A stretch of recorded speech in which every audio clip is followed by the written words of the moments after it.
Welcome to 103.4 The Bay, The Bay, The Bay, The Bay, The Bay. We're here live at Booyah Bay in San Jose, California. Hello? Hello. Hi. I'm hungry. We're Team Shark. We're Team Shark. We're seed 1 of the tourney. They got us in Wave B because they want us commentating for the first half. So y'all gonna be stuck with us. You're stuck with us forever. For a whole wave. For 3 sets. Bryce told us minimal cussing, so We'll do our best. I'm a line cook from Florida, so I'm gonna try my best. I'm gonna be saying shucks and frick and gosh darn. First map we have here, starting on Zone Ship Shape. Yes. That's a good one. There's some bad ones here. I'll be real. There's some bad ones, but this is a good one. We got Rainy Boots versus Inky Rackets. I don't know either of these teams, but Well, that's okay. I'm We'll get to excited. know y'all later. Y'all trying to play some bets? Y'all trying to play some bets right now? Rainy boots. I think Rainy Boots 2-1. That's my parlay. 2-1? 2-1 Rainy Think Boots. so. No, 2-0. Easy. Wait, is Easy it best money. of 5 or best of 3? Best of 3. Yeah. I need to see their comps first. Yeah. Okay, whatever. You're cheating. Oh, I'm cheating? That's Okay. not in the. That's not. I'll play the opposite bet than you. Your heart's not in it. Okay. I think Inky Rackets 2-0. Doritos for lunch. Okay. Oreo That's my on that? parlay. Okay. Yeah. I want the Mandarin one. I want guava. They don't got guava. They don't got guava? I got guava monster in my bag. You want that? Yeah. Mostly just want to see Game 3. Yeah. I hope we see it game 3. No, because it's Rainmaker on Manta. Oh, for that. that's the bad one. that's the Bad one bad one. That's like a Ludi map.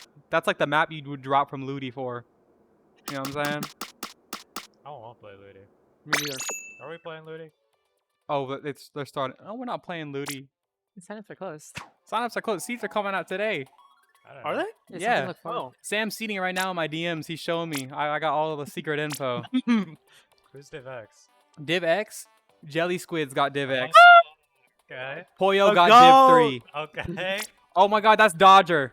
That's Dodger in the crowd. That's our friend. That's our friend Dodger. That's the Octobrush guy. Y'all know that solo queue warrior Dodger? He's the Octobrush. Yeah. I'm Sub-Saver. He runs the sub saver. I don't know why, but it works. It works in solo. He's been posting a lot of rage tweets about Dynamo because he really hates it. He's got these little stick figures where the Dynamo is like throwing the ink over the shucks and killing them. I think that's So- skill div. Yeah, we've been scrimming. Dodger's in our group actually, so we picked up Dynamo just for his team. We did. But I hope we see some Dynamos today because it's kind of entertaining just seeing like a bottom tier weapon just Get kind of that. become a noob stomper, you know? That's another cooler option. It's getting that's some pretty hype. use. Yeah, finally something else getting used. Everyone's still running pin though. It's just pin. But there were a few dinos out there. Yeah, Dynamos Warming up. and V heavies. Those are running the NA lobbies right now. Super Smash Bros. Wow. Who do you main? Yeah, I want to know who this guy mains with the Smash jacket on. We were saying he looks like a sword player. He looks like a swordy. Yeah, we're getting into Game 1. With spot zones. Let's see the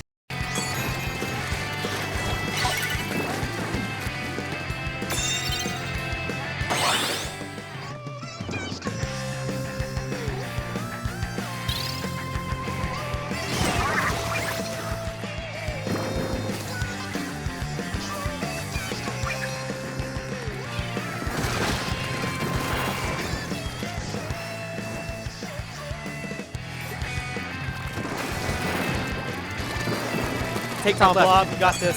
Just hold top left. You got Block in this. range. One goes down. Another one goes down. It's a 1-for-1 trade. Dude, Another Blob goes is down. annoying. Holy block. Chip damage. Blob on land's kind of crazy. Minky Racket's getting the zone despite being 2 down there. Oh, you got clear. Oh, look at the tree. Oh, Oh, that's one. Oh, dude. That's holy. Premature screen. Come It's on, okay. Ty, They got it out. They're trying to make it entertaining here. See that they're pushing out the top left. Ooh. That's fun. Flash goes down to the Dynamo bottom right. Gets traded for the pro. They got cooler. Oh, they're about to start something here. Come on, Oh no, they're going down. Oh, you gotta live. It's like trying to look for something. Oh, we'll get the next one. We'll get the next push. Let's Good back regroup up. here. Oh, this You is can good. come down. He's not granny. If you go down front, Go No way. They got another shot. They got like one more push here, got but one they more shot. It's left. we got it. Make it Got it together. together. Shot's looking right. Did you see the shot? No. Look what he gets. Oh, no, it's all. It goes forward down. That was a great hold. That was Yeah. a good hold. They just had to keep up the pressure there. Game 1 to Inky They knew they were Rackets. desperate at the end. I try with a clutch play. It's okay. Rainy boots. We gonna reverse sweep. We gonna hit my parlay. I'm gonna get my Haritos. I'm gonna get See the Mandarin. fist bumps and high fives on the stage. That's what lands are all about. Yeah. All about bringing the energy. Bringing the energy, winning the game or losing the game, looking at your teammates, dapping them up, smiling, having fun. What up, G? Yeah, as we head into game 2 on Tower Control Haggle. Oh, that's a good one. Yeah. Oh, that's a good one. Can we see a tent? You could probably see the blob get value on this map. Yeah, actually, blob is huge here. You just sit on the tent or like top left. You just like stall out the entire game.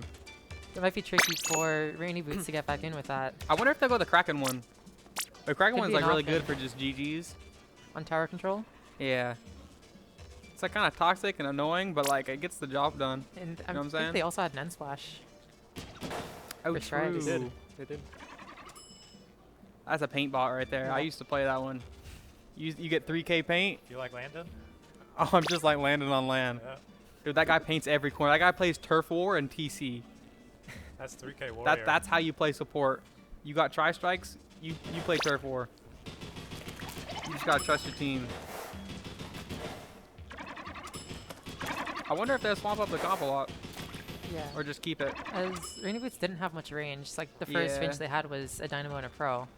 Yeah, but like, honestly, from what I learned playing lands, you just gotta stick to what you main and your comfort pick. Because there's like a lot of nerves going on. You're on the stage and everything. It's like, just play what you're comfy with. You're gonna perform better. It don't matter what the comp is, you know. As long as y'all know what you're doing, you're feeling comfy, you got the energy up, you're gonna do good. That's the fun part about lands, because you see a lot of upsets.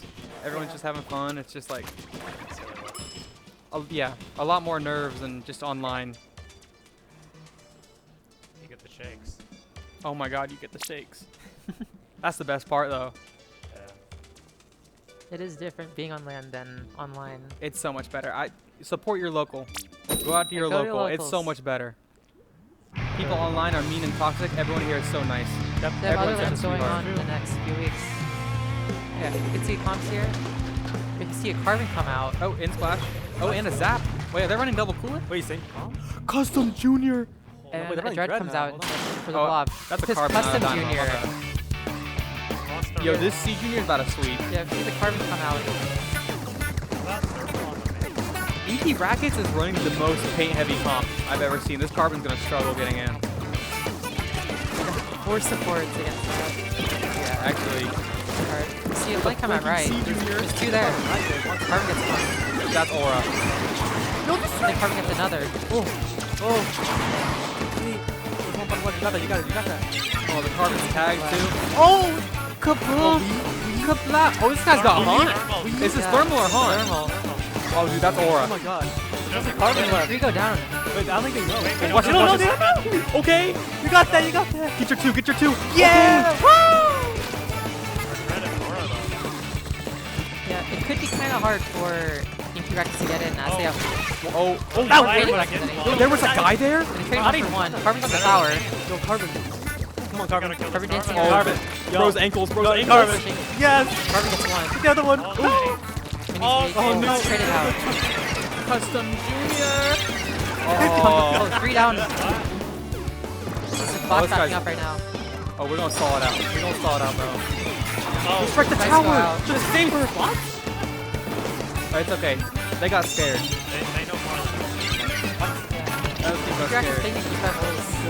They get one. Rainy Boots gets their Zuka first. Slider's out. Slider. They get one. Rainy As Boots, 3 go down. they're triple suction.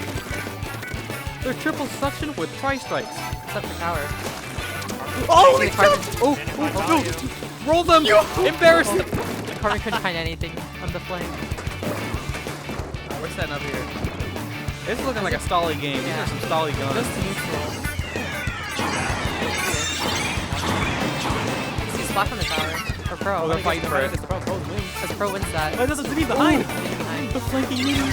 Carbon's on the tower. Oh, Middle 3. Inky Racket is up 1 right now. To get the tower. Fighting left. Okay. One goes down. Oh, we're clearing them. Oh, we might get this Gets check. traded. Oh, 2 suctions on the tower. Strikes come out in front. We're just holding this. Yeah. Y'all think they're gonna break the check? Y'all think a check is gonna get broken this game? No. Yeah, the lead could stay at 66 for this game. Wait, they're 2, they're 3 on But as they go down on Inky Racket, The reverse. it's just the junior backing up right now. Oh, but they got the torp tech. Torp behind them. The Gus fighting tower gets traded. 2 go Oh, down. this Carbon's having fun. Let's go, Carbon. I believe in you. Okay. Carbon trying to They don't know. Carbon We're sharking. Carbon gets Okay. mini. Gets traded though. Oh, the lead. My parlay. Oh, get the check at least. You gotta clear this. Get Oh, the check. huge. That was huge. Okay, it don't matter. We got the check. We just live. We just live. But they're extended. 3v3 right now. Carbon gets the top right. Oh, that's a huge spot. Oh, they're seeing you're stuck. Okay, Oh, they're so stuck. 3 go down on Inky Racket. Touch the tower. And the Carbon has top right. You got cooler. See, Cooler on tower? that could cause a lot of trouble. It's okay. We got our points. Let's But give seems the like someone tower. on the flank from Inky Racket. I don't think Rain gets nose. The slider. They get They get 2. Oh my god. It's just the Carbon. Where's the Carbon? First I think they. Where Yeah, did they go? jumped out. Oh, okay, okay. It's okay. They just gonna stall it. There's like a minute left. They got Booyah. They got. Oh, my Zuka finds God. one. Kaboom! Oh, here comes another. Oh my. Oh, Carbon's going Okay, for a Carbon flank. looking for a flank. On the left. Got Oh, I don't think the Dread they have knows. no but idea. They have Reef ready. Slider time. This Carbon doesn't find the Dread. Oh my god. Oh, I'm just gonna find Splatoon. Three go down. Custom. Oh my god. Carbon getting quick. Carbon goes down. Get your strikes up. We need these strikes. Inky Racket gets a hold of the tower. Looking to break through this Oh, check. don't get desperate here. Oh, you just gotta get your special. Big one. Oh, Oh, 2 go down. the GGs are down. What's happening? They're getting a little desperate. Oh, the Carbon's Oh, down. this might be it. This is lead. Slider time. Way down. Oh, They got one with the But slider. 3 go down. This is like oh, the momentum. That's That's a why. line. The momentum's great. My parlay. This could be a knockout for you. Oh, is this a too low? The Carbon fights Wait, 2. wait, Carbon wait, fights 3. Holy Carbon! It's just a junior Oh, dancing. oh, It's a junior hey. dancing. Oh, the Wait, way for clear the that. shield. They got one more shot. You got one chance. Inky Racket getting down to 10. They Go for it. need It'd be to really kill hard this for end me. splash. They need to kill the end splash. It's not just pushing. What is he? Get your strikes, bro. This Inky Nowhere Racket near his strike. Oh. they have an easy time. Yeah, no, they have a lot of time. specials for the They have a lot of tower. time. Oh, come on! The Forge goes down. No value from the The end splash Holy looks for strikes! anything to Holy paint. strikes! Drill front as one's look for the flank. Zuka! Zuka! Carbon finds one from range. Holy! Gets traded out. Carbon goes down. They have strikes up. They have strikes. Mini goes down. Strikes are up. Rainy Boots has the slider's right now. Get out Getting now. strikes. Oh, it's over. Give me my Harito. Oh my god. I'm gonna get you on the next one. Rackets finds the 2-0. Watch out. That was a good. Are we doing play all, or is that just best of? That's best stuff, I think. Oh, we can't see Rainmaker Manta Yeah, no today. Raid Manta. Should've Unfortunate. been 1-1, man. That was still a quick good set though. That last game was really hype. See, the Carbon switch from the Dynamo did pay off. It was huge. Even though the other team had so much more paint, Yeah. they were getting their picks. They were getting their ones. That's all they really needed. Wasn't able to, but the Inky Rec just comboed their strikes and Reef Slider together Definitely. really well. Definitely. There's GG strikes and Reef at the end there. Yeah. It was a huge stall fest at the beginning, but I think once they got their motion going, it just started going back and forth, back and forth. They were hitting really good pushes. Yes, and sometimes we could see on that map, not even the first check had broken after 4 minutes. Yeah, that was crazy. They were just playing for strikes, and I think they just all got kind of desperate for kills and forgot that, hey, I could just paint the floor. Yeah. We have so many GGs, we could just paint the floor, win the game, stall it They out. don't gotta do anything. They just gotta paint. Yeah. That's what Splatoon is all about. Paint the floor, stalling it out. What map are we going to next for the next set? Let's see. We're looking at Clan Blitz Umami. That's not bad. That's one of the better clan maps, but to Let's be see if we can honest, play there's like no clan maps in this game. We got like 3 good ones. Got There's not what? many. Scorch. Yeah, Scorch, Museum. Museum. What else is Umami. there? Okay. Yeah, that's about it. Umami's okay though, but okay, we're gonna wrap up this set, and we're gonna be going into the next one pretty soon. So Don't Yeah. go be, in. Don't Catch go you soon. anywhere. back after a little break. My starter fell. We'll see you soon.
back. We haven't moved. Oh, slime time? Woo! Dude, I'm betting on slime time. We're going double for nothing. We're buying lunch. Okay. Me and Goose. I got inky rackets. If she got inky rackets, I'm going slime time. I like that name. I like slime time. The inky rackets, we watched them last set. 2-0 sweep. Absolutely crushed them. Yeah, they were painting the floor a lot. It was There were awesome. a lot of painters on that team. Should have been there. But slime time, gonna be a lot of slime and a lot of fragging. Just I like believe in that. them. I don't even know what their comp is. I don't even recognize need these to know. names, but I don't need to know. They're slime time. Yeah, It's slime time. It's slime time. We're going to Clams Umami. We could see the same thing come out from Inky Rackets this last set. Yeah, a lot of painting. The strikes are good in this Could map. work on this You pretty map. much just want to take the dome, you know? Yeah. You want to pop your specials top mid, clear that dome. Once you take that dome, you can score as much as you want, to be Like honest. take their plat in front of the basket and then dome. Yeah, And it could get really hard for the other team to get back in. definitely. Tell them we just see them holding top mid as Sam. the We got Sam, Sam? Ty. Go, shout out Sam. From Splat a Lot. Splat a Lot A Sam. That's my goat. That's my Looty Seeder. Oh yeah. He's giving me inside info right now, actually. could be misinformation. Moonlight Div 2 this Oh, time, okay. actually. Leaking makes divs. sense. Oh, yeah, I'm leaking divs today. That's what no other stream has. Hey, I know. Only here. Usagi Fan Club, Div 4. Okay. Div 4, they tried really hard. They did their this time. best. They really lost did. that goose person. As soon as Not the Goose same. left, they were like, ooh. They couldn't pull it together. Yeah, we were going to give y'all Div 2, but I don't know anymore. I don't know about that. Dude, I don't even know any more teams. I'm trying to think of a team name. Well, slime time. You think the Slime Time sign up for Looty? I think they're Div X. They might get Div X. Go They're going to win the set. They're going to give me They're lunch. gonna win this tournament. They're gonna get Div X. I'm getting birria tacos for lunch from Slime Time. Ooh, I can smell it already. But we're about to go into this game. Yeah, waiting for the last Three, few people to ready 2, up. 1. I hope their comp is hype. I just want something hype. It don't even need to be good. We see. We see the loadouts coming out. Oh, out is it to this Nautilus? map. Dude, Nautilus, you not can- kind of doo-doos on the other team. They got no range. They got Let's see. paint. There is Oh, the there's a Nautilus. Nautilus. Oh, and a And V-Dapple. Oh, this is hype. A Dread and a T-Tech. See it's versus Clash? Clash. Clash? Wait, Oh, wait. you're done. The Clash and the Yo, Torp. guys, I'm so done. They're It's gonna over, the it's over. combos. So yeah, The we could combo see game. double Zuka coming out from Inky Rackets as Slime Time has a Nautilus. Oh wow. We can take advantage They of got the range it Sub-Saber. has over Inky Rackets. Inky Rackets. I would like to see them shoot out the splash down. Yeah, don't see anything too much at the start. Oh, it's Just like slime as one time. goes down. It's slime time. Clash. Ooh. Oh, Dapple. Yeah, Slime Time pushing Oh, they're front. taking right fast. Two go Oh down. my God, they're really getting down. Wait, what? What's going on? You can see here. Yo, with what's the- happening? Take the dome. Take the dome. Did you see the Clash? Yeah, Just take the Clash dome. bottom right. Did you see them? Not sure they know. Oh, no, they don't They don't know. The ball. The ball falls! Yo! Holy Kobe! Holy front. teamwork! Oh, hold that One for dome. one trade in front as strikes come out. Strike. Oh, This it's is a nothing. slider. Reflex two. Yo! That's just the dread. They have the reef of their own. Oh my Oh! Gets two. Nothing. That was Hold on, horrible. finish it. Wait, the Oh, jump Dapple! it. The Dapple! Dapple They're gets one. keeping it up. Come on, Dapple, I believe in you. Dapple just backs up, regroups with their Yeah, team. oh no, you're giving them so much space. Hold mid. There's nothing to paint. Looking for clans here as the teams just play neutral. See, Slime Camp has the control over top mid right We now. just stall this out until we get our specials up. Yeah. See, it could Not be hard holding for the top Clash mid. to get in. Oh, Oh, as Zuka finds holy one. Zuka. Oh, Zuka! Kablow. Oh, on, another Dapple. one. Another Dapple. Zuka comes out. Another Zuka hit the As Dapple's tower. fighting top mid. Dapple gets two. Was that a double? Yeah, God. that's just the Clash alive Oh, the on Clash side of gets Inky 7 here. Rackets. Oh, my bad. Yo, And Live my comes God. out. Oh, keep holding front. Don't go back. Take dome.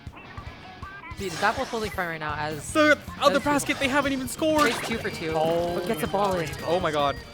Clash finds one. As the Nautilus has the dome right now. It could be Oh, they're hard for holding them to ZR. clear. Or they, yeah, they That's okay. That's fine. That's fine. one trades. Get traded by a bomb. Now it's just holding top mid. It's really hard unless Inky Rackets gets their Zukas up. They just need to stall this. That push was huge. Yeah. Slime Time doesn't really have to push much. Yeah, Inky But as Rackets, Zuka finds one on the shot. they just need to get their specials Dapple up. fights. Their econ up. They Mini can gets one two. push this. I think they can do this. Yeah, it's definitely possible. But But they don't have the econ for it right now. It's only have 6 Yeah. lamps. They got their pity in the back though. Oh, these torps look so Playing annoying. right now. You see, Incorrectus has control of pocket. As they Just Oh, slide slider. in. Slider gets nuts. Slide doesn't find anything, but Ooh. 70 is a lot. Wait, Just- there's you another guys dude. come out. Make it! You guys find Oh two. my God. Kaboom! It's just a It's just a T-check. two-second front. Make it. Oh, they won. Down. Wait. Someone get pity. Yeah, wipe with the basket over. Get pity on respawn. Get the Keep pity. holding it. Don't Someone fight. jumping in the Don't pity. fight. Don't fight. With the pity. With the Oh. jump in. And they the get a jump pity in, jump in. They get the ball in. Oh, they missed the ball. That's unlucky. That's okay though. There's 2 minutes though. We can rebuild. Yeah. We can rebuild. Still got a lot of time. That's 16. Dapple goes down. Here to Dapple 30 goes remaining. fast. With 2 minutes left in the game. Oh, sharks up. The sharks up. Slider time. Yeah. It's Come slime on, time. Watch the slider Ooh, time. slime him. Slider time. Slime him from the right. Never mind. Like it's, Ooh. Oh, when he holy gets crap. taken down. Slider time. That does Cheer for Oh one. my god. It's clash fighting the dread. That's nothing. A lot of fighting on the other side. Wait, yo. Flash is painting up. This is Yo. the support. As Incorrectus doesn't really have a ball. That was to a take good advantage trade. of That was a really good What's trade. What's happening? Ooh. What's happening? Too. Walk him What's down. happening? Walk him What's down. happening? Oh, the ball gets Go destroyed. take the dome. This is their spawn. Oh, That's this. their phone. Oh, dude. I'm retired. I dropped out of college. I didn't sign up for Ludi. Yeah, so Daffo gets the one top mid. Kaboom. Zuka comes out.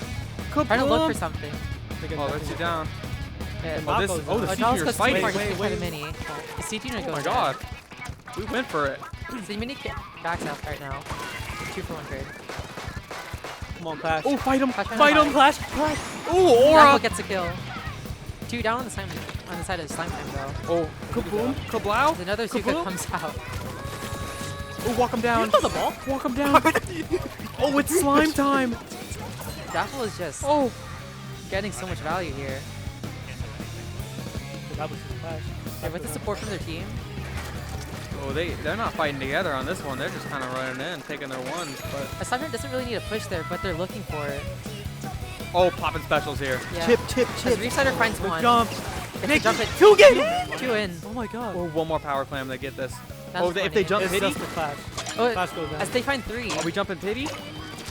Oh, this They is see the looking ball. like it. This is looking like it. Oh, no one grabbed pity. Oh, they're playing for Yeah, OT. 3 clams. They got it. Oh, Don't go down. oh. And a wipeout Oh. comes out. And game 1 goes to slime time. Let's go, slime time. Double or nothing. I'm getting nothing. Down goes. I'm getting nothing. But yeah, we could see from that the Daffo was getting a lot of value. They really were. They were running it in. They were Yeah. sliming. It was actual slime As the time. Daffo ran in, and then the Nautilus was able to really shoot. Yeah, it was cleaning up. The knot was cleaning up. Ooh, Oh. they're rizzing up the camera. Okay. Oh my God, San Jose, California. Only in San Jose. Booyah Bay. Nowhere else. 103.4 the Bay, the Bay, the Bay, the Bay, the Bay. Oh, we're going at Zones Mako. This is a Zones classic. Mako. This is a classic map. Should be. They can Daffos bring get back- a lot more value here too. This map's in every map list of all time ever. Will they bring back the blob? The blob. Ooh, But- the blob go Oh, crazy look at Yeah. bro. here. Look at bro. Look Yo, at they're bro. still rizzing up the Look at- camera. But each team does have a dread, right? Oh yeah, the dread. Yeah. They do have dreads. So they but you could see a lot of slider cheese coming out along they with the nerfed strikes. it. I don't think they can really cheese it like that. It Well, doesn't. pair with the I don't strikes. think it. Yeah, pair with the strikes. with I the think they strikes. can get it. If they coordinate their specials together, I think they could easily just cap the zone. Yeah, both comps here looking for an advantage as they don't have too much range. Yeah, I hope to see the blob because I think the make a- blob will really fix the range issue. Yeah. It'll paint a lot. It's a really good blob Mako map. Mart doesn't really need range. The short weapon. Yeah, but like it's a bucket.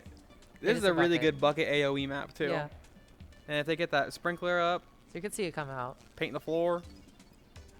They get the rain. They slide the rain. You think we're seeing C Junior again? I hope we see the C Junior. Hope That's we see hype. C Junior. That's a hype gun right there. Do you think we'll see the cloud together?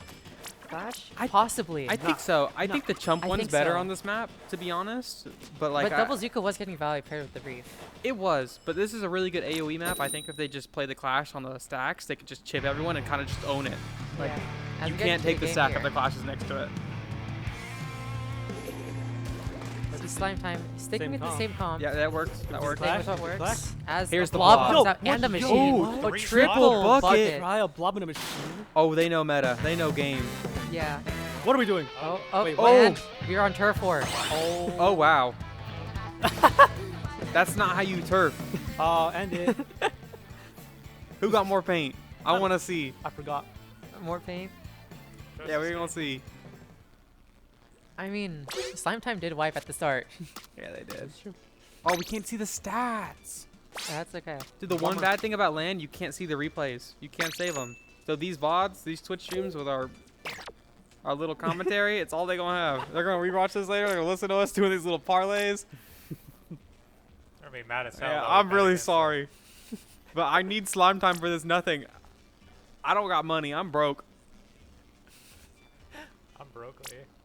I'm broke. Yeah. I need these tourney winnings. That's my gas money. It could be hard for Inky Rackets though. Or for Slime Time, as Inky Rackets does have triple bucket on this Yeah, map. I think their comp kind of owns them on this one. As well but, as like- Screen. Screen can get a lot of value on Oh, definitely. maps with straightaways. Yeah. Kind of like this. Like a lot of sight lines. Like you just walk out. Ooh. What is the music? I know, it's kind of awesome though. Hello there.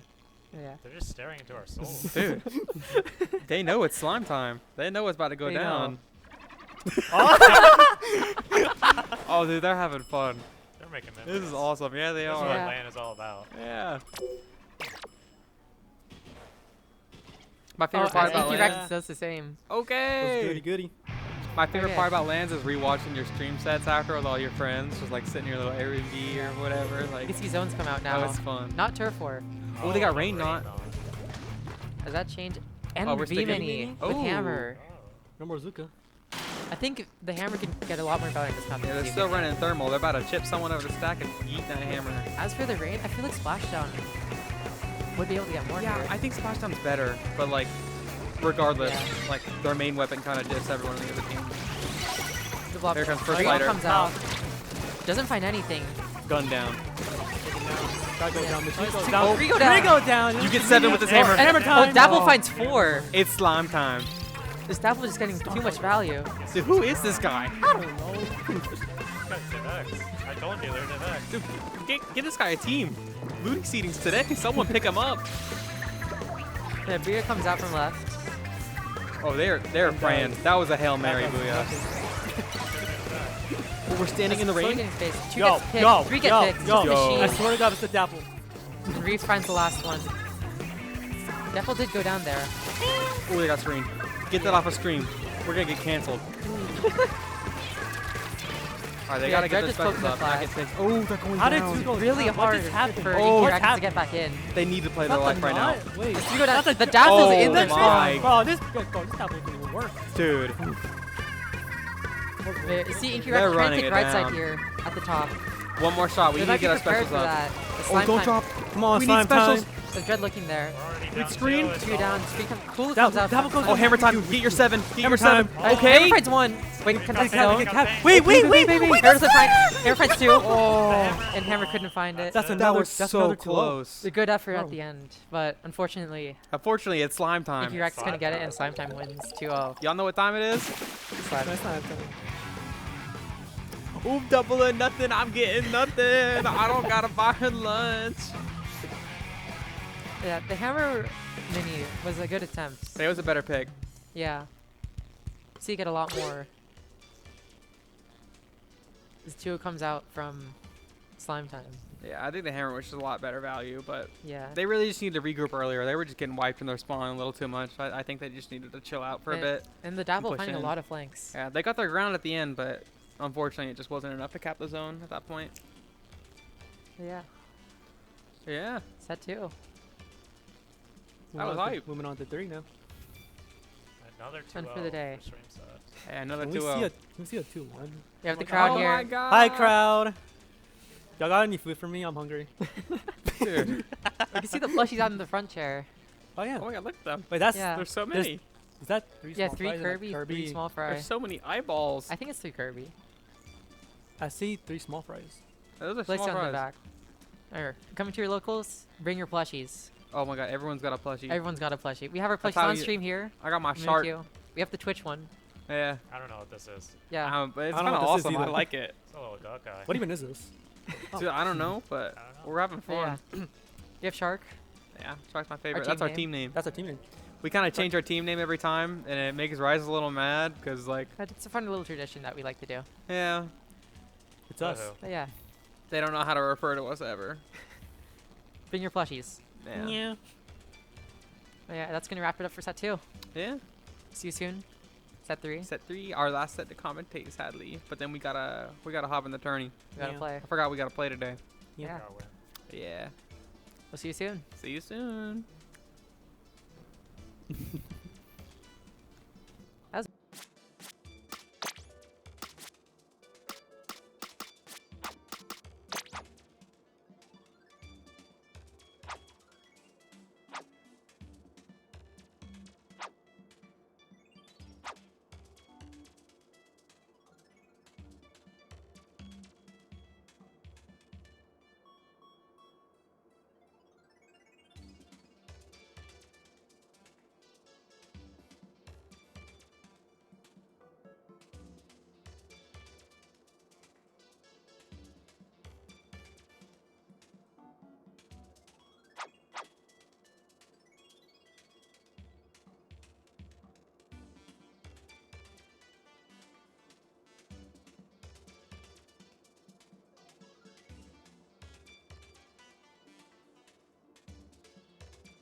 3, 3, 3, 3, 3. Booyah Bay, San Jose, California on the big 3. Third time you said that. So yeah, we can see the last set here between Usagi Supremacy and Do Leaf Sheep Dream of Sleep. Oh, that's awesome. I think this Question team, mark. I think this team played last Booyah Bay, the Dooley Sheep, Dreams of Sleep. I, Did they? I don't remember. I think they won the salmon event. Yeah, were Um, they the one salmon of them. team? Yeah. Switch the names. Oh, Oh yeah, the teams are flipped. But oh yeah. I don't think we've mentioned this yet on stream, but we got a new venue now at Guildhouse. The It's Great like Hall? so much bigger. It's so much nicer. This is like honestly like highest production quality Booyah Bay I've been to yet, and I highly suggest coming out next time. This is awesome. There's like a whole crowd with the chairs and everything. I love There's my like a little space. bar. Holy, look at that. Oh, Usagi. Rainmaker Scorch. Yeah, This is my Marine favorite Scorch is map. hard out. Let's get it. Oh, we're going right into it right now. Let's see. Oh. Oh, never mind. We got Okay. the wrong Oh. teams. They're resetting right now. Yeah, resetting the lobby. Sneak peek. Oh, I see a cooler rapid. That's awesome. And a dynamo. Oh, an Octobrush. We get a sneak peek, but y'all can't. Sorry. I think Octobrush Nouveau. I think that's what it's called. The Beacon Rain one. But yeah, Usagi Supremacy on the right. Yeah. I kind of messed around We a got little. we got the name slipped. But you get the gist. It's okay. Little lobby mishap. What's up? But yeah, look at the venue behind us. It's huge. Yeah. The old one the used amount to of be like a space here. little hallway. Remember that? Look at how beautiful it is. We're not there anymore. We're here now. Dude, it's like we're in Lemuria right now and we were playing on Hammerhead before. It's crazy. The amount of space that we have. But yeah, spectator section, setups there. Yeah, dude, look at the stage. We have a stage now. Yeah. We were playing in the middle of a little hallway last time, but we got a whole stage. I'm trying to jump off. I'm trying to pop off. I want to see some crazy pop-offs. I want like a Hungry Box chair throw. Oh my god. I'm gonna throw that chair into the crowd. I'm trying to get us banned from this venue. You know what I'm saying? No. We got any crabs? Huh? We got any crabs? Oh, we gonna bring the crabs out. Sam Crab God.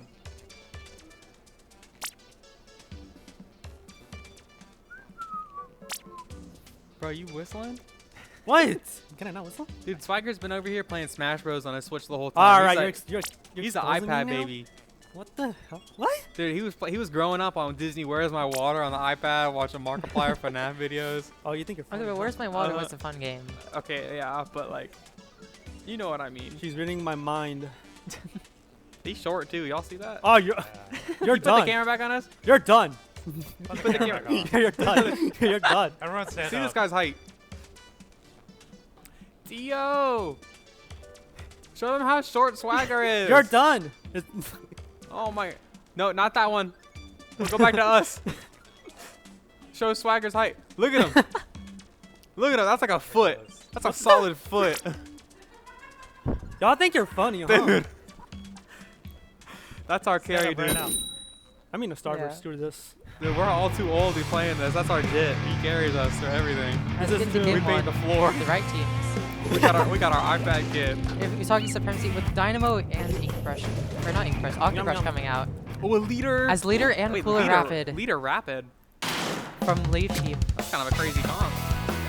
That Dread better be painting. Yeah. When it comes out. As Leaf Sheep gets the pop first. Looking tight right.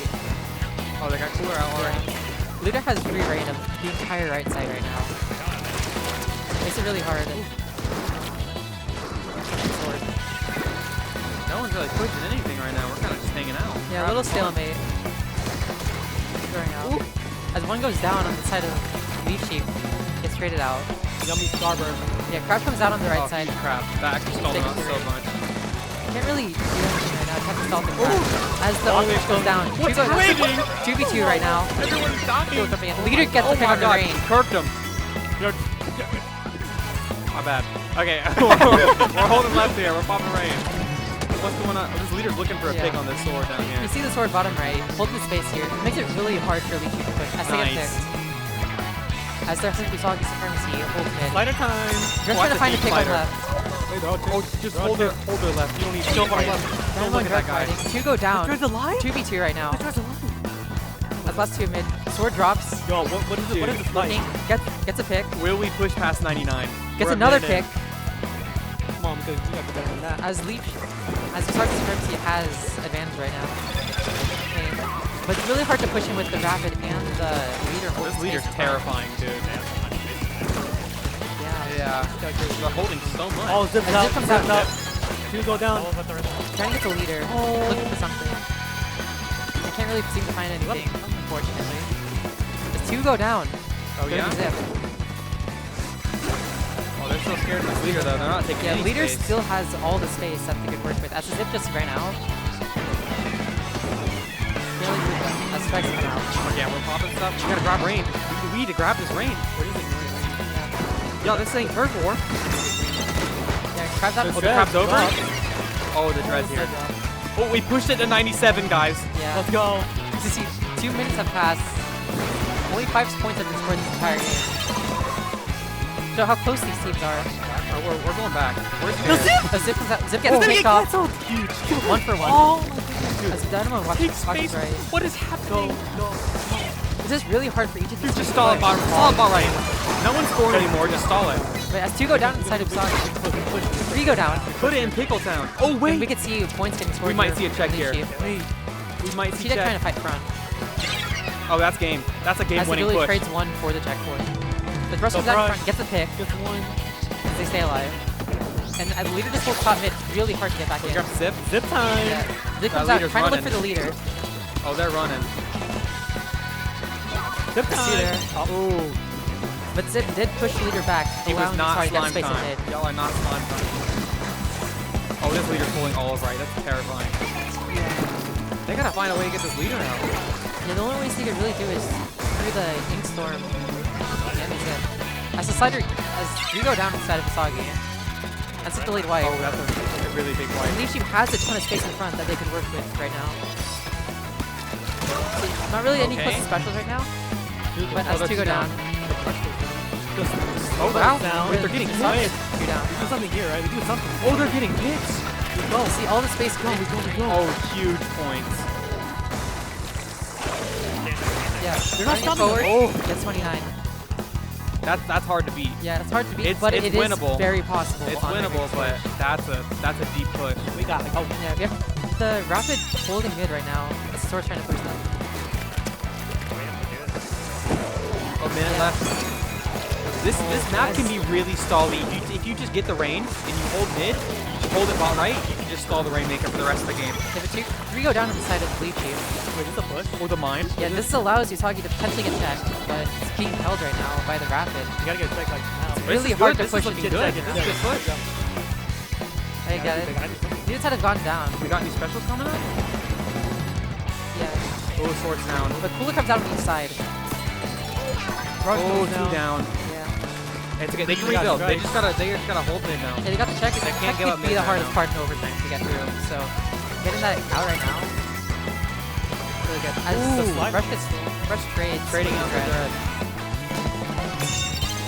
As we see, Usagi has control of the mid, but the leader's just really right. They have strikes. They're popping. This is the last Yeah, push. we gotta take space right here. The strikes are moving the leader. They're backed up. gotta It's go. still really hard to play it. We really need this As leader Rush out. finds They're two down. one in front.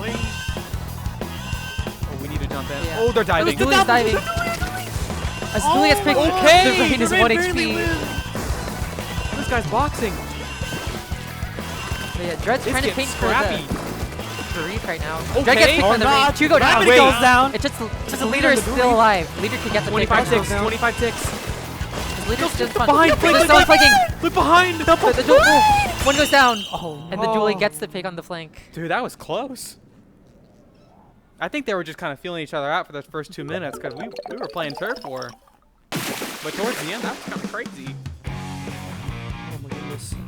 I think Usagi really needs to find a way to get this leader out. That's kind of just holding them down the whole game. Maybe we can get someone to help, like when the zip's going in, kind of distract or something like that. But we definitely need a special or something that can distract this leader. They're having so much value by just existing. They don't even need to get their picks. The leader's just existing. They're aiming their little laser. They're little, scared. they're little kittens looking at the laser beam on the floor. Yeah. Little kitten. Alright, we can see Clamlet's museum coming out next. That's an alright map. Yeah, it's a pretty good map. Should be Like a layer interesting. map. It's like the second yeah. best Yeah, clams it is a map. leader map. It could be really hard for this team to Oh. find. Yeah, this might be rough. We need like missiles or like something. I thought Octobrush sells missiles from S2.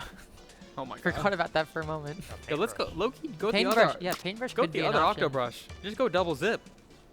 Double zip to Let's find let's the leader. 2v1 the That leader. could be an option. They can't tap shot us. I know it's a 3-shot, but they can't tap shot us all. Yeah. I You mean, know what I'm leader's just saying? getting a lot of space, and along with the rapid, it's really Yeah. hard for Usagi to push in. Definitely. But hopefully something swaps up here, because Yeah. this is looking like a Trying to look really for good some- map for them. As Scorch Rain wasn't really too much of a leader map, where Museum is very backline favored, Yeah. and Leaf Sheep running 2 of those backlines. I just want to see a game 3. We're Yeah. having sweeps on stream all day. See game 3? You see I there? wanna My see a game parlay. Zones Ramen. Where's the game thing? I want to see zones drop. That's another leader map. That is another leader That's another map. leader and rapid map. But Usagi needs to get through both of them in order to come out with the win here. I think they can do it. It's They could just, definitely do it. They definitely need to change and adapt. I think they clearly see like what the main thing is that's holding them back right now. It's just Yeah. we got to see how they react to it. You can see some swaps, maybe off the Dynamo. Yeah. Unfortunately. Dynamo is a really fun weapon to watch. It really is. But like the rapid and the leader just kind of outrange it and kind of just poke at it. Yeah. And it's like, Nothing Makes you it can really do. what are we gonna do? Yeah. We gonna paint the floor? We gonna get cooler? There's a sprinkler. We could throw the sprinkler. It doesn't block leader shots. It might be cooked for the dynamo. You go flings up. Oh, wait, flanks that could be good. Flamethrower. Missile the leader out. Maybe. Probably. Helps y'all with pushes. Take a little space. Have a little fun. The ink mines. Ink mines are huge here. Our leader's gonna have fun. Game Yeah. time. As we get in game 2, It's slime time. it's no longer slime time. Yeah, I've been saying that all day. I see Usagi. Oh, And machine, submachine. and pro. Yeah, Okay, we got missiles Yeah, up. they got the missiles for the leader now. As comp. the same comp comes out from Leaf Sheep. See Usagi adapting here, bring out the missiles for this leader, recognizing that's really hard to get in if if the leader's still there. We got pushes, guys. This leader reaching there they across the flats, gets a pick on the sword here. As Usagi's slowly like working their way up mid. Oh, Oh okay. my god. As the trade comes out really for Machine, as the red goes down on the side of the Leaf Sheep. Wow, Three look go at all down, this it's just the leader's leader got right now. Where's the bush? Yeah, Oh, they this is swapped the it up. push. They're getting it They're going. gonna get a ball. The ball, yeah. Yeah. They do have the econ for it, it's just getting clamps to the right person right now. As you can see them on the block. Oh, as the zap goes down. Taken out. Yeah, one goes down. Two go down. Trade goes down. Yeah, just play Throw it gonna right back now. up. As Rapid Holy is sword. just Okay. shooting in right now. Wait, the sword's putting in the work right now. Zip time. Okay. See the Zip come out. Zip has 3 right now. The last 3 Oh my a lot of god. space. Yo, Dredd. Help your Zip finds 1. Finds 2. Yo, Beam's going crazy right now. I thought this guy was a support player. I thought this guy was shooting the floor. Zip now on sword. Oh, stop. Stop. Get the ball in. Get the ball. Get the ball in. From the grate. Hey, at Slide least we comes got out, points gets on a the pick board. on the machine. See, Are they going Usagi for more? is down players right now, but they have the lead on Museum. They got a little too greedy right there. I think they needed to call when to stop pushing there and just holding They're it. already 2 down. Oh yeah, Judd going up really far. This allows for Usagi just to get back into mid. As the leader can't really find the space that they did last game. Ooh. Zip sword putting in the work. Zip time. Another zip. Oh, crap. Zip looking for the crab. Crab dead. Another crab dead. Oh. As the crab finds the best of his kit. As 2 go down the side of Usagi, just as happened to the machine left. As they hold front. But you can see with Leaf Sheep's comp, it's really Dipping. easy for the graphic to just poke them. Yeah, the crab's having fun. Oh, as the zap trades too. Oh, they're getting pinched. They gotta get out of there. Yeah. Rapid's backing up right now. But the Sword sword goes down? down in mid. Get the Into pick. front. Oh, you find another. The red finds 2. It's just a zap alive. Oh, Oh, they gotta take space off of this. They need to. Crap, shipping them back. You can see it. They have all spinner. scoring. Just take spinner. Like this map, Oh, the Beam's there. you Beam can actually fighting. see not much scoring in this game. As the leader just has top mid, it's really hard to get them out. Yeah, they're all. See, look, they're all pushed back. Oh, this zap's so low. Okay. As the duelist finds one top mid. Oh, you're lucky you have the plans. And Leadership just has so much econ right now. Oh. And they're fighting the picks right now. As Machine finds one. There we go. Lead swap. Machine's traded. Oh, they're getting more. And just the duelie alive. Oh, they're one shot. Gotta back up. The lead Oh, they're shift. living. Oh, 2 minutes left. We're gonna see another score. Maybe. Yeah. Yeah, they took a lot of space off of that. This leader doesn't really have the angle at the moment. The last three talking just to the left. They're almost taking their pot already. Zip Yeah, Zips out. Zips out. Going for the Trying leader. to look for the leader. leader time. As the rabbit's Can't moving. really go for it. Oh, you're done. Oh, you're cooked. Oh my god. That was targeted. If three go down. I got that This aura. machine? But yeah, when Zip was popped, the leech just ran forward and ignored it. Oh, use your Booyah. We gotta stall this out. They're taking your flat. Oh, they're taking all of spinner right now. Oh, I feel a deep slider coming in. Ooh. Oh, nothing. Yo, what's going on? Kill What's one. happening? But yeah, Missile's being popped right now on the leader. The rabbit just poking their flat from mid right now. Really hard to do. Minute left now. Oh, swords in. Okay, swords in. The sword gets Oh, kicked. they got down. As the machine has to go for something. Gets Everyone's one. low in mid right now. Oh, 2 down. Yeah. And the crab's out. Crab top mid. Oh, pinch them, pinch them. Oh, they got pinched. There's Another slide. push. Oh, Slider gets two. Three down. 6-7, 6-7. You're done. Don't score. No! Oh they get my the ball god, in. that's so much value. 20 seconds Yeah, left. 38. Alright, Usagi can get a pity here. It's not over yet. We just need to take mid. We need to see Usagi I got one push. make something here in overtime in order to stay in this set. They have good econ. They gotta pick up the Dread right now, but the leader and Rapid are still up. Really hard Yeah, to that's get a it. really stolly comp. They gotta get their picks now. But Missile's up. They have to find something. We gotta get on top of this. I'm sliding the missile. See, The missile two back comes out. lines to the front. Zip comes Zip out. comes out. He goes Pop their out. specials. Oh, this They rapid's got it. holding right As the down. staff's One pushing goes in. down. One goes down. Oh, this is so One low. goes down the side of Usagi. Oh, they're going block jump. They have basket. They Oh, block- but it's just a the sword alive. alive. You got The sword gets Oh, that's big. it. That's the delayed alive. Seems to be it. Oh no. Another That was a two good game. Leaf Sheep. Dude. Yeah. Finding the 2-0. Where are the king threes, man? Yeah, I know, right? What's happening? They're close games, but the sets are just going 0-2, 0-2, 0-2. We're sweeping. Seemed like a pretty big Okay. Yeah. Yeah, that just seemed like a pretty big upset. Aren't these salmon players? I'm sorry if you're not. If I'm just saying shit. upset. They know how to aim. Yeah, they know how to They aim. got so many targets to look at. Dude, low-key, salmon players, good in comp. I saw Jordan play salmon the other day. Dude, that guy slided in the water. Yeah. I That saw was that bad. last night. These salmon players know what's up. They know something we don't. They got that movement down. That multitasking down. Oh, yeah. Comp Salmon- players, we paint the floor. We get our 70s. We throw our specials. But yeah, that's Yeah. looking like it's it for us. That's about to do it for we got Wave A. bracket to play. Yeah, Wave A. I don't know who's gonna be commentating next, but I Yeah. hope it's Helix. I hope it's Helix. I hope he's here now. But we got a really good list of commentators here today. So hopefully wanna the be rest here? of the turn will be entertaining. Yeah. We'll be fragging out. It'll be slime time for us. But hopefully we'll see y'all again on stream in Grands or something. So who knows? But that's it for us. Yeah.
Hey, what's up, Booyah Bay watchers? I see a ready, bunch- Booyah yeah, Bay. yep, see a bunch of y'all in chat. Shout out Let's to Norum a lot. I Yeah. saw several people say hi to Norum, so hey Norum. Norum fan. How you doing, Stabby? Oh, actually, I'm Jerky. Stabby, how you doing, man? Doing excellent. I'm happy to be back here at Booyah Bay. You know, I consider this to be my homeland, even though I'm coming over here from 700 miles away, just about. Yeah. You know, I just feel so welcomed here. I love Booyah Bay. I've been looking forward to this for so long. So Good, good, good. Yeah, no, we always love welcoming you here, my man. Yeah. Yeah. Oh, some people saw the Ida tank bags. Yes. Actually, for those that don't have one, Tori PNG is doing pre-orders right now. So if you do, not that they're asking us to, Well, sponsor. you might or want to know anything. anyways. But Yeah, you get might those want to orders know. in, yeah. If you want those ink bags, it is pre-orders on With that Tori PNG. Orange so. one is yours, and then looks like someone left the pink one right there too. Yeah, that's Warps's. Warps's Oh, yeah. is Shout out to Kirby. Warp. Yeah, Yeah. shout out to Warp. Warp's doing the spec cam in the back. Shout out, shout out. We always need more people to do spec cam and do all the Thank fun you, things. Warp. Thank you, Warp. Love Here's ya. our teams right here. We got Meow versus the 16th team right here. I do love the originality of the 16th name. Both of these names are quite original in their own way. And yeah, I'm here for it. So yeah, we have Meow over here on the left, consisting of Cardo, Dodger, Cernorum, and Obvious 131, going up against the 16th team, consisting of Kingmaker, Jojo, Elijah, Skepidillions, and Is Pleasy. Yeah, and we actually have a lot of different representations from different lands around the area. absolutely. Yeah, and like since Booyah Bay is part of the Land Showdown, we have some of the TOs from other lands showing support, so thank you, other Land TOs. Championship Showdown. Yeah, like thank This you is- to, Jojo, who is the SoCali TO. Shout out to SoCali. Coming all the way from San Diego. Yeah, and then also is Pleasy TO for H-Town, so shout out to Texas, right? Texas, I believe. Absolutely, Yeah, yeah. so shout out to the Houston, other Texas right lands. there. We love local lands, whether it's the one over here or in other places. Skepidillions visiting from Arizona as well, just like me. Yeah, exactly. We love when people are coming to the Bay. The Bay is a very chill place. I love it here. We're very welcoming over here for all the out-of-towners. Mm-hmm. Yeah. Absolutely. A lot of these people, besides, so the 16th team, as I said, has a lot of the TOs and stuff, as well as some a regular and another person that is visiting Looks like at the Dodger's time. trying to show us something right What here. is Dodger Unfortunately, trying it's to too show blurry. us? Oh, What are you trying to show us, Dodger? I suppose we'll never know what that said. Yeah. I'd also like to point out, just look at Norm's wig right there, the Shiver wig. That's excellent, yeah. Yeah, Wig no, wig. I love Norm's wig because Yeah. it has the 3D printed stuff that's there. Also sticker from, I think, Arito, if I recall correctly. Earlier, he had like a fedora cap on top of it as well. It really, Oh, little cute Oh, guy. But yeah, a lot of people on the Meow team are regulars of Booyah Bay, which is always awesome to see all the different regulars, Yep. constantly coming. A lot of them are people that are in the VCs a lot too. Yeah. Like I've definitely seen at least 3 of them very consistently on VCs, and we're all chilling, either playing Sammys or just relaxing together. So it's, it's nice vibes, nice yeah, vibes. I'm glad to see the Booyah Bay community just spending so much time together outside of these lands as well. I feel like, unfortunately, that's just kind of not something you really see with a lot of these lands. Some of them, a lot of people will just show up for the event and then just kind of disappear Bounce? for the rest of the, Until the one next comes around. land? That's what I feel like that makes Booyah Bay pretty special, because people will stick around and they'll hang out and interact in that whether it's the server or the voice chat or sometimes even in-person events. Mm-hmm. Yeah, They'll- like the random they'll ones. continue to do it all the Yeah. way up until the next event. So Yeah. Because I Really remember the community last got time here. we had a Booyah Bay hangout where it was a whole bunch of us. Is we headed to the Nintendo store, and then we went to Chinatown. We got some Peking duck pizza, didn't you all which like was pretty bomb. accidentally end up in the background of like they were shooting some kind of music video? Yes, they weren't there. yes. Actually, I do know that music video. Yeah. So I remember you showed it. no, like, because yeah, I you're know right. I see you exactly guys what right it's there in the from. background. Yeah. So Cat's Eye, they did a viral commercial for Gap. And so there was this like indie dance team that was recording stuff Yeah. at Union Square, and we were in the background, and I literally saw Toshi and me at the least. I don't remember if I saw anyone else, but there was definitely other remember you people pointed there. out to me, Yeah, and I yeah. was like, hey, that's us, that's us. Is that what that song goes like? My milkshake brings. on the-" Yeah, that one. Exactly. Yeah, the milkshakes were brought that day. That was pretty funny just to see that happen. Yeah, it's very cute, very cute. But yeah, I love seeing the the consistent regulars around, as well as the new guests too. It's always cool to have the new guests, especially because of the land showdown that is happening. That's right. I like what right as the land was about to start, one of the TOs down there made an announcement. Actually, they distinguished everyone who had been to Booyah Bay multiple times before from all the first-time newcomers, and just encourage everyone to start talking, make some new friends. Is excellent. Yeah. Yeah, I know. I love that aspect of Booyah Bay where we're trying to be a community that's very tight-knit and like be able to bring in new people, especially all the new folks, because again, the land showdown is happening. We had the first runs a couple weekends ago from the other lands, and now we're continuing the legacy of the land showdown. So I believe we've done Toronto already, and then SoCal, and then right now we're doing Booyah Bay. San Jose. Yeah.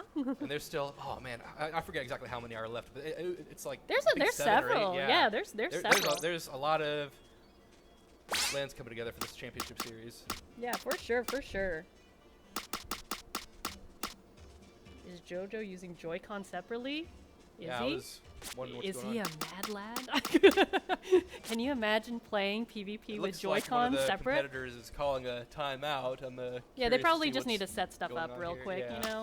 That's okay, that's all right. Yep. Lands, they always have some delays in some capacities, Oh, yeah. No stranger to dealing with those technical difficulties. Yeah, exactly. It's like, things will always slow down for a variety of reasons, so like it's not a big deal, Whether though. you're a TO or a volunteer or hell, even sometimes just a random bystander, you'll be dragged all over the place helping stuff out. But that's the magic that makes these stuff happen. Yeah. behind the scenes, so. And we're chilling anyway, Yeah. like the vibes are chill. Everyone is so relaxed. Well, maybe some people might be a little Hopefully. nervous. I hope Yeah. people are relaxed though, because again, Bay Area vibes, very chill. For those of you that are watching on stream and haven't been to the Bay Area, it is very relaxed. Like, the different, there's SoCal and NorCal and stuff, but then there's also the different states. And honestly, the Bay Area is super chill. Ooh, so you want to come to the next Booyah Bay so bad. Whatever that may be. Please. Oh. Yeah, I think just like, I think they're having headphone issues. Yeah, That's probably judging what's by happening. seeing JoJo Yeah. leaning over the equipment here. I'm Yeah, assuming they there's probably some just sort need to of grab technical another difficulties, headset yeah. or something, which is Hopefully fine. they're able to get that sorted out sooner rather than later. then. Yeah.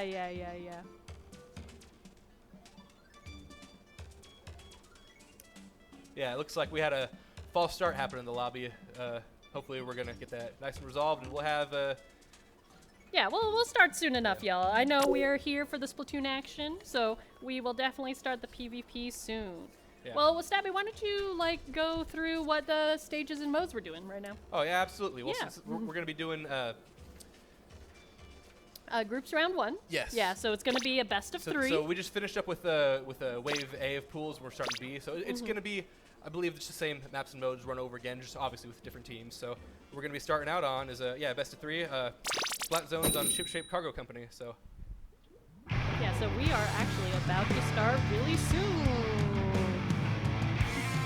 I believe so. Yeah. Unless there might be... It appears Well, there right. may still be some technical difficulties going on. So Yeah, I please just stay tuned just a little Yeah, bit longer, just guys. a Bear little with longer. us. Well, while we're waiting... We do apologize for the delay. Yeah. So while we're waiting, so obviously, as Stabby said earlier, the first round is going to be Splat Zones on Ship Shape. Yep. The next one will be Tower Control on Hagelfish Market, which is a classic stage combo. And then if it goes to the third game, then we're going to do Rainmaker on Manta This is Maria. best out of 3. First to get 2 wins is declared the winner of the set. Yeah. The teams that perform the best in pools, whether it be Wave A, which was already played, or B, which we're starting right now, they'll advance on to play in the top cut bracket. So best of luck to all of those teams starting out right there. So while we're waiting for the next set to start, I do want to shout out Cardo for making adorable Absolutely. little Claudia crochets right of the here. land mascots. So you can see right here is First off, Claudia, of course. Booyah Bay mascot right there. Very with the cute, very cute homeland. crocheted. Yes, yes, yes. And then you got some more right there, don't you? I don't know which one is That is Jelvin right there from SoCal, yeah, that's yeah, so reppin' SoCali/JoJo's here too, so hey. And then right here we've got, this is Finley from the, I believe it's North Carolina, a new land that just started up not that long ago. It's called Don't hey. Flounder at the Function. So it's just look at the incredible craftsmanship that goes into creating these land mascots. This is. Hey, you got a shout out with your Sylveon socks. Oh yeah, someone Shout likes my out. socks. So, yeah, glad you like him. Glad you like him. Yeah. Where'd you get them? I just got him from the Pokemon Company. Just the official website. What do they call that? Pokemon Center, something like that. Yeah. Oh, so they order actually directly sell on it stateside? You didn't Yeah. have to import it? Yeah, you can just worldwide shipping right there. So Dude, you got to show it off. they had all the different evolutions available on there. These are just the ones I chose. So No, they're sick. They're sick. I love them. Yeah. I love them. yeah, I got complimented on them a lot. So I'm glad Yeah. people like them. Yeah, Yeah, they're so cute. They're so cute. I think so too. But yeah, love the little crocheted friends. Yep. They're adorable. They're adorable. We also have other little lads over here. We got our, little Kirby and Waddle Dee repping the Kirby franchise for those that love Kirby and stuff. I feel like it's pretty much a tradition at this point at LANs to just show all kinds of different plush toys and whatnot on the on the commentator cam. So Yeah, pretty much. it's pretty happy about that. What pool are they running? is So Wave right B. now this is just groups, so they're figuring out the standing for the bracket. So right now this is the lower section where they pick random teams to verse each other, so they can see where people are going to be placed in bracket if they're placed in bracket. And so that's what we're going to be seeing soon. Yeah, Just answering someone in chat. absolutely. So since you are, a visitor of the Bay Area, what y'all do yesterday? Oh yeah, it was quite the excellent time. After I landed at SFO, took the BART up to see my friends there. Yeah, went to the Nintendo store. We went to J-Town. We just walked along the pier and got an excellent view of lots of boats and bridges and all that. Yeah, just typical Bay Area things, I suppose. So really appreciated having that opportunity. Yeah, it's also pretty, a pretty area to look at, lots of good eats and stuff, so, I yeah. love doing that before I land. Is just show up a day early just to do other stuff and hang out with people I came here to see as well. Right. But talking about the land itself, it's just so incredible that now we have access to the entire Great Hall of Guildhouse. Yeah! In my opinion, I already thought that just having the parlor by Guildhouse was already pretty good. I mean, it was. I think the venue was spacious enough to get the job done. I mean, it wasn't. People make it out to be, it's just a cramped out hallway. No, it really wasn't that bad. But this This just is blows crazy. it out of the water. I know. I've never been at a land that's been just this Huge. wide open before. I mean, we have 5 setup stations to play the game right now, and they're maybe not even taking up like a quarter of the space we have. And there's so much room to walk between them, and you have excellent amount of room to go up to, The TO desk isn't cramped. Sam has its own dedicated station. Yeah. Plenty of room to look at the art vendors as well without having to feel like you're in the way blocking the entrance. We got more plushies on stream because we saw Dodger and Cardo set up the thing as well as Norm. Yeah, you may have already seen camera view between sets, but we've got, probably about, 4 or 5 rows of chairs out there just positioned in front of a gigantic projector over by the main stage, so everyone can just get an excellent view of what's going on. You get so many screens around the venue, just basically mirroring what you're seeing right here on the Twitch stream right now. Yeah, so. and honestly, it's so awesome to be able to see the gameplay in many different places because obviously you're chatting with everyone from the LAN, but you also get to still see the game despite being in multiple parts Pretty much of the wherever main you hall. are, you're probably going to be able to get a good view of what's going on the main stage. Yeah, exactly. Nice and easy to follow. So really appreciate what the excellent TOs at Booyah Bay as well as the Guildhouse staff have been able to put together for us here. Yeah, exactly. So Oh, someone wants the repeat of the stages and maps. That was what the question was. Oh, earlier. absolutely. I've got you. So what you're going to be doing right now is we're starting round 1 of Pools B. Wave B. Yeah. So it's going to be a best of 3 set starting on Splat Zones on Ship Cargo Company, followed up by Tower Control and Hagglefish Market, and then ending on Rainmaker on Manta Maria if the game is not settled in the first 2. Ooh, a bunch of people shouting out JoJo in the stream. Yeah, Love absolutely. JoJo. Yeah, that's our SoCal TO legend right there. Yeah, exactly, exactly. So- Such a chill lad. Can't give enough thanks to all these TOs who keep on making these events. Yeah, happen, you know whether what? it's- Honestly, shout out to all the TOs for the different lands, because without the TOs, there would be no There's land. so many of them all across Yeah. the country now. I mean, we got. Well, it looks like hopefully we should be starting up the game in just a few moments here. Yeah, so just please a bear with few us moments. just a little bit longer. Yeah, it looks like the technical difficulties were getting fixed. Yeah, and on the here's back the end. here's the. Oh, rows of hey, chairs I was everybody just in the mentioning. audience. I We're love every Booyah time they see that they're on Bay. stream, they just start waving at us. Everyone's just so excited. Hi, to be here. y'all. There's the main hall is huge, so while there might be empty seats currently being shown right now, there's actually a ton of people in different there's a great places. view right there. Yeah, there you go, perfect. Look so you at how can- little space the setups take in comparison to just how much empty space there is. No, This it's is- been great because I can walk around and not feel warm. Because It's you know incredible. how, Oh, you know, some places when it's super crowded, it gets that kind of Oh, the body muggy. heat, yep. Yeah, not. You know, the previous part, the parlor area of this place, while it was good, it definitely was pretty toasty. Yeah. So at least we don't have to worry about that now. That's pretty nice. Yeah, it's been great. Like, I've loved walking around and just talking to random people. All right, and it looks like it's time to start the game now. We're going here on Splat Zones of Ship Shape Cargo Company. All right, here we go. Meowth versus the 16th team. All right, get ready, Booyah Bay, because this is Fool's Wave B. All right, let's go.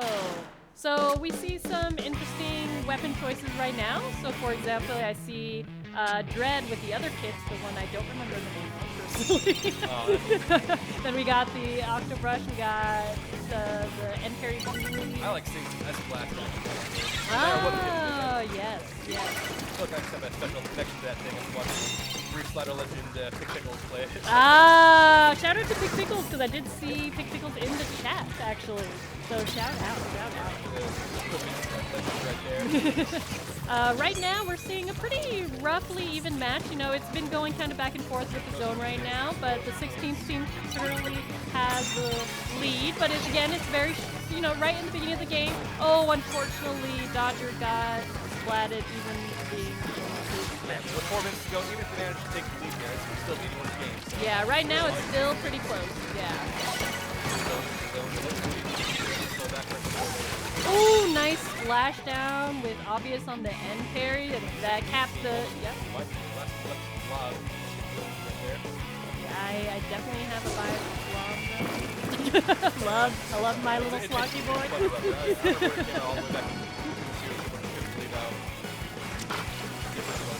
Right. Yeah, so right now we're still seeing that Meow has the lead, and they still have been holding the zone for quite a bit, but Wow. they just That wiped was a all wipeout. of the 16th team. Plenty of time to score some points here. Yeah, definitely.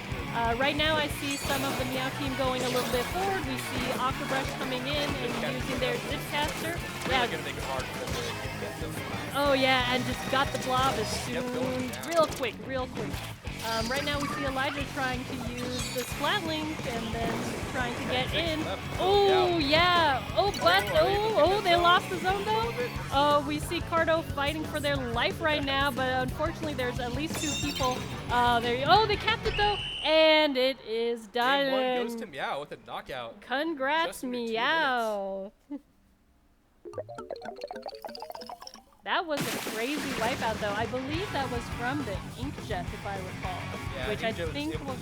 push all the way up there. Yeah. Even coming back into that zone a single time. Yeah, that was actually pretty amazing seeing the Inkjet and also the Zipcaster just really push the 16th team back to their base, and they couldn't really like reach closer, unfortunately. Just when you have those specials out and you have that advantage once the rest of the team is down, you can just really use them to keep them pushed back in their spawn and just do not let them back into that zone. Exactly. 'Cause And all you gotta do is get 100 points down that timer, and then as long as you can hold it for that long, good to go. Yeah. But you know, it's not over until it's over. So we are gonna go to match 2, which again is tower control on Hagglefish Market. Game 2. Yeah. How do you feel about that? Tower control on Hagglefish Market. I'm being honest, I can't remember the last time I played it. I feel like usually I just see zones on this map, if I'm being honest. Well, usually when it's course. starting to pick stages and maps, it tends to be zones Yeah. because you know the Although competitive. we just had zones, obviously. Well, on obviously, yeah, but you know, with competitive players, especially on online tournaments as well as at LANs, when you can counterpick, they typically do pay these. yeah, zone seems to be pretty popular.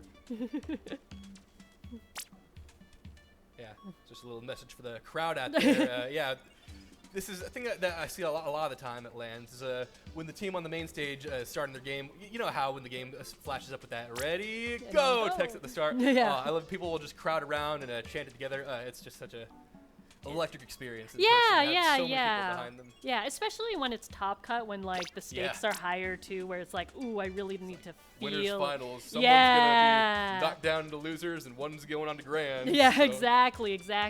Yeah. Or if it's a bracket reset, then it gets super hyped just too. like at last SoCal. I've never seen a bracket reset in person before. That was just the energy in that room was insane, off the wall levels right there. I just remember the.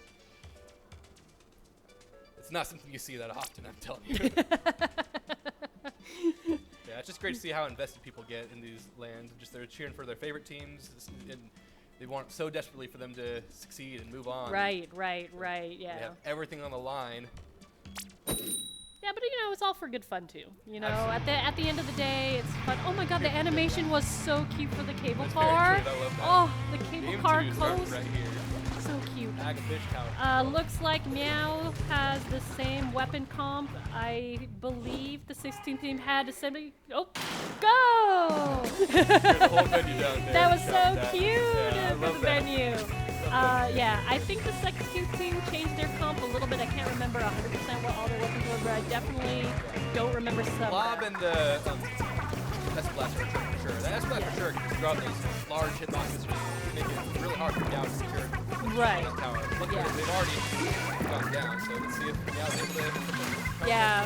Yeah, right now we're, 30 seconds in, so nothing has quite 100% happened yet. Unfortunately, 2 people on Meow are down, so now the 16th team is going to move forward. Big bubbler is going to be able to really just defend their position on this tower as well.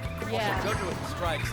Meow tries to bring a tower where the team doesn't want it. Just throw those strikes there, and you're not standing. Exactly. It looks like we see Dodger on the octo brush flanking, but unfortunately falls. But they did get 2 people though. Members of most teams just drop like flies. Yeah. Right now we have 1 down on Meow. Yeah, right now we're going back. They're not quite reaching the point that they reached yet, but they are slowly inching away. We see the Octobrush going more forward, but unfortunately they did not be able to get someone. But they did jump out though, so now the tower is going back to the center. Let's see if they can push it past the center there and start scoring some points themselves. All right, so now they have passed the center, so now they're going forward. We see unfortunately the Octobrush got sniped. We have now the Blaster was able to get the person out in tower. Last hitbox is just able to keep blocking on that tower. And honestly, blasters are great for tower control because of that. With all the AoE that they have, it's quite easy to get the person on tower. Not anyone can get on there. Yeah, exactly. You're able to just make it control. Also with the Booyah bomb that this S-Blast has as well, that's just, if you throw that on the tower, they have no push to get off, so. Exactly. So currently we saw the 16th team having to back out, and so now the tower is going to be reset. We're seeing that both teams are kind of at a standstill right now, where each team lost a player. Really, either of them. Yes, either team can grab it. It's still pretty new in terms of the time for this match. We're seeing the Zipcaster go more forward to push some of the people. Yeah, definitely a lot Not a lot of movement going on that tower. Oh, the Zipcaster died from the landing. But 2 of the members are Yeah. Okay, we see Inkjet happening. We see people going back on tower. You're going to want to push that S-Blast out. Ooh, and there goes the S-Blast. Yeah.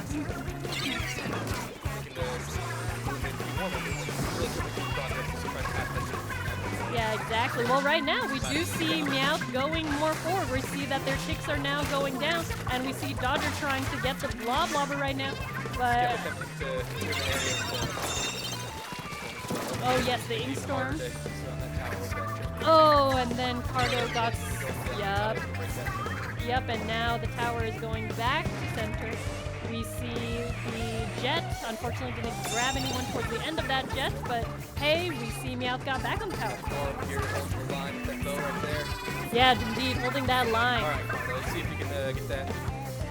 Well, we see right now that the 16th team, the 16th team are holding really good defense by the top platform where the tower would have been for the checkpoint. 59 may not be that big of a lead. The 16th team does not want to give it up anytime soon. Exactly. Here we see JoJo throwing the strikes currently. Unfortunately, it didn't get anyone. And right now we are at a standstill where 2 people got wiped at the same time. Warning, say, hey, don't touch this tower. Exactly. We see, yeah, like definitely Man, trying. this Ooh, picks that up both flank. Oh, Booyah Bay, Booyah cancel. Booyah Bay. Booyah Bay cancel, yeah. Booyah Bay cancel. No, don't cancel Booyah Bay. Yeah. Alright. Okay, Looks so. like Meow should be able to finally start. Oh, a crab. Oh, Claudia on the tower. Oh, it goes down to the Oh, That's unfortunately. alright. The only one left on the 16th team is that Blob. Oh, yeah, so they might. Oh, they just passed checkpoints, or they're about to pass checkpoints. It has been cleared. And, ooh, they have taken the lead. So now we see Norm doing inkjet, trying to get the people. Oh, everyone was aiming for Norm. Yeah, unfortunate. All members of Dodger. Yeah, so now Dodger had to back up. So now we see the 16th team going forward. Sept is holding the line with the Blob, See actually. if they can regain their lead. I mean, Yeah. fantastic agree. Right now, we're about to hit overtime, unless someone hits tower. We'll see. Right now, tower is in the center. We see the 16th team actually take tower right now, and it's the last few seconds. Unable to land their shots on the Cardinals. So yeah, Meowth needs to actually clutch And the it up. suction bomb there gets Oh, but Sept went back on the tower. Will they get the lead? Oh, No, denied the lead just at the last so second. close, so close. Well, With congrats. 2 game wins right there going to Meow. That makes them the winner of the set. All right, congrats to Meowth, but the 16th team put a valiant effort. Absolutely. Yeah, they definitely did do a Especially lot. at the start of that game. They really had no telling who was going to take that one home. Exactly. That's what we like to see. We like to see close matches. Yeah, no, keep we you on the love edge of that. your We seat. love that. Absolutely. Whew. No, that was great though. That was great. That was a good round 1. Again, Glad congrats have to been able do Meow. that set. They had really good special usage. I definitely felt Yes. They were Yeah. just especially during that first game, they just completely denied the 16th team from just getting back to that zone at all. Yeah, just pushing forward with the Zipcaster Zipcaster. just being like, hey, I am right here in your face. You either have to deal with me or you're not going to make it back. So Yeah. I mean, like, similar purpose to a big jet. Yeah, definitely. With Octobrush, you definitely have to shark a little bit so that you can go behind the enemy line so that you can really get them. And we did see a lot of that happen in Zipcaster both allows games. you to just skip past all the terrain and just get in that position pretty easily. So. Yeah, for sure.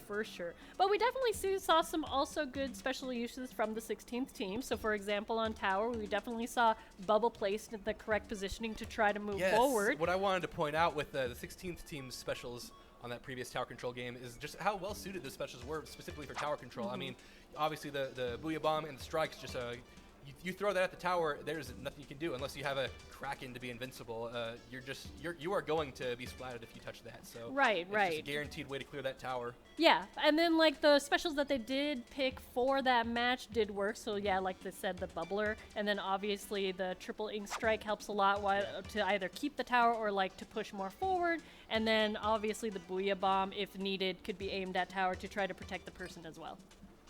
And the Ink Storm kind of serves a similar purpose, although it's not like the touch of death that you see from Booyah Bomb or a special triple Ink Strike, where if you just simply graze it, you're gone. But it's still able to just do that chip damage.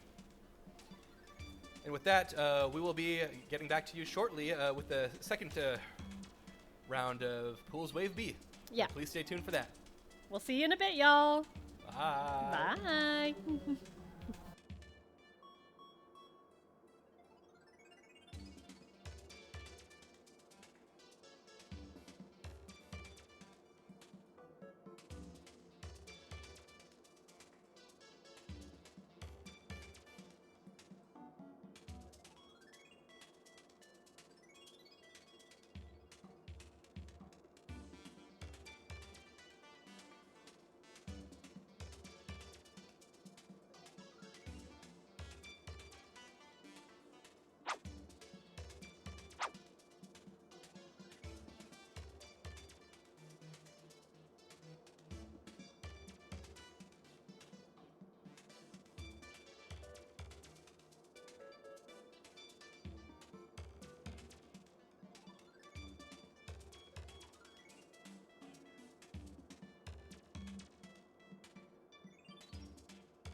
All right, Booyah Bay, welcome back to Pools Wave B. We're starting round 2 of groups right here, best of 3. We're going to be Katamari Damacy Lala against Golden Octos here.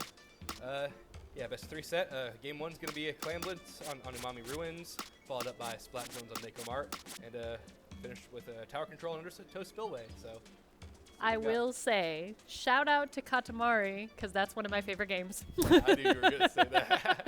Like, for those that don't know Katamari, you're a little alien dude, and you got a ball, and you're literally just rolling everything, and you're just going na na na na na na na na na. It looks like a lot of fun. For Yeah, sure. it is so fun. So shout out to that team just because that's my favorite name. Yeah.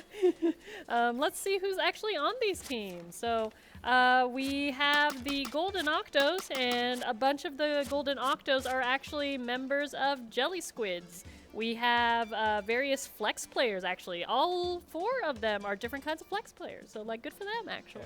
Yeah. Got Golden Octos consisting of Noodles, Coffee, Crow, and NATO there. Yeah, nice. And yeah, a lot of them flex pretty much. Cool. Then we also have, you know, Katamari. We have various one tricks over there. We got like a brush one trick. We got a frontline flex position, and Splatling and Slosher flags. What I'm wondering is one of them borrowing JoJo's Switch? Because I'm looking in the lobby right now, and I see a JoJo KM in the lobby. Oh, yeah. That you are not listed on Katamari right here. Yeah, that's the actual. The actual player people. names right there. Yeah. They're definitely going by different Someone must have in-game borrowed names, JoJo's but Switch. hey, you know, whatever. I know there's some loaner Switch 1 units being passed around because some people like upgraded the Switch 2. So maybe that's what Exactly. happened. Yeah, probably. Yeah, I So brought 3 of them to have people borrow. So yeah, I brought one too just in case, but Yeah. they did not need mine, which is, you know, good. Yeah. Because I was running a little late. I thought I was going to be earlier, but you know. it's just unfortunate we don't have that cross compatibility as easy as we would have liked for these. Yeah, that's the one thing I don't. Well, there's a couple things I don't like about Switch Yeah. 2, but that is definitely one of them where we can't use the same dock. Like, okay, Yeah. make it not as good, fine, whatever. But honestly, it's fine. It's fine. Oh yeah, also shout out to IPL. They rated us earlier, so Oh, yeah? shout out to them. Thanks for the raid, guys. Thanks, y'all. For those of you just tuning in, we're getting started on round 2 of Pools Wave B. So here we go, yeah. For those that are just tuning in and are not sure what is happening right now, so right now we are at Booyah Bay in San Jose. It is the local land of the Bay Area, where a whole bunch of people, both local and not local, are coming by. And this is also part of the land showdowns that are happening across the country. Yep, it's the 3rd of many more to come. So we've got game 1 starting right here. All It's right, Clamblets here on we Umami go. Ruins. Oh no, I saw someone not be in the thing, Yeah, unfortunately. looks like we have a bit of a false start here. Just stay tuned just a little while longer. We'll get that game 1 Yeah, started. we'll get there soon. We'll get there Please soon. look forward to it. You know, just like any other tournament, whether online or a LAN, stuff always happens, you know? Yeah, All the time. all the time. So they'll troubleshoot that real quick, and Yeah. we will come back real soon, real Yep. soon, real soon. So don't touch that dial, folks. But yeah, I People do still love say that, huh? Katamari. Katamari is such a fun game. It's just like, it's just a chill one. Like, it's not, while there is time limits sometimes and Right, whatever. You gotta have some sort of. Yes. objective. Yeah. But it's still like a really, really chill game. Yeah. That very is- vibe space. Yeah, I definitely want to cosplay it at some point. Yeah. Yeah. Good idea. Yeah. One day. Yeah. Okay, looks like they're fixing the issue right now.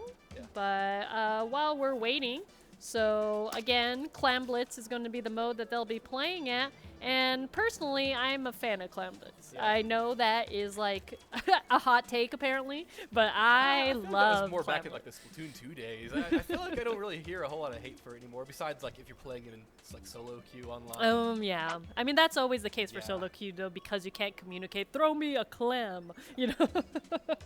It's very involved, and I do like that in the right setting.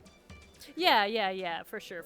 And I do like Clam Blitz on Umami Ruins just Yeah. because it actually is an accessible basket, but not too accessible that it would make it too, heavy on the overtaking of Yeah, something. I've always liked this map. Yeah. Well, for certain modes. Yeah. I don't know about zones. I like it on zones too, if I'm being Why honest. you like it on zones? No way. That's kind of whatever, to be Couldn't honest. really tell you why. I just- Yeah, not a fan I of know zones. why. Good memories. Oh, well, that's a little Yeah. different. That's a little different. Yeah. But I did not like zones there personally. But, you know, different people, different strokes, different folks, you know. I don't sure. like the double zones. Yeah. That's what I am not a fan of the double zones personally. Also, I couldn't really give a more valid reason for why I like it other than just that was that one game and Sunset Surge 1 year anniversary when we secured third place there. And the camera immediately cut to me and Ryan just hugging it out. It was so cute. Okay, see, that's a little different because you have the memories. Yeah. You got the memories No, of a I, LAN yeah, experience. I remember now why I like it so much, just because of that excellent memory I have associated with it. Yeah, and You got on this this. amazing view of Toshi right there. Yeah, yeah, doing his Audience. TO things, you Yeah. know. Love to see that. But yeah, for those that haven't been to a LAN, I do highly recommend coming to one, whether it's... This one, please. Yeah, this one especially, obviously, a little biased, but you know.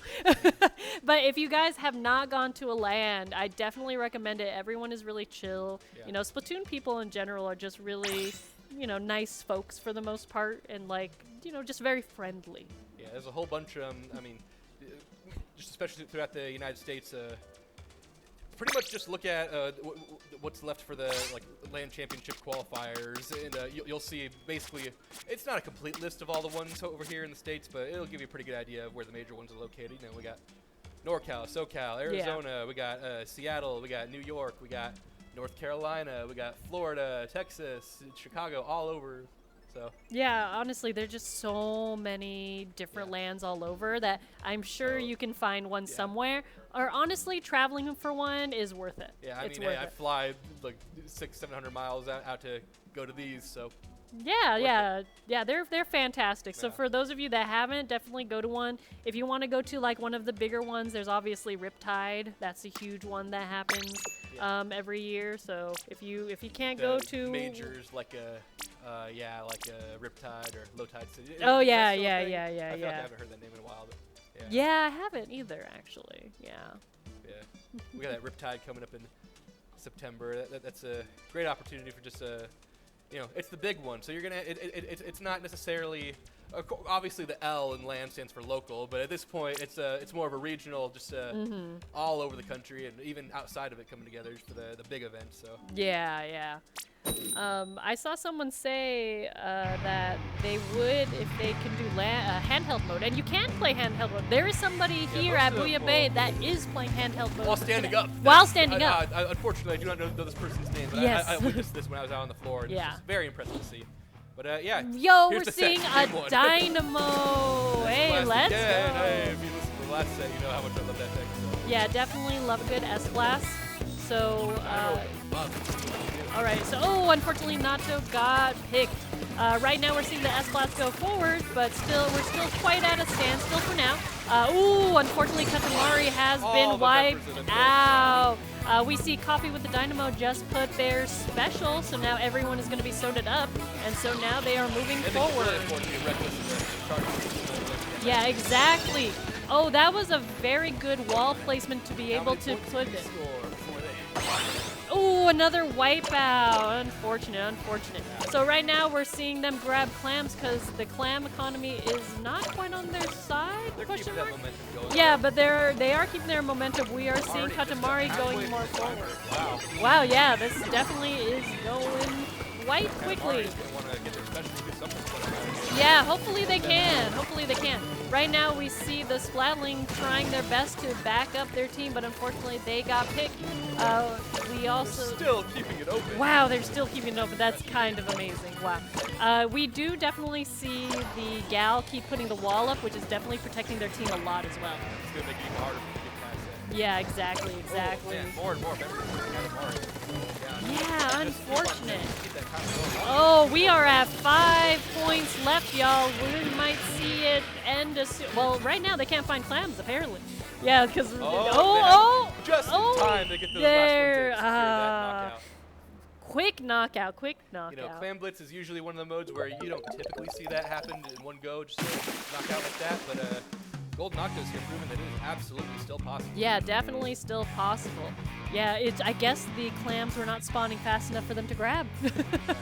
Because they definitely kept going back to get They some, were just but able it to took... keep on shutting down Katamari so much that they were able to afford to have someone go back and get those clams and bring it to them. Yeah. I definitely saw a lot of the gal throw the wall a lot, so they definitely were protecting the basket area a lot so they can't be shot directly forward. So all they could do is go like around it, which we did see some That of just Katamari creates more try to work do. Yeah. I'm loving this phrase that someone in chat just said, one push wonder. That's a perfect way to describe it. Oh, that is actually, yeah. Oh, Katamari's waving. It's Hey, quite Katamari. excited to be on camera.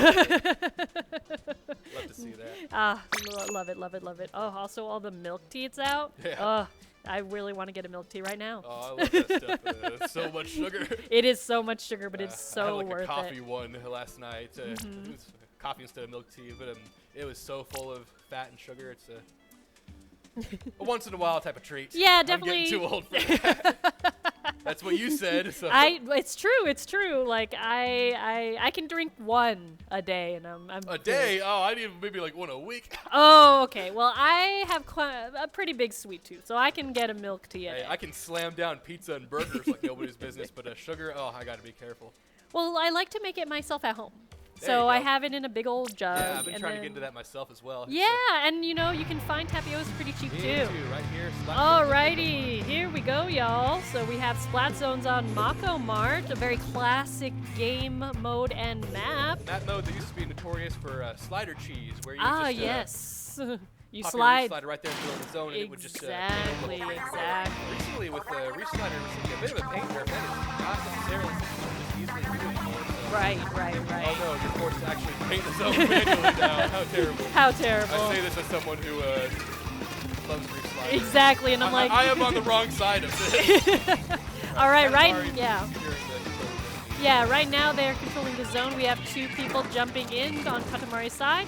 They're holding it in place currently, but we do see Golden Octos coming forward. The 3 people are down on Katamari.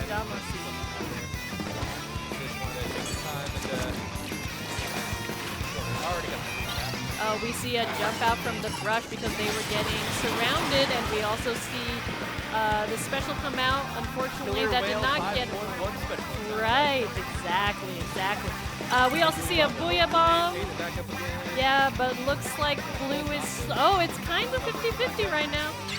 Oh, there you go. Noodle was able to cap the zone. We definitely have the edit able to drop their cooler, so that way people are coolered up. Right now, both teams are 2-2, but Golden Octos is still holding their lead.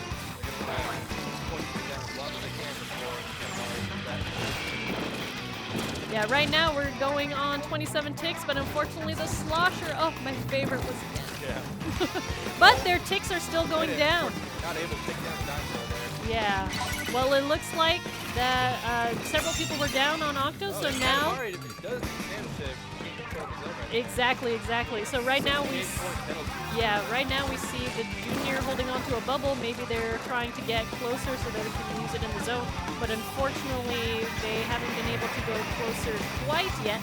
We see the edit go down. Multiple members of Katamari dropping on live, unable to control that goal spot. Yeah, unfortunate. But right now we see Golden Octos. They are pushing forward, and the ticks on their penalty is going down.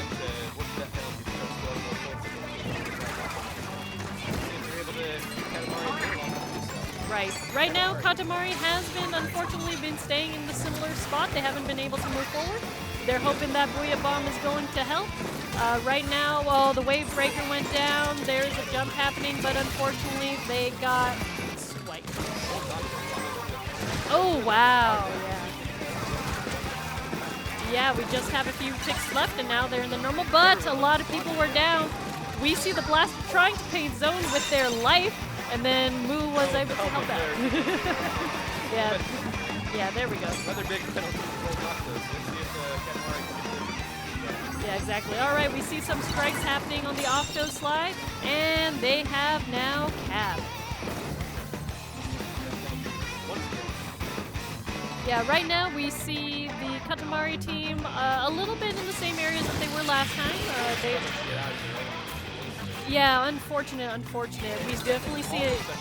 Yes, and we see a lot of bomb action where they're trying to go forward, but unfortunately they cannot.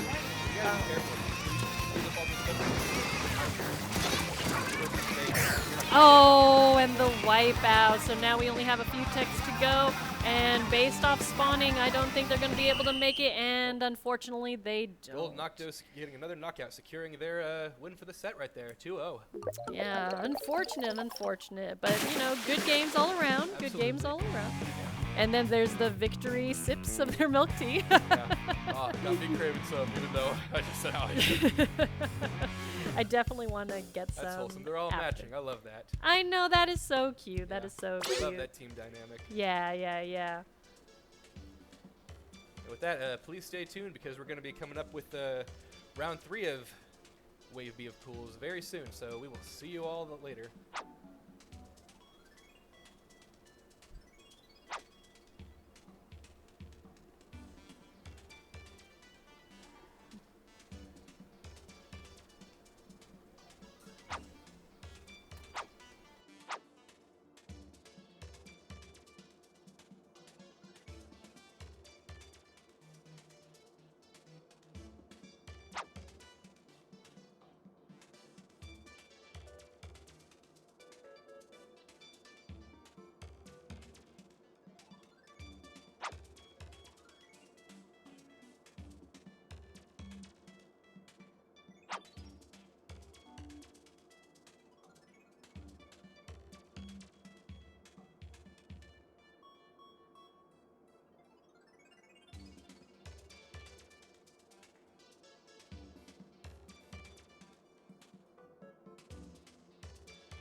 Welcome back to Booyah Bay, one of the LAN Showdown events. It's the third one of the series.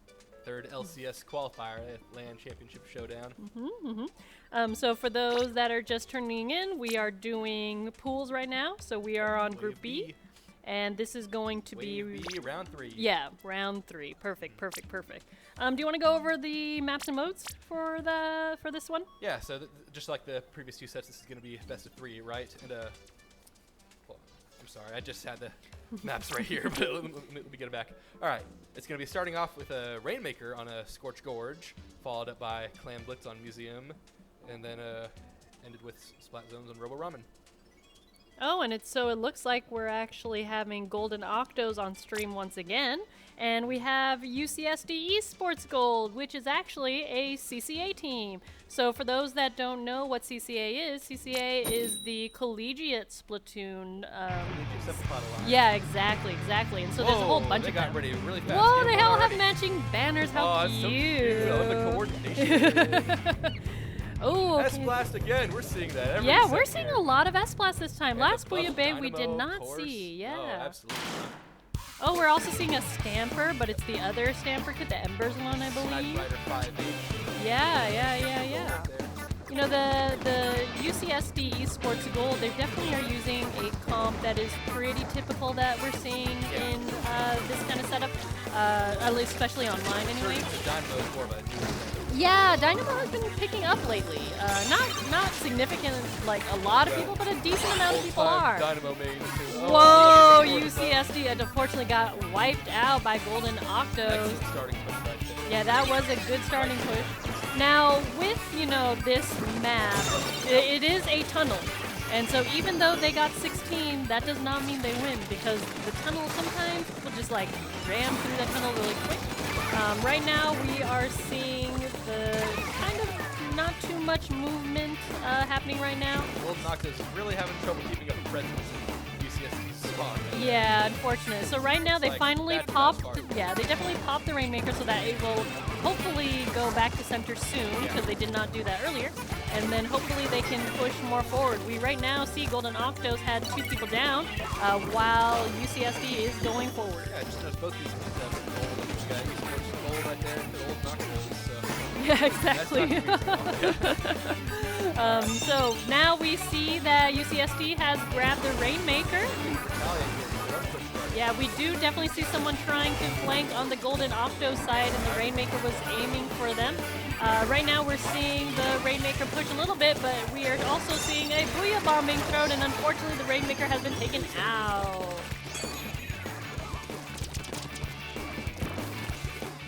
Right now we're kind of at a stalemate. The Rainmaker hasn't been popped yet. Now it officially has been popped, and Golden Octos have decided to grab it.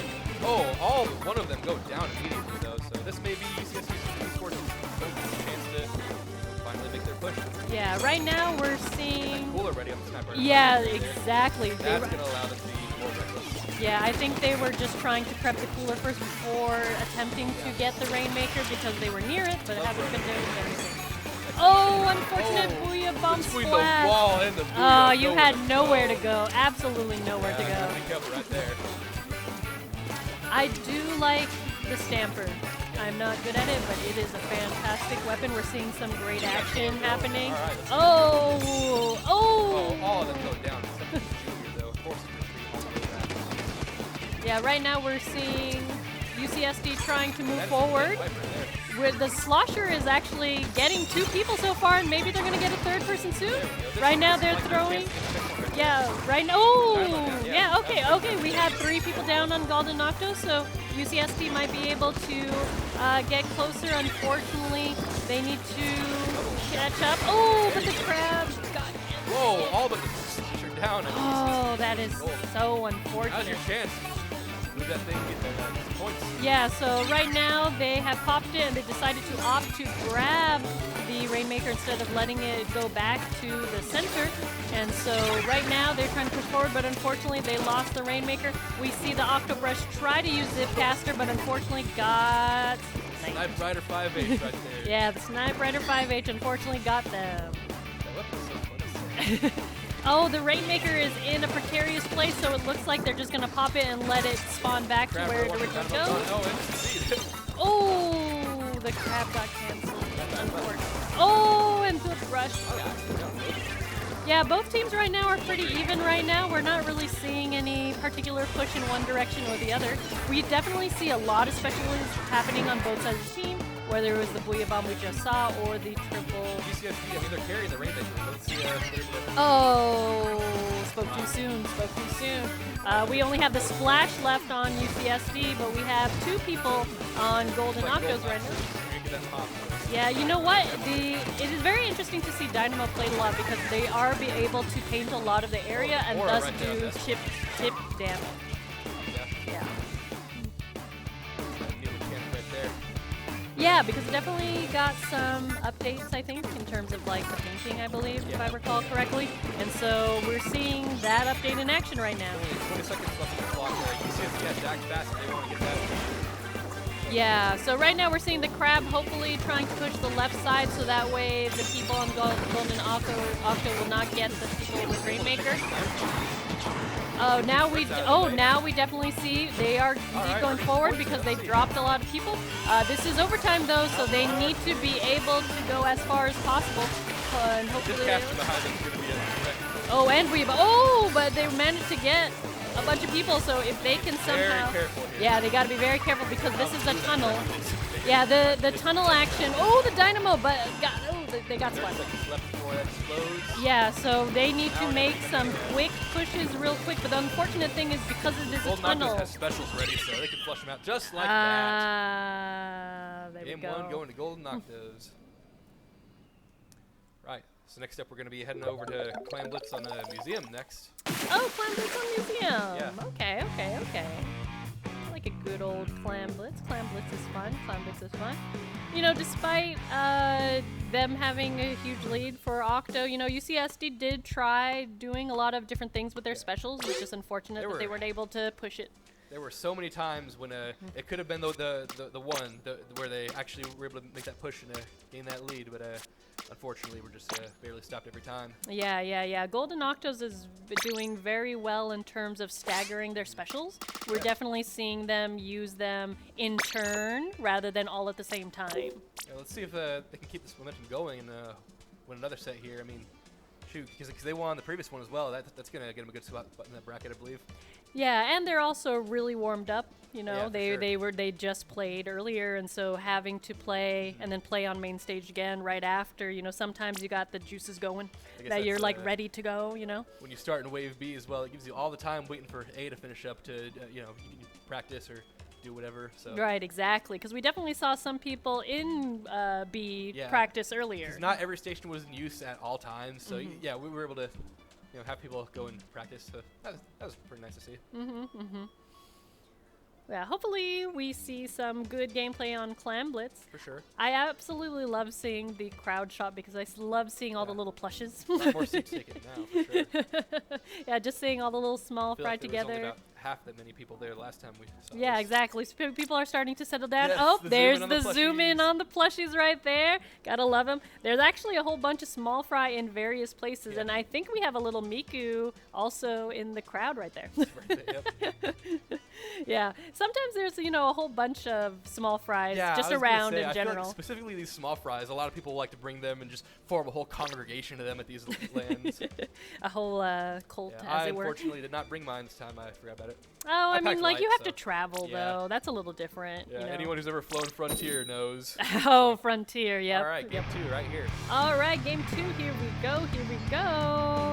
Again with the banners matching, so adorable. God, I love that. Oh, we should do that before we play Sim and coordinate all our. Oh, that is maybe. Well, yeah, we'll see. We'll see, because it depends on time. Yeah. All right, here we go. So let's look at the comps that they have. Right now, it looks like they have similar comps to last time. A little different. No more S-Blast. We got a regular blaster instead. Oh, yeah, you're right. I don't see any changes to Golden Octo. theirs is still the same. Yeah, theirs is still pretty consistent. We already have a Power Clam made. That was pretty darn fast. Yeah. Right now, the clam economy, besides the Power Clam, is kind of all over the place. There isn't any team that has a whole bunch. We do see the Power Egg. Oh, there we go. It was saved. They get that Dynamo out of the way. They should have fair shot to duck this Right, but unfortunately, Oh, two they people dropped. got down. Well, and also 2 people went down. But now there's 2 people down on Golden Octos, so maybe they're able to go. Stop driving the track. Yeah, yeah. Oh, but unfortunately, the Tencel got down. Or the sniper. Oh, catch jump right there. Oh, And a wide bounce for wiped UCSD. out. Okay, so UCSD has put a power clam and several smaller clams in the basket right now. See if they can get any more in there. Yeah, we definitely see Golden Octos trying to push forward and prevent them. We see With the that Killer Whale 5.1 special attack. Yeah. Still does a pretty good job of just pushing it back. yeah, and despite the basket closing, they're still holding the platform for quite a while, even with the Booyah Bomb that just was released.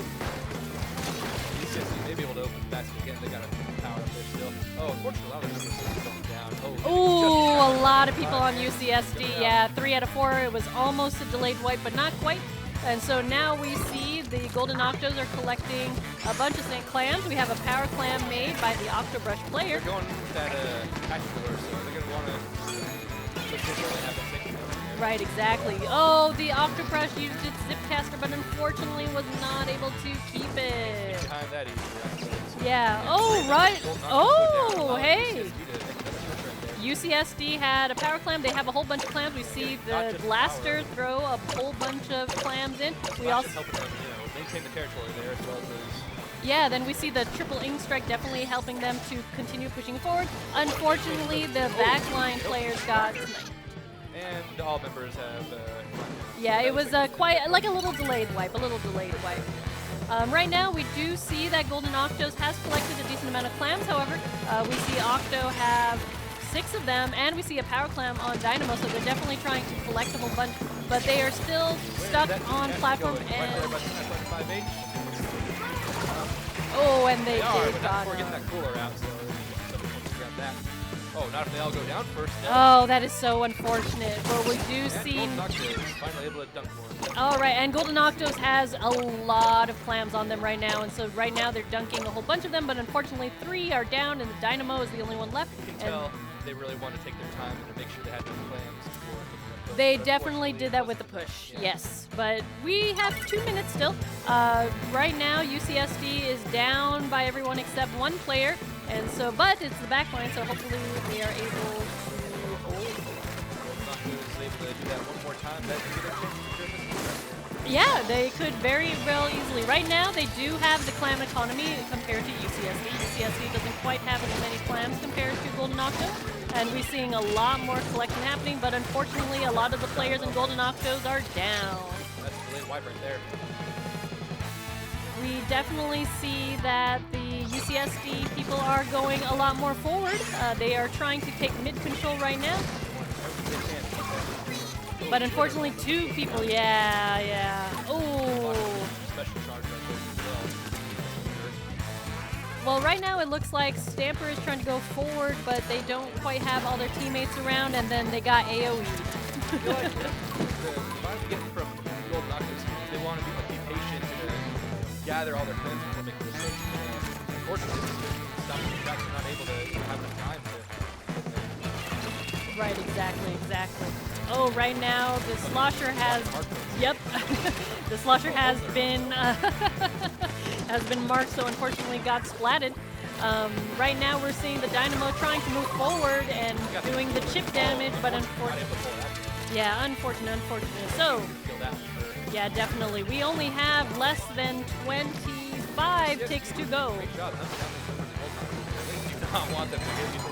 Yeah, exactly. Yeah. So maybe we will go to A a lot game of 3. things coming out. We see a power clam thrown by UCSD, and so they were able to open the basket. If they can keep the basket open for the next 10 ticks, then they might be able to clutch the win. They are slowly throwing, and they're doing the smart thing by waiting for clam slowly. Oh, and now we're at overtime, so we have a few more ticks for that to close. Unfortunately, knocked down all but the Dynamo. There you go. go. That secures them the win right there. all Game right, 3. congrats to the college team. That's what we like to see. And the little victory there, yep. You can tell they're really satisfied to finally regain their footing after the first game right there. Yeah. And like I was saying earlier, for those that don't know, so CCA again is the college teams of the different colleges around the U.S. So over here at Booyah Bay, right now we have 2 guests. So we have the UC San Diego and UC Santa Cruz teams, and there is a whole bunch of them actually. And I love their little jerseys. Yeah, it's so nice to see this, the team spirit of them all being coordinated like that with the colors as well. Yeah. I just love the camaraderie you have with really the in the sense team. that them being in this college league together, it's just a great opportunity for them to really build their team dynamic, especially since they live in close proximity to each other, to attend the same college as well. That just makes it easier, I feel, especially Yeah, I wonder how much practice that they get because they're so close together. Yeah. And with college, while you are busy studying, because I do remember those days, the fact that you can just get together and be like, let's practice, and then find some other college students in another college, like, hey, y'all want to scrim? Like, shout out to CCA. Establish that routine, Yeah, shout out to them because they're definitely doing a whole bunch with their circuit. So for those that haven't checked them out, definitely check out CCA. They're great. They're great. Stream crew looking to hype up the audience in this game 3 right here. They want everyone to yell, ready, go, to start again. Well, yeah, because we haven't seen game 3. It was shut out for 2-0 for both of the ones that we happen to be commentating on. For sure, so having a game 3 is great. Now that they're tied, you don't know who's going to win this set. It's exciting. Exactly. And right here. I'm seeing that we will be playing on Zone's ramen. Yeah. And I can go for some ramen right now. I can go for some lunch. Nice. Especially with the cooler nice weather. Warm, yeah. Yeah, it has I love been a nice cold. Warm bowl of soup, I tell you what. Yeah, me too. It has been very cold in the Bay Area. We have had freeze warning the whole week. And it has been. Gotta say though, when I landed, I expected a lot worse from the way everyone was hyping it up, but no, I just wore a hoodie and I was fine. Well, it was during the day, right? Because it's the freeze warning is happening at night, so the freezing temp is like 30-ish, 40-ish at night. When I went out at around probably 5 a.m. this morning. Oh yeah, it was pretty good. Yeah. So for sure. Now, so. Yeah, for sure. Here we go. All right, here we go with game 3. I'm proud of them. Seeing so many people in those chairs waiting to see what happens. Alrighty, let's see. Go. Here we go. Ready? Go! All right, let's go. Right now we're looking at the comps. Yes, it looks like, the comps has not really changed. Unfortunately, one is down. Yeah, Slosher v. Slosher.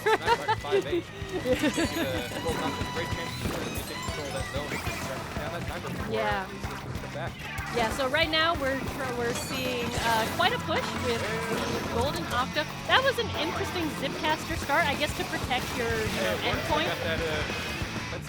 Yeah, that's true. And also it's like very sneaky because you don't necessarily expect someone coming from down there going suddenly on top. Right now we see the zone flip, however, because UCSD was able to flip it. Yeah, they flipped out 2 members of Golden Octo right there and were able to gain over.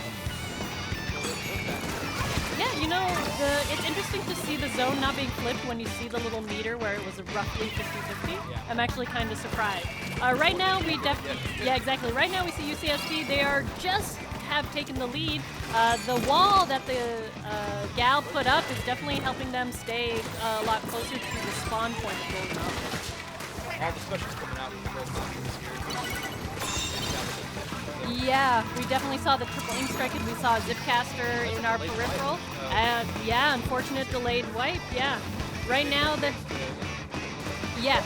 their penalty points are ticking down. I saw the sprinkler was trying to be placed on top of the ROM, but unfortunately was not placed. Right now we saw Golden Octo's able to take the zone once again. However, we have now a cooler UCSD team, and they are now able to push. And you know that Killer Whale 5.1 special attack is able to make them go a little bit more forward. So right now we're seeing their penalty go down, but we are also seeing the specials come out on Golden Octo and say they were able to flip the zone. Last year going down special important there. All but the junior on Golden Octo's down, so it's really hard for them to take the Right, yeah. But right now the Snipe Rider is actually able to keep keep the line. They were able to make their team be able to go forward, and they were able to throw their turn down, and it looks like all of them are coolered up, and so they were able to pick several people from Golden Octos.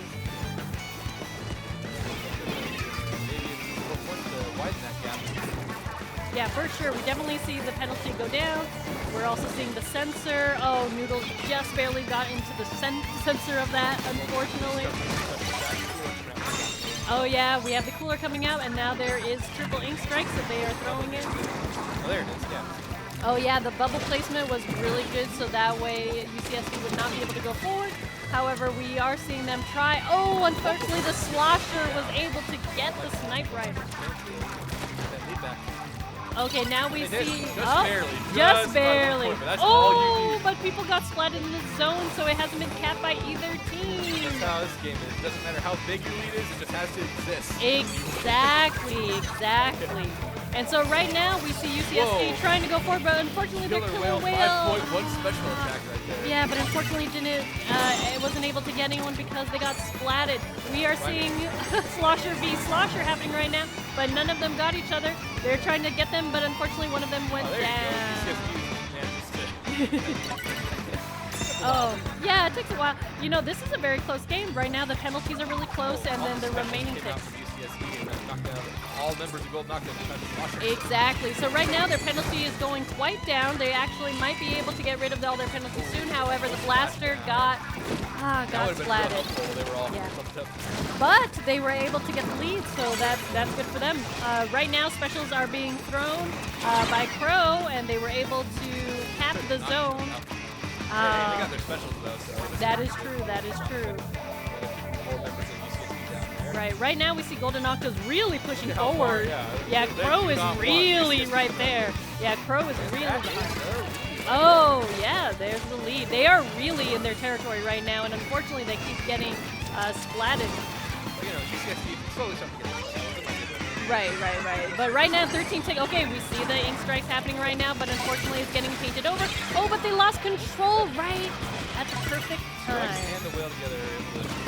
Yeah. Oh, the pencil got it. Hey, they got their cooler out in time at least. They did get their cooler out in time. Unfortunately, 3 people are down on UCSD. And so... Oh! Golden Octos wins the set. Good job to Golden Octos. But, you know, also good job to UCSD. They really were holding their place. Yeah, they definitely put up a good fight. That's what we like to see, a good show right there. Yeah. Interesting, not sure what's going to happen. Yeah, that was a really good round 3, round 3 game. It was really good. It was actually very close too. Like it kept going back and forth. The zones kept flipping over and over. And that's probably why a lot of the competitive scene really likes zones, is because you are able to see the flipping happen a lot more. It ain't over till it's over. Yeah, that's true. If you still have 1 point left on that counter, that is all you need. So. Exactly. Yep. But yeah, you know, good on them. We are going to take a break real soon because that's it for Cool's Wave B. Before too long. Exactly. And you know, it was fun. It was fun commentating. I always love commentating. You know, this is great. It's great. So pretty shortly here, everyone in the venue is going to go out to take a group photo. So please look forward to seeing that whenever that gets posted online as well. Yes. And then we'll be back with the bracket. So please look forward to that. Thanks for watching.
So our mics are gonna go live, and they're gonna stay live. They'll give us Deal will give us a countdown. Okay. I'll be the one to tee it off if it Okay. helps you a bit. We are gonna take a break.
Hello, everybody, and welcome to Booyah Bay Cable Car Coast. Bracket stages are officially here. My name is Kyon. I am joined for your first time here. Exactly, Yes, it's for the first Helix. time, Helix, you've been around the comp scene for a while. How are you doing? I have been. I am now a little. I'm part-time now, but I am so excited to be here, and I've never commentated before, so hopefully you guys can bear with me. And I really, I've always liked the idea of commentating, so I'm excited about that. Well, you get to deal with me for the next couple of rounds. I think that's the best way to phrase it here. Obviously, I've been around for quite some time, so this is going to be a big dissonance for both of us. Yeah. We have entered Top Cut. We finished both of our group stage. We finished both of our waves, coming into this one. So we now got the two teams. Actually, one of them we just saw on stream just a few moments ago, being Golden Octos and Usagi Supremacy, coming up here. As you see from our map list, best of 5. We had best of 3. Now we're at best of 5 territory coming up here. I mean, Helix. First of all, your first time here, though. Even though we got the you got the teams up here.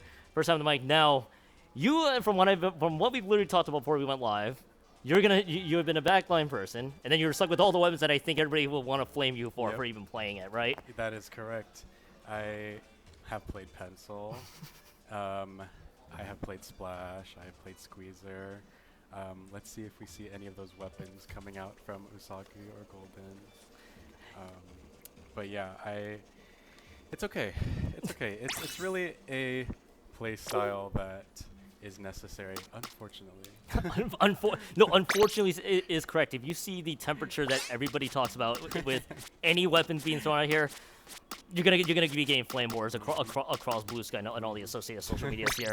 Teams are about to be loading right in as we get this thing started. As we do get our introductions here, Golden Autos, which I've seen the team name before, and I've seen like 30 different iterations. We do know that it has Noodles, Crow, NATO, who I'll be jabbing it up with spoilers later today, and Coffee, Kite, Beam, and Sovless, and Parfait. Prism is going to be the team lineup here for Usagi Supremacy, to say the least.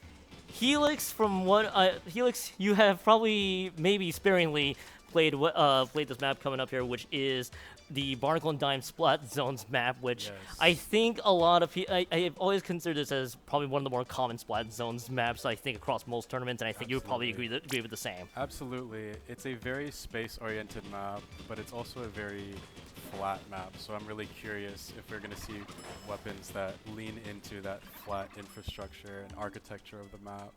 And yeah, I wonder if we're going to see a lot of shooters, if we're going to see a lot of heavy paint, if we're going to see a decav maybe from one of the flexes. But yeah, it sounds like it's going to be a good game 1. I'm hoping that we get a fantastic game 1 here. Of course, I know me sitting in the spectator seat, and of course you sitting as player.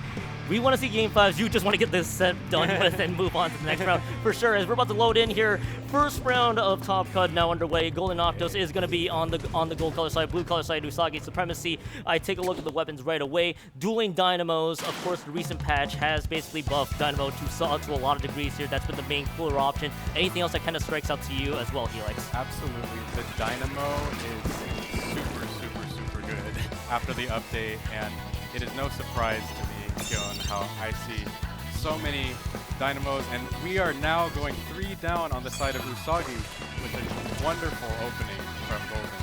Yeah, Golden Octos with a fantastic opening to start. Now they are about to push everybody out from Usagi. Supremacy stuck to this lockout position, so to speak. I see the Booyah Bomb has been used. They do have that bubble that is readily available here, but it looks like they're going to wait a bit just for the right time to use it. Excuse me. Several members, by the way, down health-wise, down to the halfway marker. They're having to protect themselves so far here. Helix about 47 points past the halfway marker, and Golden Octos is still rolling. Yes, I see that there's a little bit of a stagger here, but they're kind of trading staggers, and I'm wondering how Usagi is going to get in. They are now 3 down, and oh my goodness, it is a wipeout. Yeah, sudden wipeout there, and now Golden Octos is just running with this one with full commandment. I think this could just be the only 100-0 we're going to see here in round 1, and specials are going to be dished out here. The Ink Storm is going to be last ditch, but that's not going to be enough. Okay. Talk about you said a good round 1. I think our wishes got a little quickly dashed. Convincing round 1 start here from Golden Octos as they get the 100-0. Yeah, that's a very strong opening from Golden Octos, and very aggressive. And it was really huge that they got the 2 picks at the beginning, and I'm really curious if we're going to see some counter picks from the next map mode. Which don't worry, we'll get the counter picks eventually down the line. And I think the other way to see it there is they just didn't look back as well, because you're about to comment there, the Dynamo getting so much attention, but I think the entire team as a whole kind of just knew how to blitz Usagi Supremacy right away there in that first map. So great start for them, and for Usagi Supremacy, just gotta wash it off here. Just move on to the next one here. As Inkblot TC, a tale as old as time for every tower control map, is making its way. Ever since the beginning of Splatoon 2, it has been a map that we've seen again and again in every map list. It is, oh my goodness, it is such a common familiar, especially for players that have played more Splatoon 2 than Splatoon 3, which happened to be me. It is a very comforting, perhaps a guilty pleasure map. And I'm really back to counter picks. I was really wondering if we would see like changes in comps to counter, is what I was saying. And I think my prediction is that I'm going to be seeing the Dynamo on both sides again. I don't know. There are a lot of walls here. There's a lot of space. Oh my God. That's tough. When did Kirby and Waldy all of a sudden get their salmon friends here? And why is there a random penguin? You know what? That penguin is just here saying, you know what? I'm part of the Nintendo franchise the entire time. Watch as the entire chat just starts roasting me the entire way through. It's like, no, this penguin's from a Nintendo game, Kyon. You know that for certain. I love the close-ups here. I know that we have a tournament basically underway here. As we're about to see how this is all gonna play out out here. Sorry, I'm getting a little distracted. Don't mind me. Brain is still waking up. I mean, the energy even down there for as many people as there are here in San Jose is just incredible, and everybody's right now just also going through some of their rounds here in Top Cut, Helix, and it kind of feels like being here. It feels a lot different than playing back online. Yeah, it's absolutely different than online, and to add, I believe this is the first time I've been in this venue for Booyah Bay. I've gone to Nice. 3 Booyah Bays, but I really like how open this venue is, and I love just the views, and like it's a lot more open space, and I love how it's like everyone's facing the wall at the screen. Just the new setup is it's super cool to see it in this area instead of the area I believe next door. But yeah, I'm excited to get with the set and army of small fries. The army of small fries is just there the entire way through Helix, and oh my goodness, and There it is. there's the army here. I think one of them's even more decorated than the other. I don't know why they get all the fashion. I can't believe Humble any. army of small fries. Right. What I was gonna say, don't put the bat back on top of the plushies. That is a criminal. That is criminal, spectator in the audience. Don't you do such a thing. But yeah, no, I agree. I'd love to see how this set progresses. I think I wouldn't be shocked to go to your point earlier while we got distracted by the army of small fries there. I mean, I wouldn't be shocked, to your point, Mirror Dynamos would be back. We saw it earlier from game number 1. And I also saw the different Octo brushes as well. I think one of them had the vanilla. That was Golden Octos. Usagi had a different variant of that Octo brush as well. But what about the Dynamo with this particular map mode kind of strikes out to you as we're about to load in here? I so. think I'm going to see a lot of shark. We're going to see a lot of sharking because there's a lot of corners in this map. So let's see what comps we got. We got Golden on, Tempered Dynamo. And we got Usagi with another Dynamo. And I believe that it's, okay, there's still a cooler on each side. Yeah, that cooler option they shift that from the Dynamo to the end zap. It's actually interesting that Coffee, as you mentioned, that's going with that Tempered Dynamo, goes in that one. I see you, Spectam. You're showing off that jellyfish there with painting the origami. We'll check back on him later on. But to your point, that's an interesting change there with that Dynamo. I would expect the vanilla Dynamo duel there, but it turns out it is just that temper one with the whale. You shift that cooler responsibility over to the Zap. So I'm wondering to see how this all materializes. Golden Octos, by the way, down to 83 points remaining. They are being swarmed there by Beam, but Beam is struck down by Coffee. Coffee was down to half health and was able to get the pick anyway, and Dynamo's just getting a good feel for each other, but won't be getting much out of it. And Helix at the stance, no first checkpoint yet in the first 45 seconds, just 83 points remaining for Golden Octos. Now, we saw the Stingray coming out, aka Killer Whale, and as a Stingray enjoyer myself, I'm really excited to see this Dynamo. Not expecting it, but Whale is really good here. Okay, now we're seeing the push getting set up by the team Usagi, and okay, all the specials are coming out, and they are in a 4v2. This is looking really promising to go. Yeah, this is really promising right now. Nato was just trying to find one. He was about to catch one off guard, but it is just going to be the delayed 3. This opens the door actually for Usagi's supremacy to see if they can broke through the treacherous second checkpoint. They get 2 members down already, and it should be that second checkpoint very much cleared. That's going to be big news coming down as they are able to take down more points on the board. Solve is going to have to jump out of that tower down to lower ground, and they are being met by Nato on that entourage, but they are going to go down in the end. And Helix, Golden Octos didn't get the first checkpoint. Usagi gets 2.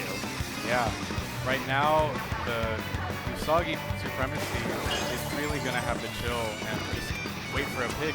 And now that I say that, they have gotten 3 picks. That is amazing, and we are going to see the push slide back into Usagi's side and see if they can get even further than 36 this time. Yeah, and their option that they just used double Booyah Bombs, by the way, as well, which we didn't even get a chance to cover there. They're just swarmed the base of Golden Octos, or the back of Golden Octos rather, with so much of them, and Coffee is going to drop there as well. Still the 2, make that a 3, so as you know, they were trying to play that one patiently, trying to burn all the specials, but they aren't going to get much in the end for an extended push. We saw Beam getting the trade. Yeah, and Beam getting that trade definitely helps. Now 233 down. Golden Octos will be getting that tower reset, and I mean Helix, Golden Octos has a lot of ground to make up at halfway through this map.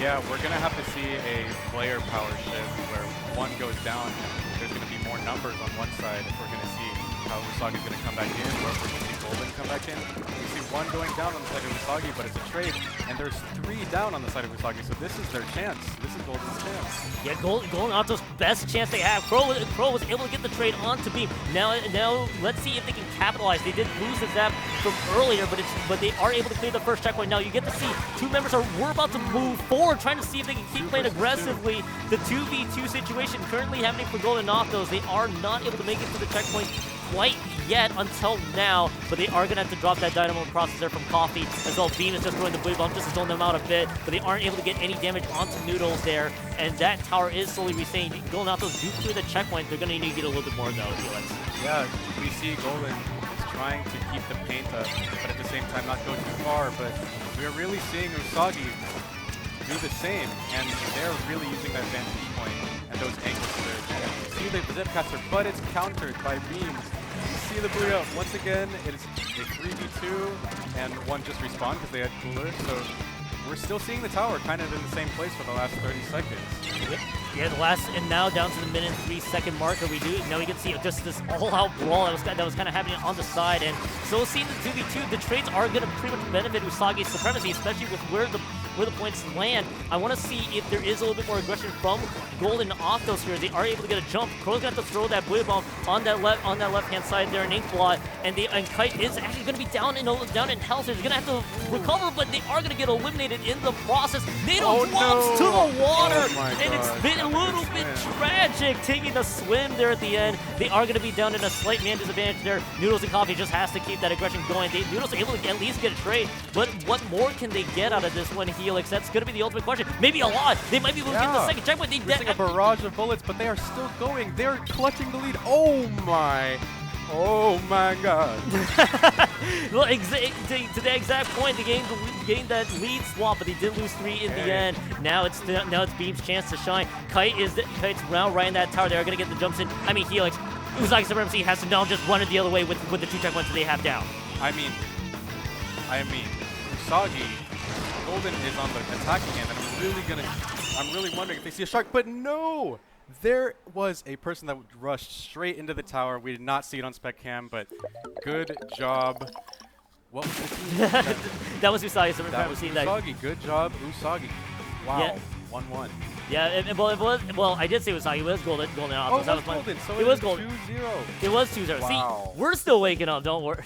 Don't worry. It's all slowly catching back up to us. It was also tense finish at the end there. Just so close. Everything was kind of on a knife's edge, effectively, and I was getting the team mixed up there too, because it was like, for a majority of the game, Usagi Supremacy had that lead, and then it just came in with a blitz there. I just wasn't expecting it from Golden Octos right away, and that's where I got the mix up. I knew I was gonna make that error eventually, and they're gonna be up there. And they're gonna be scoring 2-0, and the next one being the set here, and it's gonna be on Humpback Pump Track Rainmaker coming up. Something that I am gonna note, something that I did notice about the tower control game is that Usagi was really strong with the barrage at the beginning, and they were keeping a pretty good defense when Golden was really trying to push, but I think that Golden really was just able to weave through the bullets of Usagi and just stay on tower and just get that clutch. The 34, when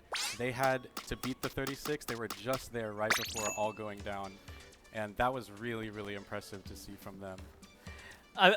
And just Golden Octos being able to wrestle that one back, because we saw that Usagi Supremacy had so many chances to keep that a 1-1 set coming up, but just everything falling apart right at the tail end of it, just with all the fights that are ensuing, kind of mean a lot now. As going into this third map here, as we get a good little awesome shot of the venue from this corner, which is, again, the traffic's just amazing here.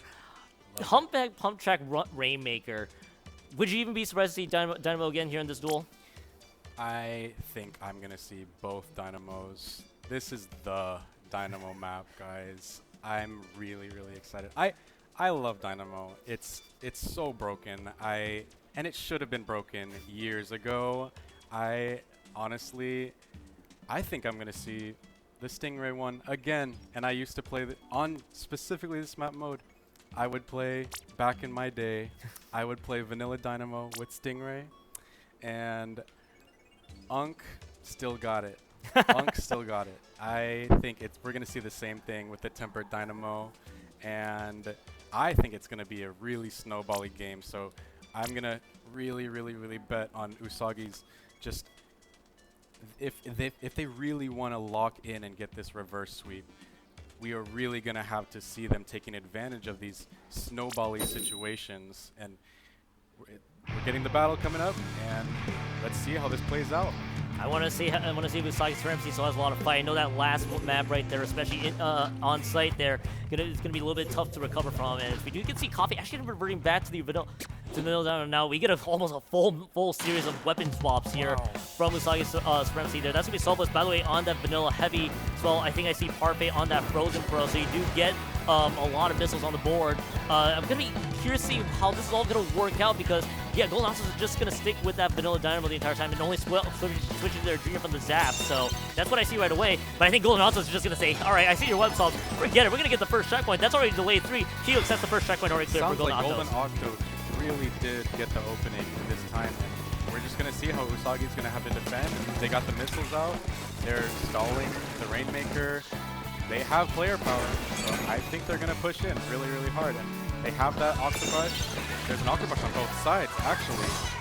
But they go 2 down in attempt to push the Rainmaker up and get it back to neutral.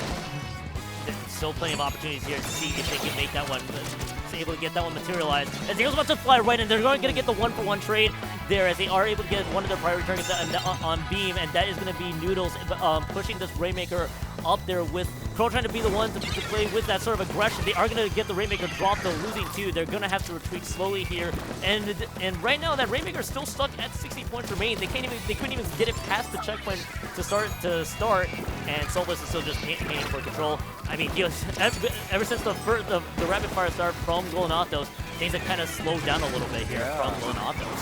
Fortunately for Usagi, we saw the Golden Octos Rainmaker die, but we do see a player number difference. They did go 3 down, but luckily I think they had cooler Usagi, so they still didn't push too far. 38 is not too bad. We are seeing a 4v3 right now when the Junior did not have cooler, so let's see if this can be their chance. They're really going to have to lock in. Locking in is definitely the key there. We did get to see a bit of Kite with that flow, or immediately gets a few more, and there's the second one. There's that one member drops, though. It is just going to be the two members up there. It's not going to lead to much quite yet, because Usagi Supremacy still had to get out of respawn. Golden Octos, by the way, playing this one a little bit more defensively. They are going to have to pick up this Rainmaker here and try to go for a little bit more past neutral, but not able to do that quite yet. This is their best chance. Beam's going to be the one to pick up this Rainmaker. They're going to try to get that first checkpoint here soon. Kite's going to be the one that's looking large, but they are going to get dropped. An Octobrush trade. Beam is pushed back from the Trip Strikes and is absolutely cornered. Exactly what you noticed there, Helix. Usagi's Supremacy still can't get the first checkpoint yet. Yeah, Usagi's really going to have to reevaluate spontaneously just how to get in, because we're seeing this barrage of bullets, especially with the newly buffed Heavy Splatling. Here we are, NATO doing the shark, and he's going to almost get 2. Tragic death from NATO. But we are still seeing the player number difference, so this is still... I still think that this is Usagi's chance, because they still have mid, it looks like. They still have a decent control in mid. Kite once again with that flow aura, see if they can take advantage of all the buffs. They get one right there, and it's going to be Kite is going to get shut down by Noodles. Noodles is going to be able to retreat successfully, though, as everybody's just getting out of respawn. Soulless and Beam are going to have to just play that one a little bit defensively. I mean, Helix, 1 minute and 40 seconds left to go on the clock. Golden Octos has NATO just trying to run right in with that Zipcaster, see if they can find anybody by surprise, but not able to do so quite yet. But I mean, Helix, Usagi's Supremacy, 1 minute and 30 left. This could be 3-0. They don't have their response right now.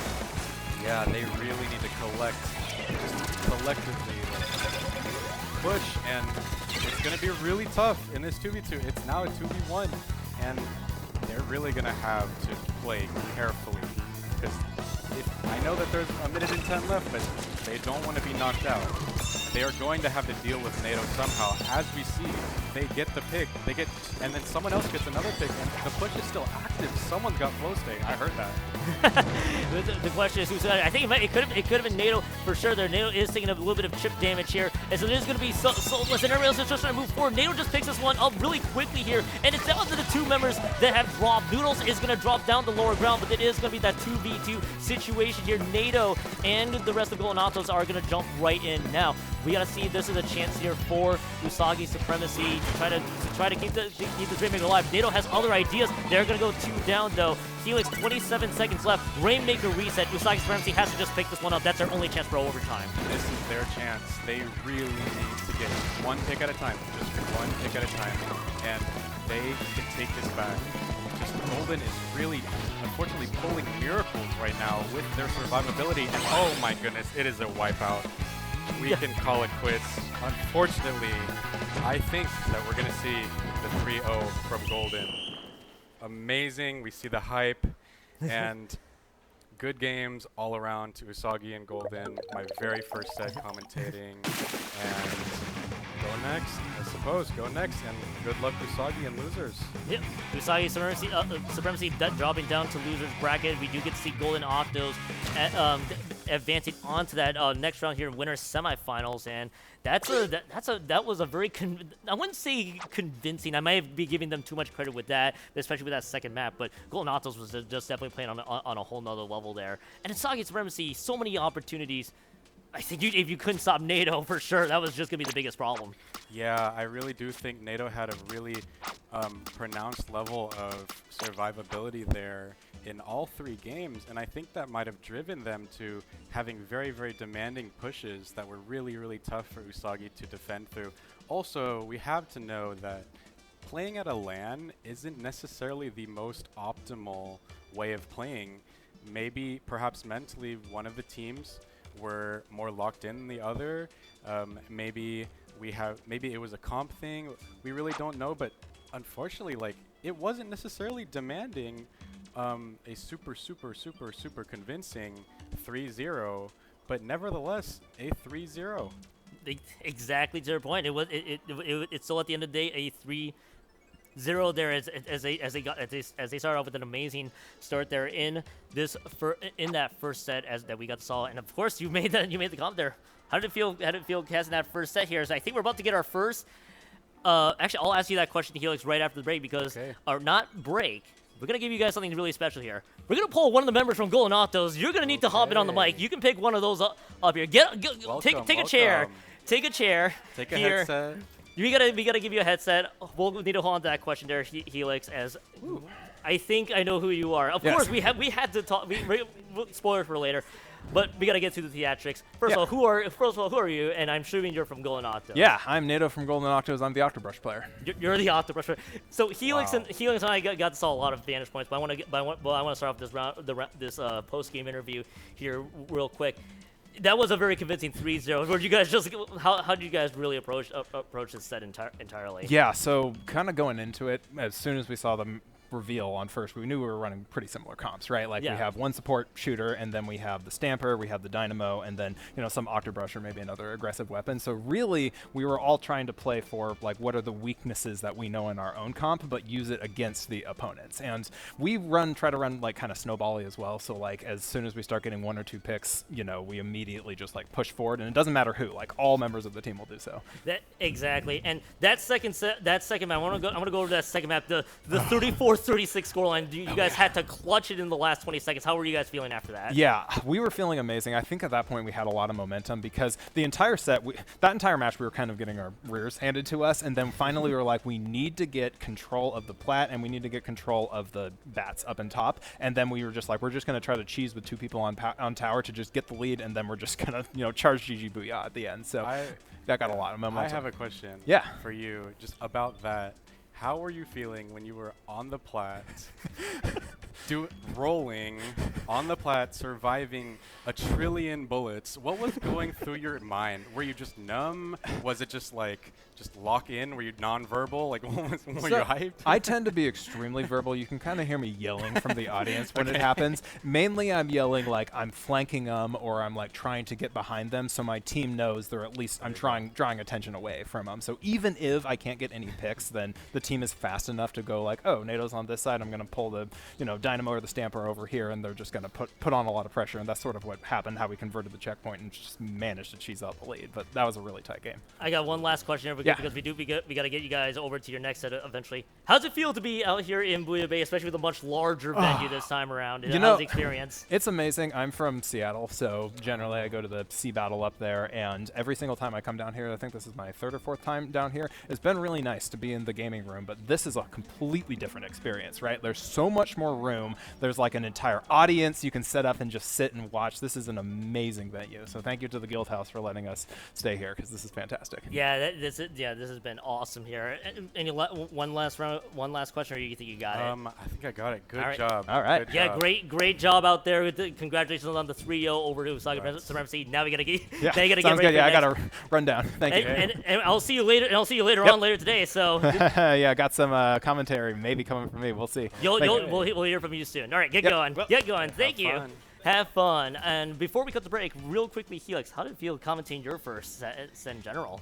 You know, it went really smoothly, and there's stutters here and there, but that's natural. That's just performance anxiety. Everyone has that, and it's all right. And I don't know. Unk still got it. Still got it. You got one more set with me, and I know the feeling, especially when I did my first SOS for IPL. But folks, Helix is awesome. There you go. The Unk still definitely got it. We appreciate you there out there in production side. But folks, we are going to be setting up for the next round here in just a few moments. So don't go anywhere. We'll be back for winter semifinals coming up here in just a few moments.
Welcome back, everybody, from the slightly longer break. I'm still Kyung. We still nabbed Helix from the main lobby here for this second set coming up here. I'm still left with the team name. Give me a minute here. It's Dave's Hotties versus UCSD Esports Gold. I happen to have some of the history with both these teams. I'm gonna go with Dave's Hotties. You know, one of the players there, Kanan, who I believe may. You lost him, you said, in SoCali, did you? Yes, I went to the first SoCali, and Kanan kicked our knees in. So I'm going to be having my eyes on Kanan, expecting those plays. All eyes on Kanan just for you. They have a roster, which, by the way, the reason why I was kind of cackling when I saw this matchup is it's going to be, it has Goldchild, Zeal, and Blaster. Goldchild, Zeal, Goldchild and I believe Blaster, I could be corrected here, the UCSD folks will correct me. They used to graduate from UCSD, and they're up against the group that they literally used to play for. Oh, wow. The power of graduation is very compelling. And they got Nerdy Adam, Uame, and I believe these might be the two newer guys coming in for this particular oh my gosh. year. It's They're talking to each Darkrai other. and Lob. Yeah, this is kind of a comical matchup. I am not gonna lie entirely. They're actually talking to each other like friends, and that's so funny because it's like, yeah, I believe I've seen a couple of them wearing those uniforms before from the other side. That's gonna be so funny. It's always great facing like former teammates in tournaments. It's like such a silly rivalry, usually At least in the context of this one, they graduated from the college that they couldn't actually be able. Their eligibility ran out. We will talk about eligibility some other time because we're about to kick off semifinals here in immediate style. Okay. We will get to that here in just a few moments. Dave's Hotties going to be the gold team. Blue team is UCC Esports Gold. Take us through, Helix. Lowkirk Entologically O State. I think this is going to be the craziest match of the land. I think YouTubers are officially on the menu. Pencils, you have played a pencil once upon a time, and there's a 50 gal. The only team that isn't that there are no mirrors of is, I believe, I gotta be corrected here, is gonna be the L3 versus the Blaster. It's gonna be the S+91. That's what it was. I don't even know what's good. At this point, all the weapons are just crazy. The James Hotties is about to take the lead here. Helix 40 seconds in. We were at a neutral state for quite some time, Blaster but now is there we go. everywhere right now, but unfortunately got splatted by Darkrai, and we are really gonna have to see how they're gonna push back in with their Ultra Stance and Booyah Bomb live. The 52 just respawned. The pen is going to have any second, but there's one down once again, and oh my goodness, Blaster, screwing on everyone. Oh my gosh. And we got the squid bag. Oh my goodness. Oh my goodness, Blaster, and all that done with the flow aura too. And flow state. Yup, everything Blaster did, they just went and did on UCSD Esports Gold. This is almost Nerdy Adam nerding on everyone. This is almost Chef's Kiss. Flat. Nerdy Adam is trying to keep this one alive. Got that. They kept it alive. How did UCSD even come back from that? I don't even know. That was a clutch, Joan. That was a clutch. And unfortunately, I mean, they're going to have to deal with last-ditch effort. And they still got the zone back. Dave's Hotties were really going to have to see. They're going to struggle more because the opposite team now has the last-ditch effort. And lo and behold, now we see the zone flips to the other side. Yeah, now you got to see, that's Kanan, by the way, who may have been playing a little too many gacha games once in his lifetime. He just went down there having to play a 1v3 battle here. Now UCSD Esports Gold about to move right up there, and Nerdy Adam gets one, and there's a segment that rolls off. Nerdy Adam is gonna drop. Nerding everywhere, yup, and unfortunately, Geo Sky with the lock-in, going in with Cooler on the 52, almost perfect accuracy. We're gonna see how they're gonna get into pain control. It's looking like a flip. It might be a flip. Oh, no, they don't get it. Nerdy Adam does it again. Oh my gosh. That 52 gal from Nerdy Adam is gonna be running well. This could actually be the lead change. It is literally on the nice edge of the Blaster for a breaks through. Goldchild Guildhouse is able to provide a lot of supporting pain. Helix, oh my goodness, UCSD does cut the deficit down, but Dave Toddy getting the zones back at a good time. Okay, it's a really, really, really deep push for both sides here. It could go either direction, Joan.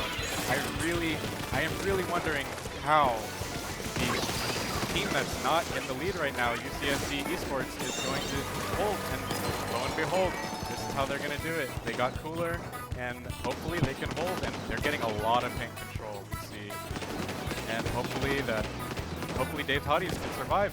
That's going to be the ultimate thing. Can they survive much longer? That's really what they got to deal with, because it is going to be Goldchild, which, by the way, almost a backliner extraordinaire. Goldchild able to try to find a lot of additional pain here. Teal trying to come in with the Ultra Stamp, and it's Nerdy Adam again getting the pick onto one of them, and that is this could be the big support here. Nerdy Adam, the second sub on the Ultra Stamp. What is Nerdy Adam? Got the third cancel on the Ultra Stamp. That is unreal, but they believe it get the cap. Oh my God! They do not get it! They do not get it at all! The lead changes hands, and that's all they're getting the few! No! Unreal! No! That is unreal! No. Unreal, Helix! Unreal nerdage we saw from them. Oh my nerd. That, I have never seen anything like it. That was the commentator's blessing. It kept. If that is Nerdy Adam, like, good job. Good job. Oh my cinema. Cinema. Absolute cinema. How many Ultra Stamps? Absolute cinema. How many Ultra Stamps was that got canceled by Nerdy Adam? That had counted at least 5. Gotta be at least. Mid-flip, hitting those 52 gal shots, miraculously nerding everywhere. Actually crazy. I'm very, very impressed by this amazing, amazing first game from UCSD Esports.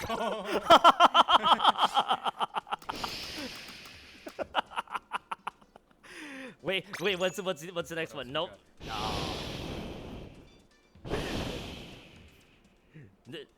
Oh my lord. Oh my goodness. I don't think there's any more I could say. That's just Nerdy Adam. Has got that dog in them. It is, right? It is on. This is gonna be. I have a really good gut feeling. This is gonna be an intense set because game 1 already. We are seeing back and forth, back and forth, back and forth. John, what are your predictions here for next game? Honestly, if there's anything I've learned from this previous game, is that anything goes. You got the GooTuber, you got the pencil. I think they were dueling 52s, and Nerdy Adam just outdone Kanan on that just by value alone. I wouldn't be shocked if there are changes. The question is ultimately going to be, what will the changes they have? Maybe because it's a UCSD battle, they probably wanted to just play a little bit of silly dueling there. But it's actually I'm even more amused, Helix, that 3 of the ones were the same on both ends. Absolutely. Okay, the game's about to start, and we're going to see if we're going to see any changes or if they're going to stick to goo. You never know. You never know.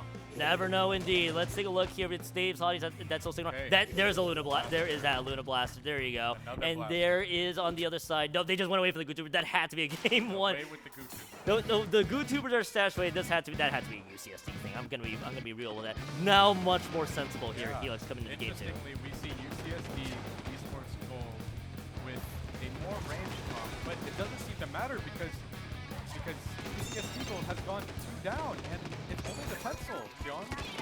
Only the lone pencil. The pencil is done. That's a delayed wipeout, and that will be Dave's Hotties. That will be the automatic first checkpoint here as the respawn's not favoring UCSD. Once Lover does along, and there goes Nerdy Adam, but Darkrai just get the return splat onto Blaster. Darkrai was lurking large there, but it's going to go down at the end of it. This is just going to be a little bit of patient play here. Helix and Dave's Hottie, I think they got a lot of words to say there after that first game. This is so back and forth, and Dave's Hottie is looking locked in. Completely different team than before. And it's just, wow, the snowball is real, and we're going to really have to see Nerdy Adam locked in. And, I mean, here it is. It's a 3v2, but we still have to see specials online. So we're going to see how this goes. Yeah, so what's really fun, this might potentially be a very carbon copy of the very first game.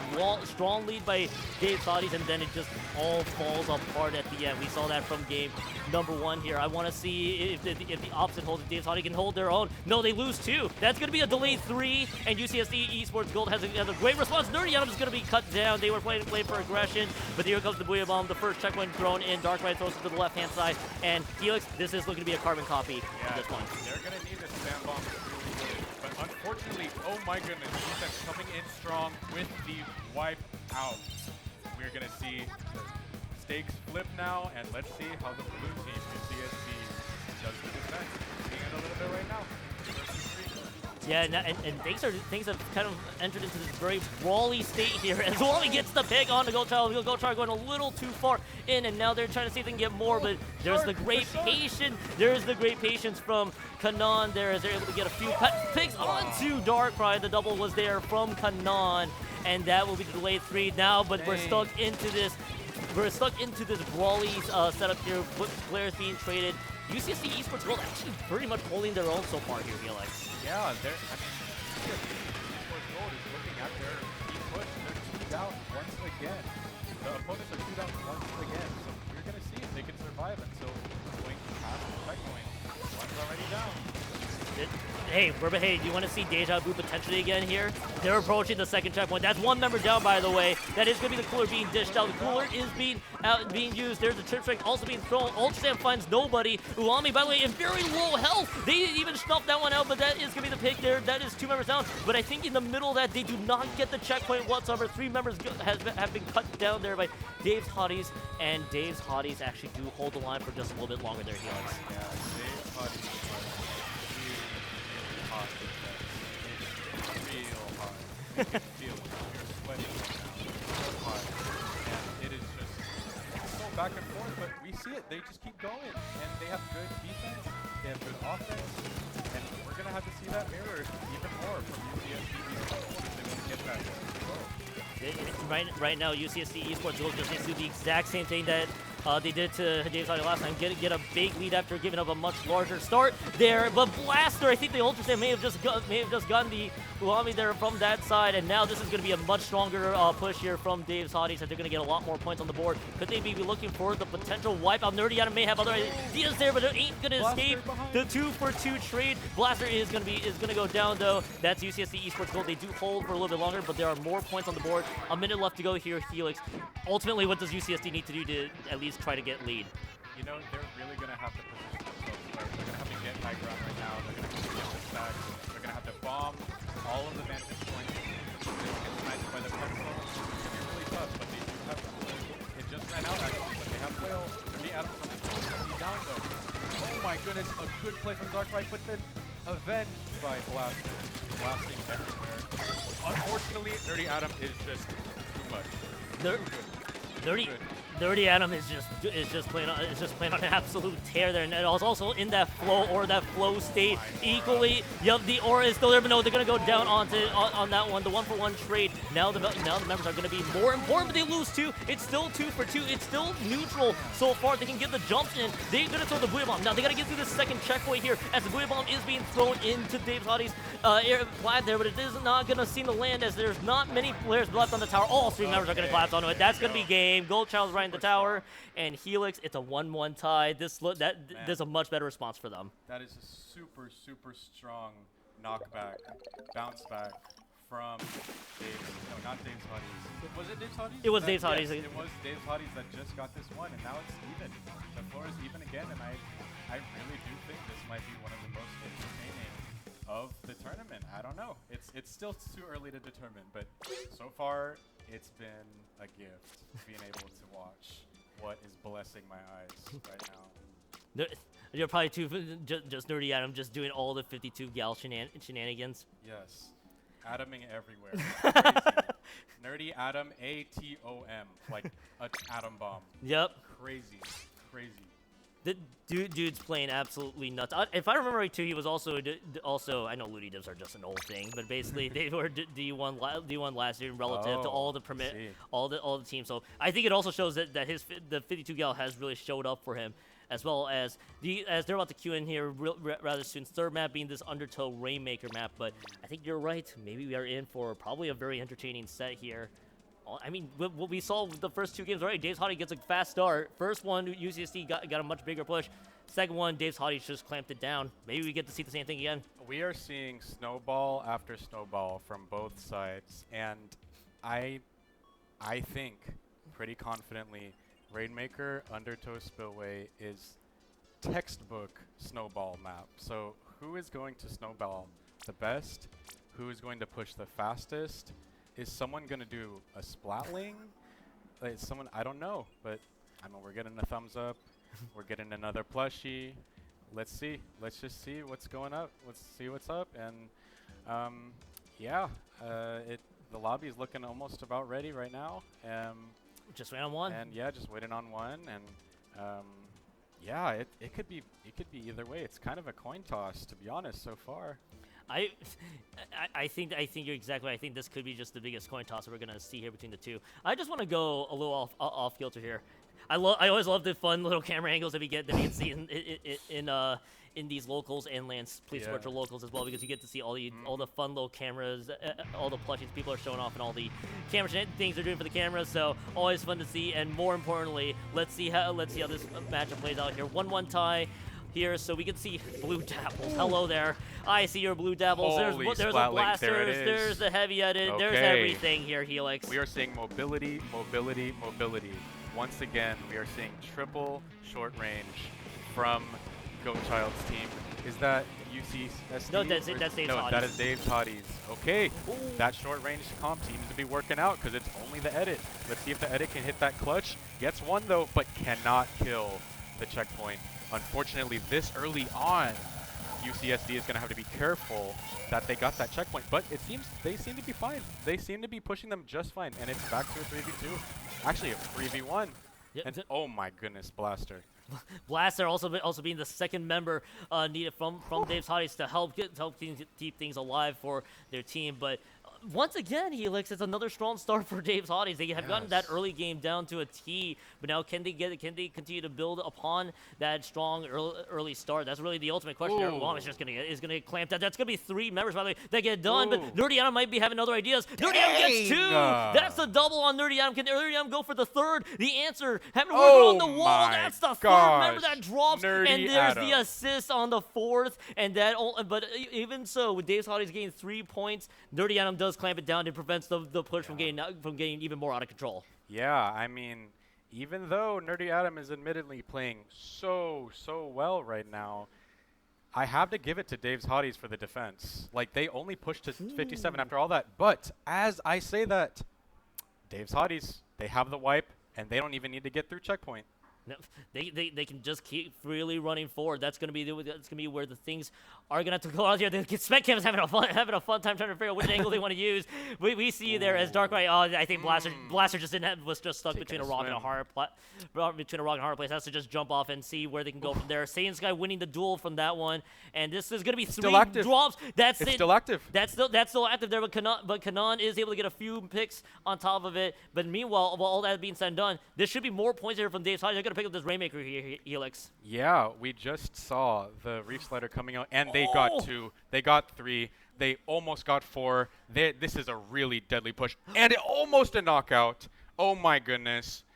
Okay, 3 down. We have 1 jump though. Are we gonna see the clutch? Nope. Wipeout. Now they really gotta lock in UCSD Esports. Yeah, UCSD Esports Gold. I think to say the least, monumental mountain they have to climb. Big, everything they gotta push for this one. And about 2:25 left to go on the clock. I think you might know this one better. There's still plenty of time if they play everything correctly. They're just gotta play through the first checkpoint, try to see if they can get a little bit more. Ulam is still trying to work their way through, but that is gonna be the Rainmaker is gonna get dropped, and they're just losing a lot of these fights here. Helix. UCSD is just getting completely outranked here, basically by Dave's Hotties. There, Saiyan Sky throwing a really clutch wall to keep themselves alive.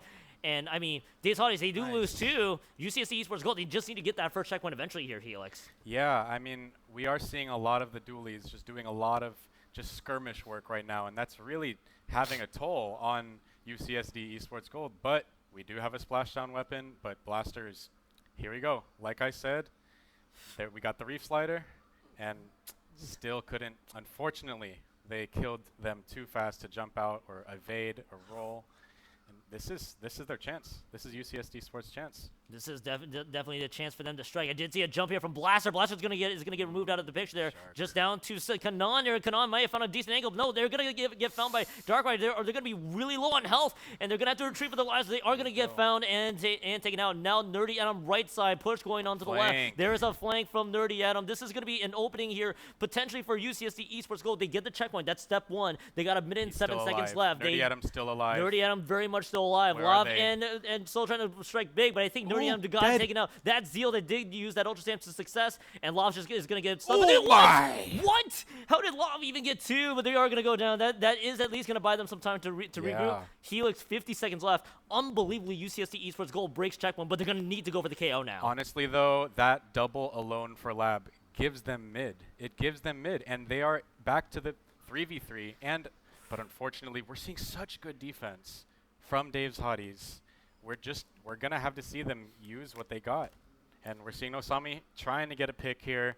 Unfortunately, might have bit a little bit more off than they could chew, but Lav getting taken out by this Night Rider. It's gonna be it's looking really tough right now for UCSD. I mean, that Rainmaker pick on Duwami is probably going to be the one to effectively seal. That's 2 members that are going down. Nerdy Adam is just throwing a whale, just trying to make something happen there, but they're already too low on health. This is basically going to be the game here. Helix says Kanan's going to hold that Rainmaker into stall position. It's a game. Dave's Hottie does win game 3. One more, they advance to winners finals.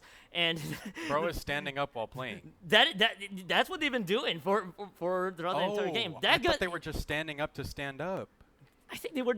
I think Blaster. That's Blaster, by the way, who is just staying up the entire. That's a Sunset Surge flag. Okay, Sunset Surge, not our land, but okay. What is free this publicity? This is Booyah Bay. What is Sunset Surge? I love the collaboration from the left, from the west. But Sunset Surge flags being thrown out here. Just to remind you guys, we are in Booyah Bay Cable Car Coast. We are in Northern California, but I do appreciate the flag being thrown in there. But Helix. Dave's Hottie. What? Wait. Do we have stats? Handheld standing? Yes. Oh my. I don't think. My Blaster. I think Blaster's trying to show a stat line that I don't think we were gonna be able to see. It's gonna focus. Yeah, I think defeated by the camera focus. Maybe you know what? If we do get one of them up here, we gotta see that.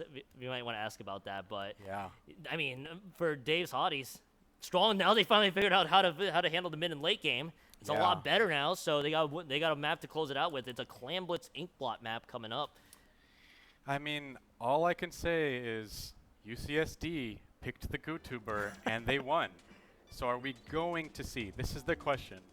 Are we going to see the GooTuber counterpick on the Clams? I don't know. I played GooTuber back in the day. I used to play GooTuber with Inkjet on this map mode. So if I could do it, anyone can do it. So I really don't know, because so far that's a really good indicator of them winning. I don't know, Kyon. You know what? This either it's the GooTuber, they were gentlemen's agreement to GooTuber because that's the only vibe I can get in from this one, or they're actually probably gonna throw out like a crazy weapon there action that they can make work. Yeah, I'm really seeing if this niche. If someone's going to pull out a niche and if it's going to be peak or di. I really don't know. The giant blade sign just playing there. You know, I kind of want to see a niche pick there. I'm not going to lie. Maybe UCSD Esports Gold has ideas. It did strike out to me that yes, that is Blaster playing in handheld mode. Oh my goodness. The way. Admirable. That I didn't even know you could play a LAN with handheld. I've had teammates that have had to just learn to play tabletop or monitor mode rather, because they thought that they couldn't play handheld, but it looks like they got the dongle and they're playing handheld. They're making it work. So interesting, and making it work rather. Like it's just so if I am not mistaken, Blaster's team is Dave's Hotties. UCSD Esports team is Adam's team. Yep, that's Nerdy Adam. Yep. Correct. Okay. You're caught up now. Yeah.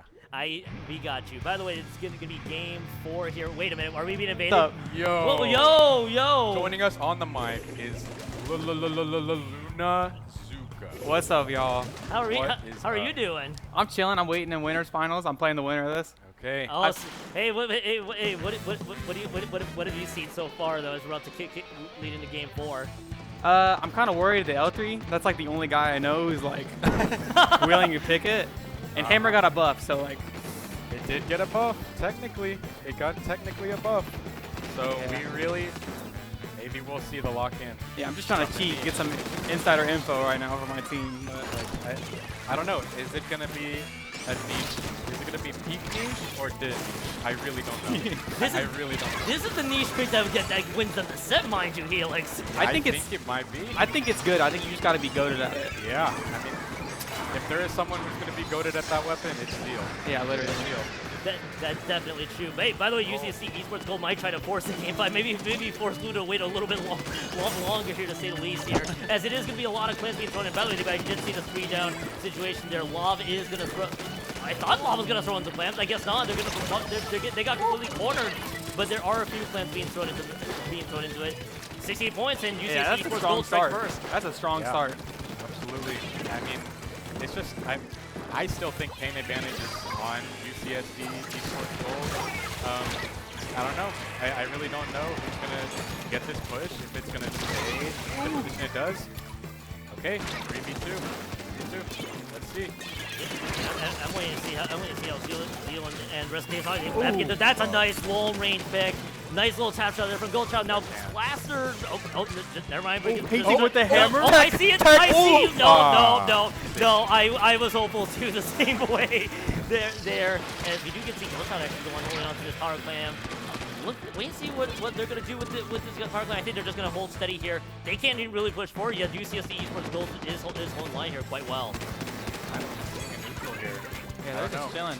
Yeah. They need to get this hammer going or something. Yeah, it's a double hammer on the side of Dave's Hotties. But the defense... Oh, they're going. Yeah, they are going though. They are going though. Oh, they got to clear this plat first. They definitely got to clear this plat. They got lead. That's lead change. That's three. That's three. They got 3v1 with clams. Yo, low-key, they get 100-0 this. They might actually. They just got to get some small claims. They just missed one. Hot. I saw them. They missed one, but that's 29 points remaining. There's a power clam. Oh, that power clam in. jump. That power clam. That's Kanong. That's Kanong. That throws the power clam. Okay. But they need 3. They're not gonna get the 100-0. I was thinking the exact same way. I thought they were gonna get that 100-0. That's it. That's 9 points remaining. That's huge. I hope they got LDE. Yeah, that's all I'm saying. Yeah, that's what I'm saying. Hopefully someone's got LDE right now, because that would serve them real well. Because, oh my gosh. But this map's real snowbally. I feel like there's 2 minutes left. All you got to do is just play some good neutral mid. I think get your specials up. You're right. You're right, though. I mean, they got the cooler, so we're going to see how they can do it. But there is going to be a little bit of charging. Ooh, my dude, hammer's so bad. It's so bad. Oh my. Okay. Oh my. Wait, he's fragging. Wait. Like, Kirk genuinely anthological real estate. This is gonna be maybe the play. There might be something big happening here. There might be something big happening here. No, there won't be. But they did. That was at least. Oh, this pen's getting pushed. Okay, Ooh, top him. Movement. Okay. They're waiting. Okay, patience. What? The pen is dead. The pen is dead though. Throw this shit. There's Throw this the shit. hammer toss. That one. Okay. There it is. Oh my gosh. That's Get the the nerd. opening. Get the nerd. That's the opening. That's two. Nerd is down. dead. That's two. Nerd That's down. Nerd down. They just gotta get Oh, 5. no. They just gotta get 5. Oh, they gotta get 2. no. They gotta They get have 2. to clamp. They They got have 2 to clamps. clamp. They This just might be need 2. it. They just Oh my more. gosh. There it is. Okay. Oh my gosh. It is the. Oh, that's the set. That's Dave's Hottie my with the set. gosh. That is unreal. Oh my goodness. We saw the 3-1. Congratulations, Goat Child, Zeal, Blaster. I like how the L3 had the jump on 3 of them. Yeah. Looking at 3 of them, just tickled everyone. No kills, but they still won. Sounds about stamp. Sounds about stamp. I mean, at least they were tickled. They might have laughed a little, but I mean, who won the set? Who won the set? Dude, that's Aura. Yeah. Wow. So much Very of it. impressive. I think we're about to take one of the members up here. So up here, it's gonna be fun. It's gonna be fun. So that's Dave's Hotties against Shark. Yeah. There you go. I'm catching up to the program too. So now you know your opponent. You've done some scouting here for at least one map. Oh yeah. By the way, how did your set was a 3? Dude, it was close. It was 3-1. was They 3-1? did way better than I thought they were gonna do. that's Their awesome. Octobrush, I can't remember whose name it was, but they were messing us up. If NATO. it's NATO. NATO? It's NATO. Oh my. He got We like saw a that crazy zip crazy. triple on us. Yes. Like, Bro dude, was locked in. they locked in Like- really hard against us, but it was a really tough set. But luckily we clutched it out. But Yeah. So is it gonna be Dave's Hotties versus you Yeah. guys? That's okay. Dave's We're gonna Hotties do a Shark. We quick made player interview and then yeah. We'll get Y'all you get we'll this get you set interview. up here, but we're actually Good gonna luck. trade yeah, good luck. We're gonna trade mics here because we're gonna pull someone for a quick little mic. interview. That's Blaster, right? It's Blaster. I It see is you there. Blaster. Hello, Blaster. Let's get you on the mic. Are you the one that stands while playing? Next Yeah. To the camera? Oh yeah. First of all, I need to ask. Really got to ask an important question. Handheld. Where did this even all start? Listen, you have motion control. Why not make the full use of it? You see, you can use your whole torso, your butt, your legs, everything. So, Immersion. mm-hmm. I So- see. You know what? I love that. Second question. Did you and UCSD gentlemen the GooTuber duel? I had a feeling. What's the story? Sure. Okay, here's the thing. Except for probably like the first LAN that I've ever been to, I always show my team by going like, okay, yeah, I'll go Luna or Dapples on this game, and last second just switch, and I'm like, yep, GooTuber, I you're will just like push me. it. And so because they already know me, because it was Yep. like basically half of UCSD Yup. with current Yeah. UCSD, I was like, guys, what if we all go GooTuber? so we just did the GooTuber ditto. They were gonna do 2 GooTubers, but I couldn't convince my other teammate. So I was like, all right, it's just one. It is what it is. I get it. Yeah. I mean, really, really good plays from just the short range comp. Honestly, I was expecting the longer range comp just to win by a comp diff. So really, really good job playing, especially standing up. And there are very few players that see success playing standing up, and one of them is the legendary Ant. And the next up, it's gonna be. Oh my goodness, I'm blanking. What's your name? It's gonna be Blaster. That's Blaster. It's gonna be Blaster. You're doing well, Helix. 2 quick questions because I know we're probably gonna get you guys down Right. here soon. First of all, is it you and Goldchild? You guys are not UCSD players anymore, right? Did you or are you still active? I'm still active, but Gochow just graduated last Yes. summer. Okay. So I was like, you know what? I don't like 5-player teams, so I'll let them 4 take care of that, and I'll just make another pickup with Gochow. There you go. You know I what? love it. There you go. Win-win. Perfect. And last question, so that you can get yourself ready to go here. Did all of you see what got you guys to go all the way up here to Booyah Bay Cable Car Co. specifically? Shoot. That one's a little bit of a tough one. Like we just we love going to lands, honestly. Like we love Pepe as well. Like with Sunset Surge. Yup. Like if you saw, I was Yup, like I saw waving it. the flag. We saw it. Yeah. And so we were like, wait, Booyah Bay is like also in California. Why not like try to go there? And even Berkeley held their own LAN and Yup. part of CC as well. So we went up there last year and we loved it. So then coming Awesome. here for Booyah Bay was like, Beautiful. this is gonna be so fun. This is gonna be so peak. Sunset Surge reference. There you go. Yeah. That's all. That's The awesome. Surge mentioned. All right, we're gonna get you Alright. ready to go here. Thanks for the quick interview you here, too. Blaster. Good luck. Good job. Good luck on your Thank next you. matchup Congrats. against. Good luck with your next matchup. First of all, we're gonna go to break. Before we do, Helix, thanks for casting the first 2 sets with me. You're good to go, Blaster. Thank you. Cool. Yeah, no worries. It was good casting with you. Hopefully, your first experience was great. Yeah, that was great. I hope to come another LAN because this was fun. This was really, really fun. That's awesome. We're getting Helix out of here. I know some of you guys in chat were happy to see him. I'm still gonna be here. We're gonna get a new person filling in for the next 2 rounds. We'll be right back. Stay tuned for winners finals.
what happened? Can they get the spot on 20? The answer is yes.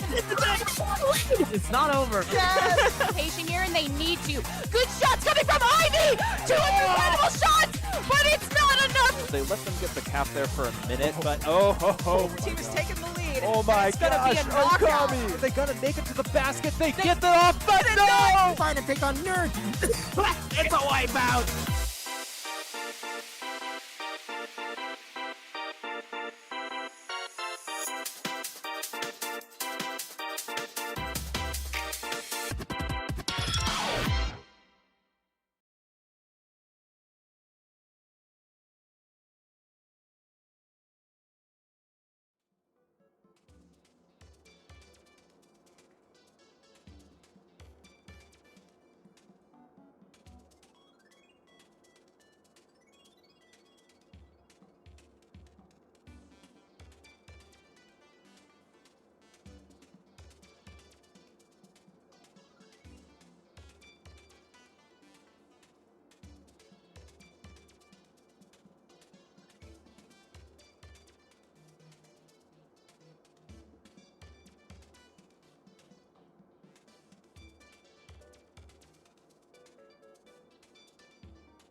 Hello, everybody, and welcome back to Winners Finals here in Booyah Bay, Cable Car Coast, almost to the home stretch to determine who gets the third LCS bid for April. My name is Kiln still. New person on the mic, it is the one and only Skep. Skep, how are you doing? I'm doing great. I've really been enjoying San Jose. I had some lovely people give me the big tour yesterday around the city. I got to ride a cable car. Nice. Our attorney's namesake today. That's awesome. So for me, this is actually probably my first time in actual San Jose proper. I unfortunately wished I had the tour like you did, because yesterday I arrived at the evening and I'm like, I just want to go to bed. That's the trick here. That's the trick here. So unfortunately, it be what it be sometimes. But the poster is at an actual location. If you're right? on the cable car on your way to the Nintendo store. It's like framed. I'm gonna be so sad I won't be able to go because work's gonna call me on Monday anyway. So I'm like, I gotta travel home tomorrow. Problems. Yeah, old people problems for me in this case.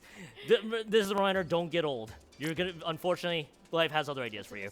Don't worry, we got two teams here. That's Dave's Hottie. Okay, you probably are gonna be knowledgeable with these. This is Shark, also known as the half catnip pickup, I believe, with 5th Gen and Luna Zuka. And I think I see Goose and Swagger. Those are familiar names, but they're all part of so many different teams at this point that everything's blending together for me. So that's as much as I know. Yeah. But we saw Dave's Hottie on stream earlier. Yes, it is the Blaster. Yes, Blaster's the one with the handheld that we just interviewed with. And I don't know if I buy into the fact that he plays it for the immersion of motion controls on his Switch, but that's apparently the answer that he gave us. You know, you gotta just take people at face value. I also recognize Kanan on the side of same. Dave's Hotties. From SoCali. You know, they play with Vera, and I think their team is called On Crack. Yeah, I think so. SoCali. So I recognize them, and this is going to be a closer set, you know, as it gets on from here. Yeah, yeah, and I'm hoping to see things. Luna, aren't you? You're supposed to be in the chair. There are 25 seconds. Sit down, ma'am. Oh my god. What is happening? Are you okay? Booyah Bay moment for me. The 25 seconds, they only took 13 seconds. They showed up. I'm going to have a question with you later if I have to interview. Slice readied up. They're already ready up. By the way, we're about to get started. Winners Finals here in bracket stage, top cut if you will. And that is going to be, yes, Shark's going to be on the blue side. Dave's Hottie on the gold side. I mean, I've seen a variety of weapons. I see Zeal back again on that L3 Blasters, on that Neo Luna Blaster as well. I take a look at Shark. It's almost as standard as I could possibly see here, Scap. Yeah, I mean, Hammers are so broken right now. Why would you not? There's no weapon that gets it faster than an L3. We do see that Shark is the first team to pass the zone, but getting 2 members down on the side of Dave's Hottie, they're probably going to start getting ready to lock him out as many points as they can here before any penalty. Yeah, right now they're still holding on to that zone here for Shark as the jumps do coming from Goose. The Goose is indeed loose on the right-hand side, but they are going to try to see if they can find some angles, but doesn't look like that will be the case so far. 2 members do drop. They do get a capture control, or the zone rather, but not for long, as that will just be the 2. That will be Dave's Hottie. They will get the cap. Quick start here for Shark. Not a whole lot of points to speak of those cap. Hammer number 1 getting picked up the rest of the Blaster Pro Deco. They still have Hammer number 2 from that L3 looking to start towards that left side, looking towards the right. And we see Goose there on that top right, starting to throw their strikes. And Seal missing the camp on that drop and gets punished for it. Shark going to start pushing in, trying to get the pick on that 52 on the right. Does manage to do so and reapplies that penalty for Dave Hottie here in the scrap of Winners Finals. Yup. I love the term, the scrap that occurred there in Winners Finals. A little shocked that the Ultra Saiyan missed there, and it actually also led them going down with no value out of it, but it is what it is. Sometimes the Dave Hottie is able to respond back. They get the 2 members down from there, and they are trying to see if they can push forward their Blaster on that right attack, trying to see if they can make something happen. Doesn't look like it's the case quite yet. The trade of zone back and forth we go here. Skep, they're going to be out of the penalty point here soon, not before the cancel comes in. Shark gets the recap, and we're stuck into this stalled state, but there's the wipeout, and Skep, this is a good time to strike for Shark. We start seeing Swagger and I think that's their name is Goose. There we go. Towards that right side, they go a little bit far forward as I was expecting, and we do see Swagger getting picked by the pen. 2 members down on the side of Shark start backing, trying to hold on to that left stack as they do have strikes to help their team get back in. But that is a beautiful pick from Zeal to deny those strikes, and an excellent re-entry tool for Shark. and that pretty much was an individual that Trinity, but they are going to be still pushed back here. They have Dave's Holidays able to still take down on some of these points so far. They're going to be able to make an imminent lead change, and there's going to be 2 additional members that have dropped. Blaster gets a trade on the Goose. Goose able to take him out in the process. It's 42 points remaining. 5th Gen is going to be looking on that right-hand side of the map, but Goose is still trying to work their way forward here for Shark. 3 members in that middle. The trip trick being somewhat staggered out here. 1 on each side, 1 in the middle. That is going to cause the neutral, but that's 3 members that have gone down, and that was Kanan that got the 1 on the Swagger. Skep, this is going to probably be a hot start here for Dave's Holidays. They might be looking for the KO. Sayun really taking advantage of how grouped up Shark was there at the end of the game, but Goose coming in trying to push up as he can. Oh my gosh, Shark manages to catch the zone. Unbelievable. After that beautiful Shark again from that 52. So now Shark really is aware of who they're fighting and the fact that they're going to have to play more carefully. No kidding, they will have to play a little bit more carefully here. Skev, I did see the Ultra Stamp being used there, trying to roar down the middle, but doesn't look like it got much value so far. Now, let's see if they can keep this push going here. They do eliminate Guildhouse. That's the backline that is dropped, the pencil that's going down. Swagger kind of being forced all across the board so far, and that's Kanan. That's Kanan being cut down. That is gonna, but they are going to get traded for 2. Shark losing 2. On top of it, the 2-for-2 trade, and there's only 1 member alive. It's just Luna, by the way, with barely any health. Still holding on for dear life. Skep, a fight for the zone. Dave's Hotties gets it at the nick of time, and Dave's Hottie retains the lead so far. 2-7 with a minute left in the opening game of Winners Finals means that Shark is going to have to lock in if they want to start the game here on a better foot, right, for the rest of our set. Swagger starting to take that right side, and they are very close to that Zuka. They're going to have to use the stamp from the L3, and knowing that Luna, they are pretty close to it. Zio coming out with that stamp in zone, and looks like they're going to be chipped and then taken out. Looks Shark going to be able to maintain cap here. The zone is going to deal with the blaster, and now they have these strikes with 2 members of Dave's Hotties left in mid. The strikes come out on the backside of that zone, and that beautiful pick on Goat Kyle. There it is. Seal.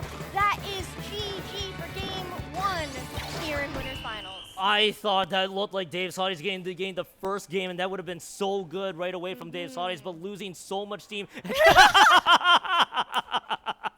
Thanks, Luna. Thank you so much for that. I thought they were gonna get the first strike right away. Dave's Hotties would have been on a massive heater with that momentum. That was not the case. Luna and 5th Gen, the very established group, had other ideas, and that is game 1 to Shark. That was actually strangely more back and forth than I thought it would actually be for a bit. But I think that at least that should be a lot more entertaining going forward, as we're going to be waiting for the counter break here for map number 2. If I had replays, the moment I would be looking at is when the 52s, excuse me, I'm not sure what their IGN was. I think it was Zeal. Sharking underneath that little ramp underneath Shark's right drop. Yep. When that Shark happened, I don't know whether or not Shark was getting a little bit, sloppy or relaxed or nervous or something. But the moment 3 of them dropped practically on top of each other on the right side, Zeal was going to come up big. Yep. And they did. And so denying that, I think it could have been really messy from there. Oh, but no kidding. Yeah. You can see the size of relief from Shark the moment that game ended. Yeah, definitely. And I see the phones coming out here. They have probably just picked up the memo that it is indeed counter pick land. I'm going to be roasting my crew here. They have not provided us with the eligible maps, but these are basically the LCS maps that are going to be played, I believe. So I think they're having to scroll through, hey, which map do we actually want to play here? So I'm waiting to see what it is. It's going to be the Barnacle and Dime Zones map being the counter pick of choice here. And if I'm not mistaken, because it's always the counter pick rules, can't win on the last map they won, which obviously they haven't won anything, so... Can't pick you can't pick a mode that you've won, and you can't pick a map you've won. Yeah, I think, I'm going to assume that's been the standard, so... That's what, either way, it's Barnacle and Dime Zones coming up here for game number 2. I'm going to be curious to see what Dave's Hottie is going to do from here. Well, this is a map mode where the pen is really going to have an advantage. Beautiful. Yes! Look at them. Look, I wish I was wearing my Wallaby hat right now, but one of the plushes has that hat being worn for great prosperity. There it is. There's the angle. Oh, the poor hat's just been tilting for a bit. Yeah, as I was saying, I think the pen is going to have a pretty significant advantage here. Rapid Blaster Brodeco is a weapon that you use to try and deal with a pen, but regardless, this is a relatively, and they don't even have a, oh, there we go, yeah, there it is, Goat Child. Having that pen some cleans in your flat zone. Yeah, definitely. I think Pencil's a very solid pick here in such a flat zone map. Where is this camera going? What are you doing? What are you looking for a jelly dog? Yeah, you know what? Oh, right, that is Toshi. Shout out to Toshi, by the way, looking for all the jellies on the board. We appreciate you over there, as that is the first cap of the game so far for Shark. As right now, I did see the ult champ being used, and it is being tossed to no success so far. But that is the first immediate points there. It's actually going to be a lot more points on the board. Skep, Shark already rolling this one. Delayed 3 down situation, and Shark's trying to look for more points. Yeah, this is interesting pick from Dave Hotties. They realistically don't have a lot of like AoE take options, you know, with the double stamp and then the whale. That's not something that you can forcibly displace an opponent with, like Strike or Booyah. So now we can see Shark setting up for that lockout, and they do have those missiles as a displacement special. They do have that Duga to say get off of wherever the heck you are. And so Dave Hotties, they do manage to drop in here, but my question is, how are they going to throw more people out of zone? But yeah, we see that pick coming on the stamp, that gets canceled, Swagger fighting on the left side, gets Sayun, and now there's still piles of 4 pen left alone on that right side, and manages to get the camp too! Oh my god, huge picks from Swagger! That's probably the game. That's Luna that caps it off with the pick there. Okay, Swagger just going for extra style points. Oh my goodness, chef's kiss everywhere for Shark, and that is going to be game 2. One more, they will go to grand finals, and that again. I love it, Luna. That is one more, they will be grand finals bound. And Skep, I think to say the least, the counter pick that Dave Toddy had completely blew up in spectacular fashion. Yeah, that's one I was a little concerned about. I was thinking, you know, how are they going to retake with Hammer? Like, what's the vision? You know, and that's something that we see Shark, you know, turn around on its head. I mean, it's barnacle zones. You get locked out on that map. The question is, do you have the tools to get yourself back in consistently when you need them and when you want them? And I think the answer is not as well as it is. I think so far, this is what my read here is. The reason why they have this out is I'm pretty sure they're looking for the maps that they want to counter pick in. Which, to be fair, it is counter pick stages. They're probably not having to get used to it after the first 2 rounds not being counter pick. That's probably where that's coming in. So now strategy comes into play. I think they're still trying to iron things out there. Rainmaker gamers. Oh yeah, Rainmaker. Because, you know, you're dealing with a 5th gen's blaster. Yep. You don't want DPS, right? That's kind of what I'm thinking. You have double hammer. Right. Pop it and go. Like, that's my 2 cents. We'll see. Oh, zones. Wait. It's zones. Wait, why? So they're going back to zones. They're going to crab leg zones, though. It's another really flat map that's advantageous for their pen. I guess that makes sense, though, because it is Goldchild who is the backline extraordinaire for the group. However, my concerns and questions are, again... Same thing, right? Retake, right? What are your retake tools? Or do you stick double stamp? You know, you have that whale, right, to clear your drop, which is fine and dandy. But, like, if you're using your stamp to paint zone, like, you might have already lost, you know? That's kind of what I was thinking too. Is like you're also going back. Yeah, it's exactly your point. It's like you're going back to a map to try to help Goatchild basically use that pencil to full ability. But it's kind of you saw what happened in the previous map there too, and you're going back to a very similar kind of map layout. Unless they have something else up in their sleeves, which we may not be aware about. It is a little puzzling, I guess, is the way the phrase I would use. Teams will always surprise you. Oh, yeah, that's true. There is a method to the madness. Inkblot TC. No, right? Oh, no. I get it. Yep, and also, I also don't think trying to come in with 1 member less is ideal. They... okay, maybe that was the counter pick strategy. They probably wanted to just say, "Let's fool them. Let's get one member out there." They're gonna get them back in. We have an aura behind us. Right. Oh right, I see it.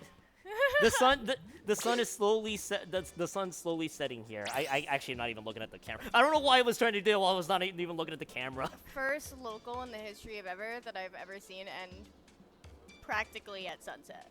By the way, that is the plan for us to be like out of here by 6:30. Oh, really? Never in my life. Which is like positive for the staff of Booyah Bay that you can be that efficient and like have a plan and stick to the plan and have enough setups. Like, that's rad. It's just blowing my mind that we're all going to like go have dinner at a normal hour.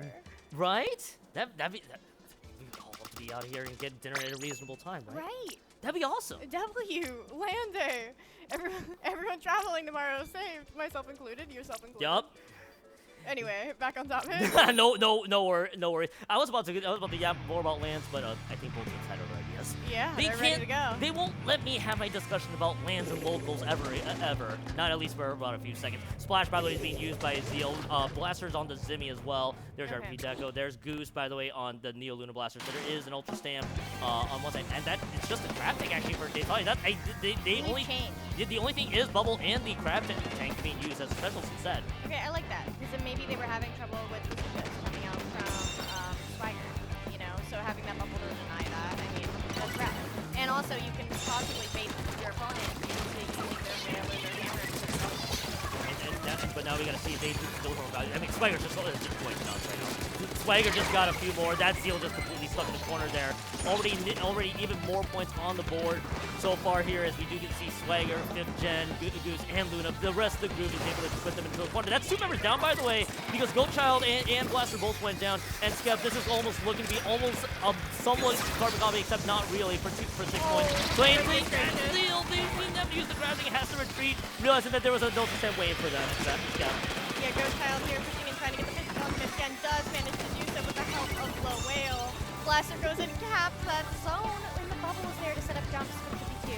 So now that they have forced Shark to, you know, scrap here, jump out, whatnot, they can get set back up. This could be a pretty good lockout here, especially if they get to pick on 5th Gen. Go, Zeal, go! Oh, Swagger coming in and helping win that 2v1. Yeah, and then Goose is able to get the other captain with that Ultra Stamp, able to get another one out of there. So that's a decent response. They had found the responses there, but while they were also trying to fight for that zone, they also kept losing members in the process on top of it. So they were stuck in a slight man disadvantage the entire time, and that's causing Daytali to just get everything back to reset everything back. So they gotta look for another pick. That might be huge. That crab tank got the pick onto Swagger, and that is gonna force a zone split. But that is the pick 2 going down. That was Saiyan Sky or Kanan going down on top of it.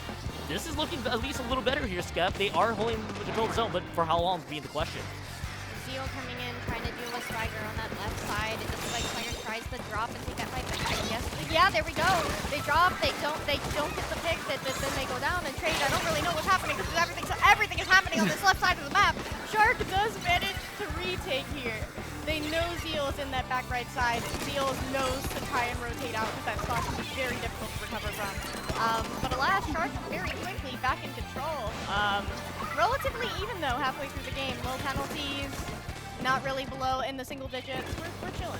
Yeah, and right now they're just trying to get through some of these penalty points. I agree with you. I think they can pretty much afford to keep things neutral for now. Zeal with another crucial find on the Goose. It is going to allow some more paint being thrown onto the zone. All they're gaining right now is that neutral. They are going to get the one member down. That will help their cause gain the zone's cap on top of it. Goose was in a treacherous position, able to get out of that one. Gets the pick onto Kanan. Kanan got completely jump scared. They are going to get the trade on the Blaster, a 2-for-1 trade in favor of that one, but it will still be the zones at least being capped. They're stuck in the +1 penalty. They're going to have to add more to it as they lose 2 on top of it all at the same time, and Shark is finding responses for everything here, Scab. It makes me a little bit nervous there because we do see Kanan going down after the fact that their teammates went down without getting that cooler, so we are going to find ourselves in a little bit stagger, but thankfully Daytali is, waiting for each other to come out of spawn.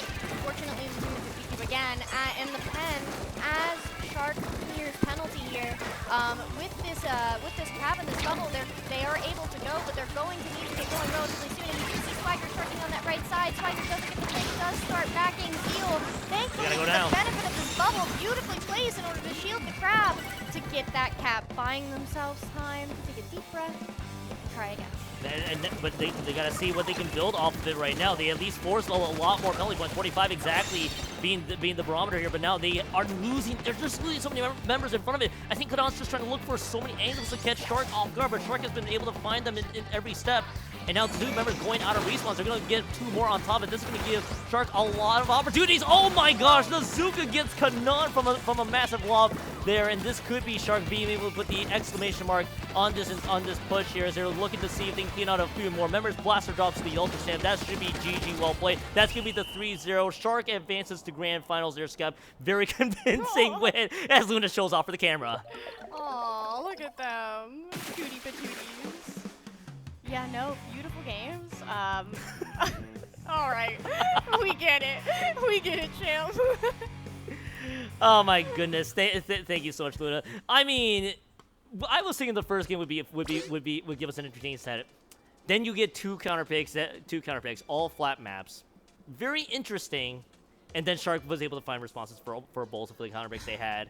Yeah. I've a little shocked to say least, but I mean, but it goes to show that Shark did know how to respond to it. We should be getting one of the members, by the way, from Shark from the main floor up here for a post-game interview here soon. But yeah, that set looked a lot more convincing for Shark the more the set progressed. Right, and I think part of that is you're going into a situation where your opponents are high level. Yep. Like, you can't say that they're not, right? What do they like? They like their zones. Of course. And you have a little bit of cheese in your comp where your players are comfortable with this double hammer. You know, maybe lean into that a little. Make the opponents uncomfortable. And I don't think they're uncomfortable on zones. No, it was actually kind of interesting because they were very established players, especially like Luna, of course, 5th gen. They've been everywhere. Yeah. Same with Goose, and I think Goose and Swagger has been along for quite some time. Yeah, I think one of them's gonna be joining us here on the mic. Yes, they will be. Hello, gamer. Luna is back here once again. Luna scouted out the team they're trying to play in the previous matchup, and now they're here. 3-0. That was really convincing, by the way, Luna. Yeah, I'm starting to lose my voice a little after that set. I'm surprised you're not losing brain cells hitting Dude, that with the cam. I'm trying to get a Red Bull sponsorship. Dude, well, if you hear it. Go. We'll figure it out. I mean, yeah. the first map looked a little dicey. Was it just was just a slow start, or was it just the map itself kind of giving you guys trouble? I think it was more like a comp issue. Definitely a comp issue. Like Goose is not good on bucket right now. We had to put her on Luna Neo because it's more like you don't got to think that much. Right. But she started fragging after that, so I think it was definitely just like comp issue heading into them because they had like double hammer and everything, and we weren't really expecting it. So definitely not the map itself, just more trying to get a feel for more our team and how we play, because like we don't really have a set comp. We kind of just swap things around like all the time. So once we figured it out and just like get a little taste of how they're playing, it's like we just swap things around and we figure it out. So something that Skip and I were kind of establishing on while the counter picks were happening from Dave's Hotties. They picked pretty much flat zones map, Barnacle and Dime and Crab Leg. Did that? Yeah. It looked like you guys were able to pick them up. Was it the counter picks itself, or it was really still the same, like the comp read that they? It just felt like comp. Like we kind of just felt out how they played, and we were like, 5th can't really fight the hammer right now, so let's put her on pro, which helped out a lot. We put Goose on Luna Neo, just started fragging out, getting way more picks. So that's pretty much it. And then once we saw Crab Leg, we were like, okay, back to Blaster. We're just gonna bully this pencil. So yeah, I felt like their counter picks were trying to favor the pencil. Definitely, yeah. But it was clear that you guys were uncomfortable with the hammers. Oh yeah, definitely. It was just kind of hard to shoot out for like our rapid blaster and then the bucket and everything, and then it was just like it felt like they were mainly running through us with the hammer cycling. So if you had been making the counter picks, yeah, would those have been maps that you had chose? Probably not. I think we're really good on Barnacle. Crab Lake, I feel like it's a 50-50 because it's not like the most traditional like map. I feel like it's definitely more of a counter pick map. And we haven't practiced it like at all. So like, I don't know. I feel like that map could have gone 50-50. We kind of just like had to read on them with the Rapid Pro. But Barnacle, I feel like we're really good and strong on that map. So that was kind of to their disadvantage, I feel. And it was something that we were noting there too. It's like, okay, well, they've literally they pretty much had to be on you for that one. Grand finals, I believe you guys are grand finals bound here for this tournament. Yeah. And obviously you guys probably already knew this is the qualifier tournament for the LAN Championship Showdown in April. Not to get ahead of ourselves here because you got to win the tournament first. But well, how would it feel to represent Booyah Bay if you were to take that one home? You're one step close. It'd be awesome. Like if we win this tourney, that's our 3-peat. We got 3 in a row, so I feel like we'd be a pretty good team to like represent NorCal right now. So. Yeah, and there were the two teams because I think it was Toronto Roca. Oh god. Oh, it was SoCal. That was the other. That was the other qualifier that happened there too. So yeah, hopefully this all plays out. But of course, not to get ahead of ourselves. We got one more set to go. Any other questions, Skep, that you want to add? Yeah. Are there any teams that you expect to play at the upcoming LCS qualifiers that you would like to see if you make it into the event? The Florida team, definitely, because it's pretty much just Hypernova. Like, that team is probably the strongest LAN team because they all just like live together, like in the same like region. So definitely be that, especially since I'm from that region. Like, I just moved to NorCal like a year and a half ago, so it'd be nice to just fight some old friends that I've seen. So awesome. Anything you want to get off your chest that you want to say? Not really. I'm gonna destroy that Red Bull can next set, but. Red Bull, yeah. reach out. Fantastic job out there. Grand finals will be coming soon, but we got to get to lower brackets. You will have to wait to see who you get to play, but enjoy maybe a little bit of an extended break if you will until we get to figure out who we go from the other side. So it was awesome having you on. We got to get through losers semifinals. I believe is the next set in question. Next set in question, but I think that set might still be in progress. I'm glad I can look behind. Right. Leaning over the shoulder. Beautiful venue, by the way. Oh yeah. Dude, I'm so laughing at the sunset aura right We've there. got aura. I know, it's beautiful. No, look at the look. You see the glow? Oh wow. That's so sick. Dude, Right. that's awesome as well. Anything else that you want to have before you want to head back downstairs? Pretty much it. We're gonna go eat. Go Chill out for a bit. We're really hungry. Don't get cold. Go eat right now. Yeah, and yeah, they are. Yep, and we are getting signed that losers quarterfinals is being played right now. So Cool. we do actually got a little bit of a longer break. So go eat if you need to head out Enjoy. right now. Go Thank you. enjoy. Yeah, Thanks no for having me worries. on. Yeah, definitely. Good luck. Good luck. Have fun. And Scott, we could keep going, or do you think we could take a quick breather because we got a lot of time to go? That is your call, Gamer. I will. Don't you have a story you wanted to tell? No. So the story would have been while we were waiting for the 3v4 was. I would have kept yapping to you with the same way with Locals and Lands. Like, can we please get Locals and Lands to end at around dinner time, please? Dude, that would be so awesome. You're doing it. We You're were so Booyah Bay. we were so close. The last land, actually no, it wasn't. Yeah, no, last land I'm gonna call them out because I went to Sea Battle in October. Back in October though, Halloween weekend. Saf, by the way, if you're hearing this, much love to you out Love there. you, Saf. Yeah, love you, Saf. But it ended a little bit late-ish. I'm like, it ended so close to it ended so close like 9. I'm like, come on, there's got to be some places that are open. Thankfully there were, but I'm like, if you guys can have a practice of ending your lands around dinner time, us travelers will be really dang happy to have dinner at a reasonable time. Especially those who have to fly out the next day.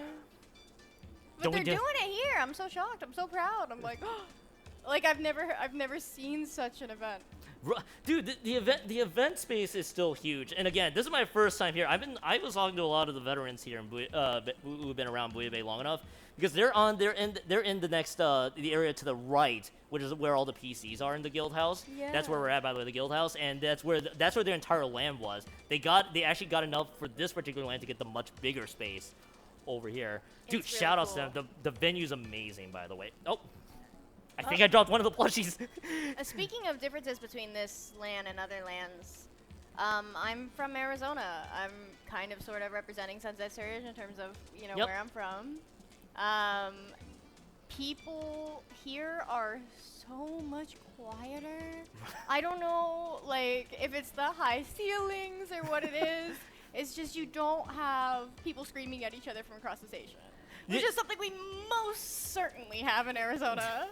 So clearly, you guys have more energy than most of the people here.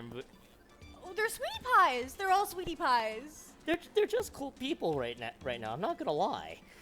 But for the record, the closest land I can represent is Chai Shoals, and I'm not even remotely anywhere near Chai Shoals. I had to actually travel either by plane or by train, a much longer commute.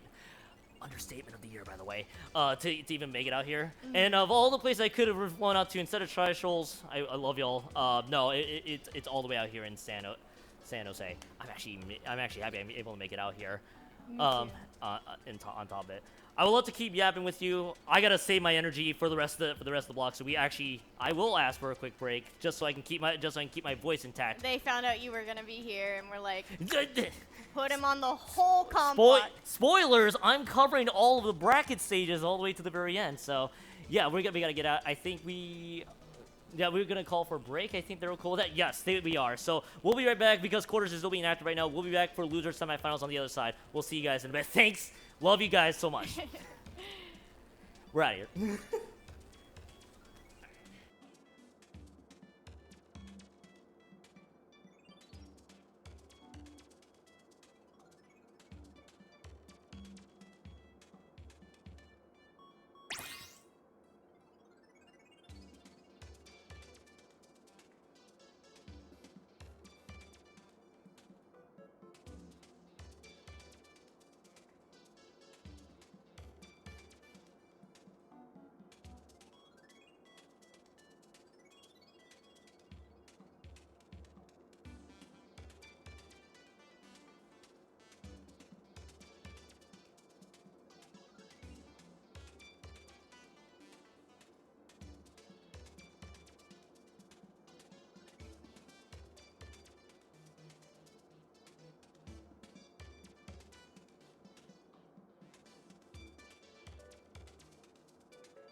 What happened? Can they get the spot 20? The answer is yes.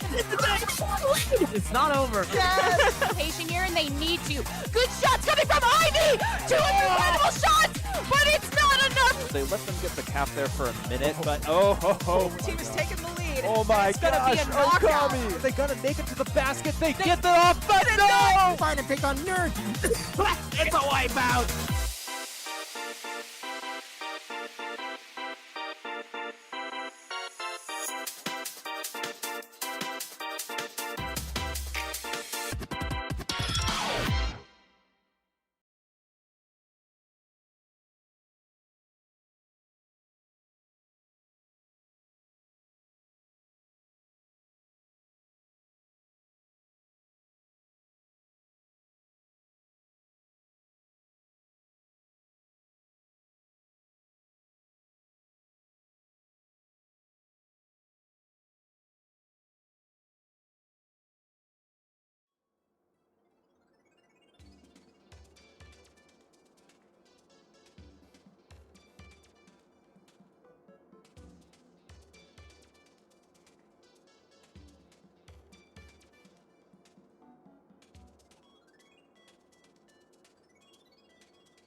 Welcome back, everybody, to Booyah Bay Cable Car Coast. Now on the lower side of the bracket, we got semifinals coming up here. I'm still still very much with us here for UCSD Esports Gold and Golden Octos. We have the team out of the winners bracket qualified for grand finals just earlier. That would be Shark. Now we got to figure out who's coming in from the lower side, and we got UCSD Esports Gold and Golden Octos.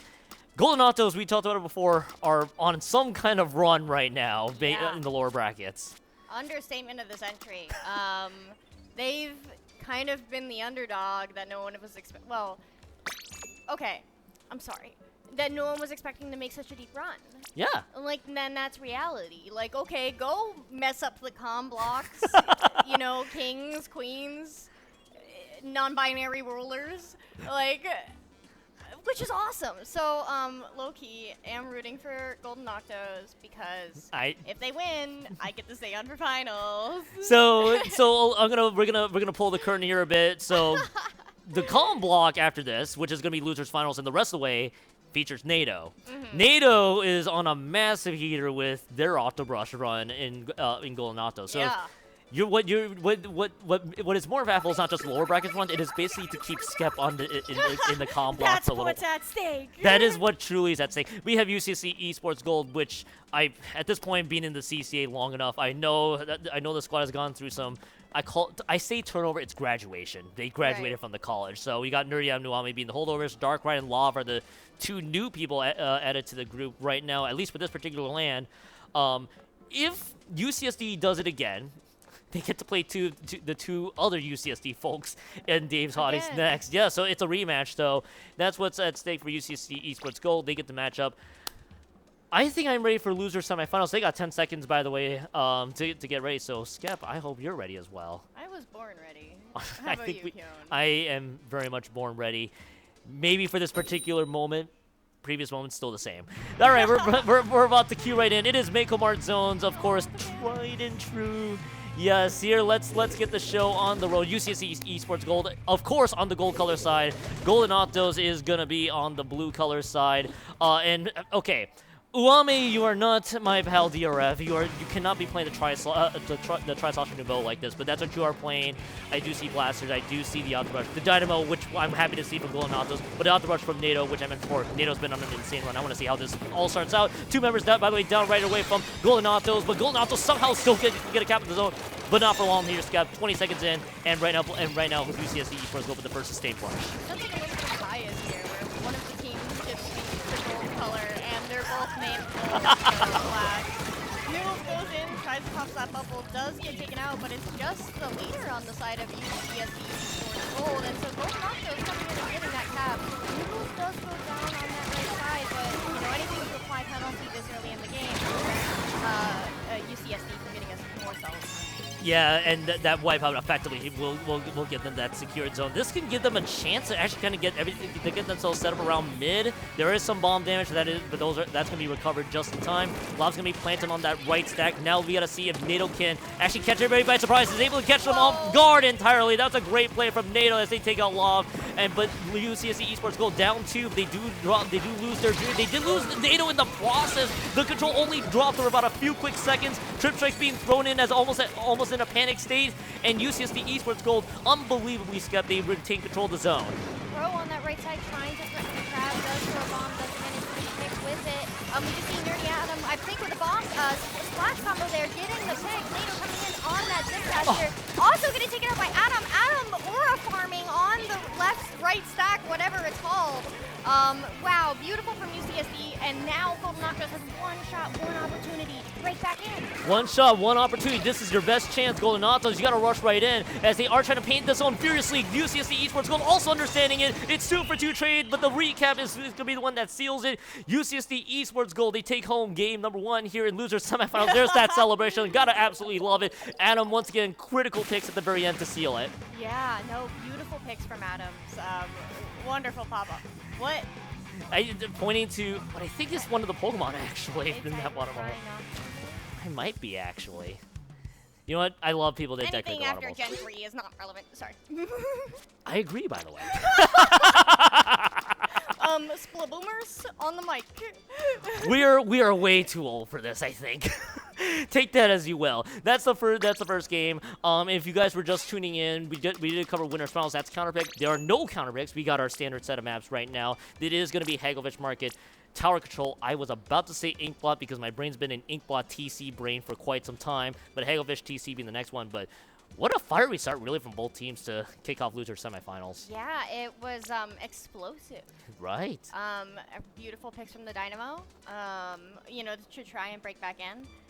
It could have happened, especially with the junior having bubble. Yep. You know, sometimes it just doesn't. You know, yeah, exactly. Sometimes it just doesn't need to be deeper than that. Nope, nothing more to add. Two players that I'm looking out for, by the way, for this particular set, especially with the way this tournament's going. UCSD Esports Gold, Adam. I think I did a block with Helix already earlier. Was on a mission. Was just as you exactly aura farming to your heart's content. That crowd is not excited enough. They'll get excited come the end of this one. Or maybe when the map loads up. I do see Luna, by the way, on the right there. They're eagerly waiting their competition for the lower brackets as well. But Are they supposed to be eating?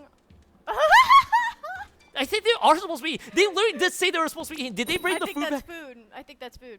That's gotta be food. Okay, you gotta eat first. By the way, if you're at a local or land, you should eat. Please Eating is important. Take that as you will. Loser semifinals, map number 2 about to be Q2. Custom E leader from Live, just a flexible pick. Now they got the Kraken option. It is gonna be, I believe that was Crow. Yes, Crow's gonna be on the sticker stamper. So that's the one, the Booyah Bomb. Excuse me. Almost said the actual local title. Anything to make out of the minor comp changes that we see. I am excited to see some beacons. Beacons are pretty funny right now. You know, even you have Cooler as well, which makes beacons extra funny. And you know, when it comes to Tower Control, where the name of the game is to keep it forward, you don't want to give up space if you don't have to. And so Beacons and Cooler giving you the opportunity to just keep fighting, keep holding the line, and Owame on that tower, trying to move that forward. 2 members of their team down, you know, having to deal with Noodles. Noodles recapping that tower, but realistically not for long. Owame is back on it with no problem at all. That being said, the Dynamo's going to be something. Right. And I'm going to be intrigued to see how this Dynamo, a very heavily buffed Dynamo, I will say, how that pretty much delivers 4 golden ops. They were able to do so from the one team match we saw earlier. Want to see if they can do the same. Right on cue. Coffee gets one, but it is going to go down on their own. That is going to lead the opening here for UCSD Esports Gold to take advantage. Nerdy Adam using that crab tank there. Data is so low right now. Literal 1, but it's still going to stay alive just barely. But the first checkpoint is about to be breached here. That is going to be Nerdy Adam dropping that as well. Narcotic is stuck in between a rock and a hard place. The third member drops. That is Lob that drops as well. Golden Octos does hold the line. The first checkpoint is not cleared here, Skep. Both teams have not gotten to checkpoint a minute and 15 seconds in. Yeah, and Owame managing to jump out there, not sacrificing their Cooler, but just wanting to UCSD Esports Gold in order to start, you know, trying to figure out how they want to reapproach this, right? Yep. They do have that blaster for the AO. Oh my gosh, Lob, you don't need to be like that. Spare them. Just spare them maybe for about a second, and then you can, and then just beat them right between the eyes with that. As we do get see the kind of almost a brawly set of games. Both teams just trying to go full aggro to say the least, and it's almost leading to picks happening across the board. This is probably pretty much as aggressive both teams can get, and the tower is stuck in a neutral state. Somehow we get a breather in spite of all that. NATO's just completely caught out there, and Golden Octos can't really push forward. But unbelievably, Skep, I'm trying to remember the last time I'm seeing a Hagelfish TC game where the first checkpoint hasn't been cleared in more than 2 minutes in, and this might be the first in a while for me. And both teams having such a together trying to figure out how they want to defend, but what on earth just happened? Was that the crab AoE? It might have been. Tower? It might have been, and it could have been a few bombs thrown into the mixture. Either way, that is the official wipeout, and now Owame and Darkrai now in position. It's going to be Owame, the one riding the tower unbelievably as the Tri-Slosher. NATO is trying to understand the assignment as well, but they are going to get traded. It's a 2-for-2 trade. Will this be the first checkpoint? Will this be the first checkpoint? And Lob somehow misses Coffee, but Coffee is going to go down. Nerdy Adam does clean that one up, and this might be the first checkpoint cleared. The answer is yes. The first checkpoint finally cleared 2 minutes and 45 seconds, and Crow barely alive right now, but Adam is going to be dropped by the end of it. Kind of a very messy fight, so to say the least here, Skep. UCSD Esports Gold is done. Go ahead. NATO hit somebody on that left side. Was that a beacon or was that an opponent? It looks like they hit them and then they just kept going. Right. Oh my gosh. Okay, there's the cooler out from Coffee, so finally Golden Octos is going to have an opportunity to try and get to that second checkpoint, but they're going to need to deal with that blaster if they want to have their toes on that tower. Noodles gets that bubble and avoids the whole problem with the blast there, but realistically, that bubble is gone by the time they are at that first track. Love trying to get the pick, but everyone knows where they are. There comes the Booyah bomb to clear that top right. And this is, I think, a lead for Golden Octos. Golden Octos coming in huge with that lead of right there, and that's about 40 points remaining. Now approaching checkpoint number 2. NATO, by the way, half health, is slowly regenerating some health right now, but is trying to use the Sip Cat, trying to see if they get Adam. That's a huge find. That's Adam that's dropped. By the way, the second checkpoint also clear. That's a couple more picks. That's 3 members out from the UCSD Esports Gold. This could be the KO. They're moving right up. That's the delayed wipe. That's going to be the KO, and that's Golden Octos going to be tying up the set 1-1 in loser semifinals. From a stall for 2.5 minutes in mid. Yup. To a 100-0 push from Golden Octos. Yeah. You didn't think it could happen. No. I didn't think it could happen. I don't think many of us did either, but I mean, the other player I wanted to highlight, I don't think I even got to that point, was NATO. Octobrush got the player on the Octobrush. Luna was, by the way, here before you hopped in, saying they were up against this same Golden Octos team, and they were afraid of the Octobrush. I actually spoke to her about that. Yeah, exactly, and it was who was the team who was the player that terrified her the most? It was the Octobrush player from Golden Octos, and that was NATO. NATO, I think, came up with a huge pick in the Dirty Atom to keep sustaining, and then pretty much everything broke loose. I was talking to her during Luge's quarters in the stands. Yeah. And they were like, hey, "You're not gonna believe this." This is not her phrasing. Yeah, I'm sure, not sure. putting words in her mouth. Sure. But this was what I took away from the conversation. Golden Octos took a game off us. We were not ready. And I was like, "What did they eat this morning? Can I have some? I needed it today." Like. I think I needed it. I needed it today too. I'm pretty much right on. Actually, what's funny part is my energy is still up. I just didn't sleep particularly that well. I blame the bed at the place I'm staying in. I'm not gonna say where. But the whole point is, yeah, I wish I had whatever Golden Octos was having, because we just talked about at the top of the set. They were on a massive heater. They already tied up this 1-1, and this team is just playing on a whole nother level. Can they keep this up? Gonna be the big question, because as we go out to queue right into Game 3, about 40 seconds from now, that would be Undertow Rainmaker coming up. It's like jelly squids, right? Right. Like love jelly squids. Please, I know this is coming across a certain kind of way, but please know that I have massive respect for you. But they've been like, what, Div 5, Div 4 for 3,000 years? Probably still unfortunately counting. You know, like, you love to see that, where, like, just players that you're like, okay, like, I respect them, like... Yep. You know, but then they wake up one morning and it's just like, where did this come from? Did you, like, speak to God overnight? Like, what happened? You know, I want to have whatever Golden Octos had throughout the entire day. If this is the thing that can help me lock in for any local land, I want to have whatever they're having. That's for sure. Game 3 is gonna be the one coming up. I will fully agree with this one. Nerdy, by the way, going to their all-star T-Tech. Lav actually switched over to the splatter scope. That's the one with the ink vac here, and now somewhat standard setup here for Golden Octos from what we see. That's actually kind of intriguing from UCSD. I think that vac might help them deal with the Venom. Perhaps, you know, the strikes, but realistically, I mean, NATO coming in, I think a Zipcaster is a little bit faster than ink vac last time I checked. Speaking of NATO, on that left side, does manage to get the pick on. I believe that was the blaster, yeah. And Iwame halfway cooler. So, beautiful pick there from the Charger. A lot onto that Octobrush that has been giving them such significant problems. You see that ink vac is also ready to go. Dealing with that Rainmaker, going to be able to push that left side. Once these strikes are out, Golden Octos is out of those specials. 1-for-1 trade on either side as NATO tries to see what they can get away with. And oh my gosh, making the space for Copy. And allowing Copy to get one, and that is still somehow a neutral game. 50 seconds into this one. Nobody picking up this Rainmaker at all. Darkrai trying to get a little greedy there, getting caught by NATO. NATO takes out two. Now the Rainmaker is going to get picked up there, pushed into the left-hand side. They're going left, but that's going to be them being picked up there. Lav adjusts the angle of that ink vac. They deal with that dynamo exactly what you described. Throws it there into distance. Somehow that is not points on the board, by the way. I just realized that. They only went on the other side. That is going to be delayed wipe, by the way, as UCSD Esports Gold, they get that delayed wipe. Now they're going to be the one pushing left. Yeah, and they're really left. You know, it takes long enough to give a Golden Octos, you know. And here come those strikes, but, you know, we have cooler. We gave them enough time for them to get the strikes out. Now this bubble's probably going to step ahead of the throw point, get that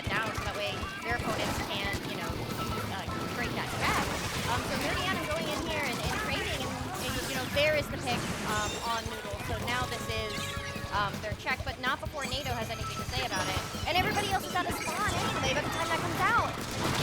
Yeah, and Nerdy Adam's the only one that was basically just there because the rest of the team kind of falls suit with them. And that's Coffee with the pig. That's the wipeout. That's the push that finally stalls there. UCSD Esports Gold, they don't even get a checkpoint out of that. They pushed left originally. Now it's going to be Golnato's going to do the exact same thing, but Adams and Darkrai, actually Darkrai's in a slightly different position. They got to execute this flank right on time, but they are getting stumped out there by NATO. Doodles is right there. They're trying to push forward with that. Junior, they get the trade onto Ame. Either way, that's the lead. That's the checkpoint being cleared, and Skep, things are looking up here for Golden Octos. Golden Octos is just playing at the Aqua Brush's pace. They are playing so fast. Yes. If NATO has the inclination to start taking steps forwards, the rest of the team is there. And that's what's letting them take space so quickly and play objective. It's beautiful.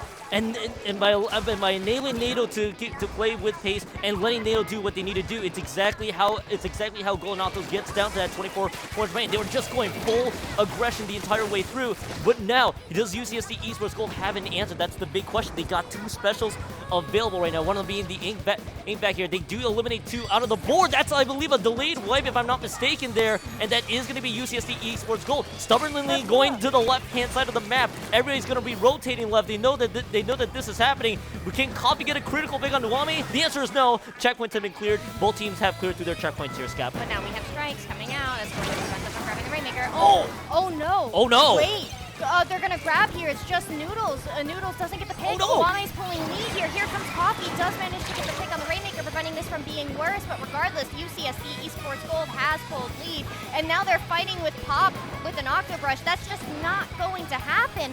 Run! You're gonna touch the Pop! They all just went down all in quick succession here. They're trying to navigate to the other side. It's just a 1-for-1. It's Bucket versus Bucket. Uami versus Crow. Who wins this duel? It is both teams low on health. Crow gets the better range because of course it is. And that Rainmaker bubble finally explodes. That push from UCSD Esports Gold down to 6 points remain, Skep. That was a huge turnaround. It absolutely was. And now there's a minute left in the game.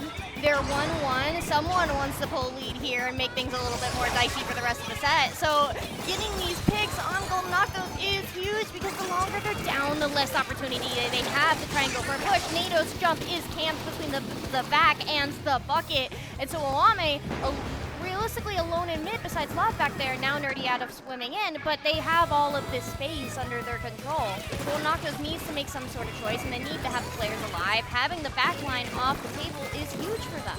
And right now, the focus is going to matter right now for you. Golden Octos, I was going to say, it's going to probably come down to their pacing, but Noodles is the last one alive. It's only one member alive, being Coffee, and Coffee is just going to be stuck between a rock and a hard place. They're going to be eliminated. That should be the game here. They're just going to protect this Rainmaker bubble where it stands, unless NATO has other ideas. Actually, they might be able to get the ball. They may be able to pick up this Rainmaker quickly. They got a second to do it. Noodles can be the one in Rainmaker duty here to hold this one off. Two members have gone down. So did Nerdy Adam. Lob is the only one that's alive. Noodles is the one picking up this Rainmaker for dear life. They still have a lot of overtime timer left. I think I would have to see the clock here to see how much they have left on this Rainmaker. I think they have about 50 seconds. They lose two. Noodles has to stay alive for as much as they can. They know that this is going to operate as a beacon for UCSD Esports Gold to keep this one going. Noodles is holding on to this Rainmaker. They got to wait for everybody to just jump in. The trip tricks are going to get burned. They're trying to move forward. NATO is going to go down again. Noodles holding on to this one for dear life, but it's going to probably be the end to this one. Noodles is just going to get cut down. Valiant effort, though, at the very end from Golden Octos.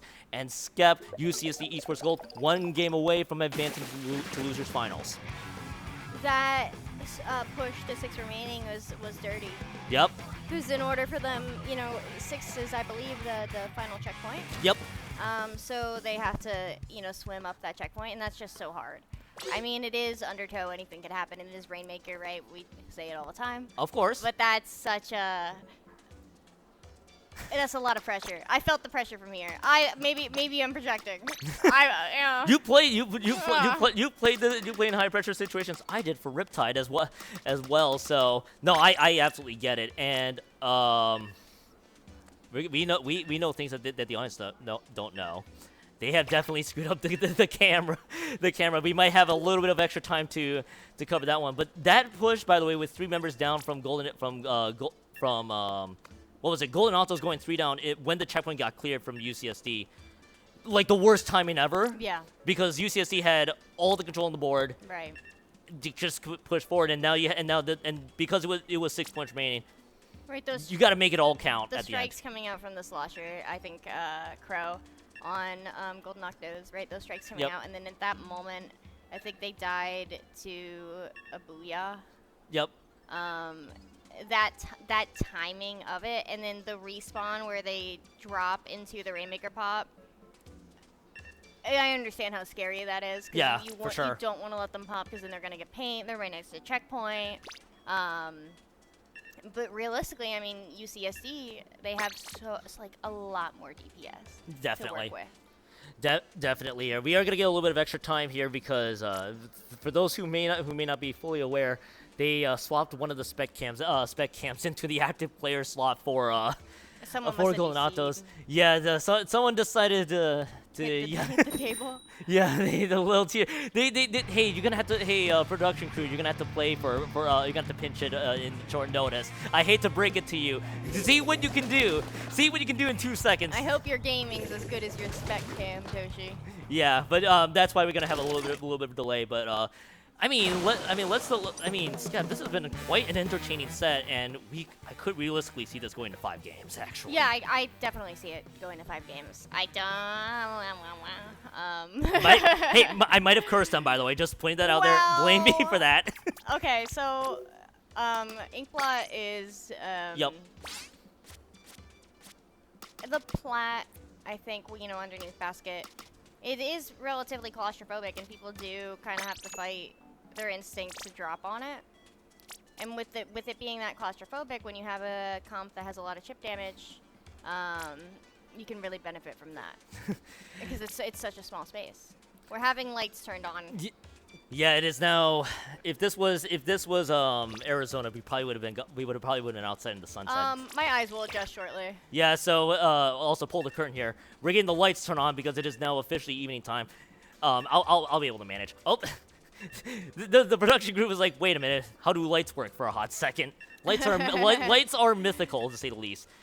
Is it me or where did Mimikyu come from the center chair? That was 5th gens. I've seen them carrying it around. I see. I just noticed it because I'm used to the close-up where there's all the small fries and then the Kirby plushes up front. I'm like, wait a minute. Can they hear us down there? I don't think that. So if Chat, can you hear us? Put your hands in the air if you can hear us. Nope. They probably can't. No, they can't. No. we might be hot mic'd by losers finals anyway. We'll see what happens. We'll see. Yeah. So now we are here. Here we go in Inkblot clams. I think actually it's gonna be the same weapons. Actually no. No, it's different weapons. I was about to say same weapons just from a couple maps ago. Lava's back on the custom leader for this one. That's I think the primary change I've noticed. Yeah, speaking of a claustrophobic area, that Kraken getting on that plat can be just as annoying. The vac was probably just for Rainmaker specific. Yeah. Quick cooler out here from the slosher there on the side of UCSD down in mid. They're going to work their way up with that, and it's just coffee there on the left side, and Nerdy Adam gets that pick. Yeah, Nerdy Adam getting the immediate pick there, but I think both teams right now are understanding we just gotta collect some clams here. Both teams are kind of just trading so far, so both teams get a good feel for each other. Crow's trying to look for the entrance point, but Adam has other ideas. It's the 2 members down, so no power clam to speak of quite yet. No ground has been gained here. Noodles Fate spawns a power clam of their own, but I mean, so far Skep kind of stuck into this neutral game for the first 50 seconds. Yeah, NATO going in and getting a very good pick on that bottom left side, meaning that Golden Octos can start threatening that plat. And here's going to be the chip damage that they have to deal with. Getting the pick on Coffee does take down a lot of that, splash area AoE nonsense that they can take advantage of. But NATO here having 7 clams, being directly above everyone. I think someone grabs the clam. Oh no, okay. So NATO does have the clam, does get that dunk. Everything's everywhere. A lot of chaos unfolded. So I think what ended up happening there, to succinctly say, is that Coffee I think was one that picked up the power clam first, but then got splatted literally at the last second, which dropped the power clam. They going out stuck in a scramble situation, and then we realized they could only just get the one and done push. It's a free power clam for UCSD Esports Gold. They also spawn one for themselves. They lose 2, by the way. Golden Altos, they lose 3. This is gonna be the barrier broken. This is gonna be the immediate lead change here. The question is, how many more points can they get out of this one? They cash in an additional 5 small small clams. Lav has a couple more that decide to burn the Kraken to protect themselves. I think they're going to jump this power clam right now into that Kraken area. Lav, by the way, I think found that Kraken after the jump was initiated, so that was smart of them, and that cashed in 42 points remaining. 3 members did go down. That is Nerdy Adam. That is, by the way, going to get a pick, but that's not going to lead to additional points on the board. But more importantly, Skep, that is UCSC Esports Gold taking the lead. Right, and that's exactly where they want to be. Is if they win this year, they go ahead and rematch their sister team from UCSC. So this is important, right? You got to show that the current gamers are better than those old, retired, graduated gamers, right? Yup. Yeah, definitely, and I'm sure UCSC Esports will have something to say. By the way, NATO is trying to run through with that power climb, trying to save it for the team, but they do lose 3. But there's no power climb in sight. It's no harm, no foul quite yet, unless they start to lose ground quickly. But let's say no power climb, sort of to speak of here.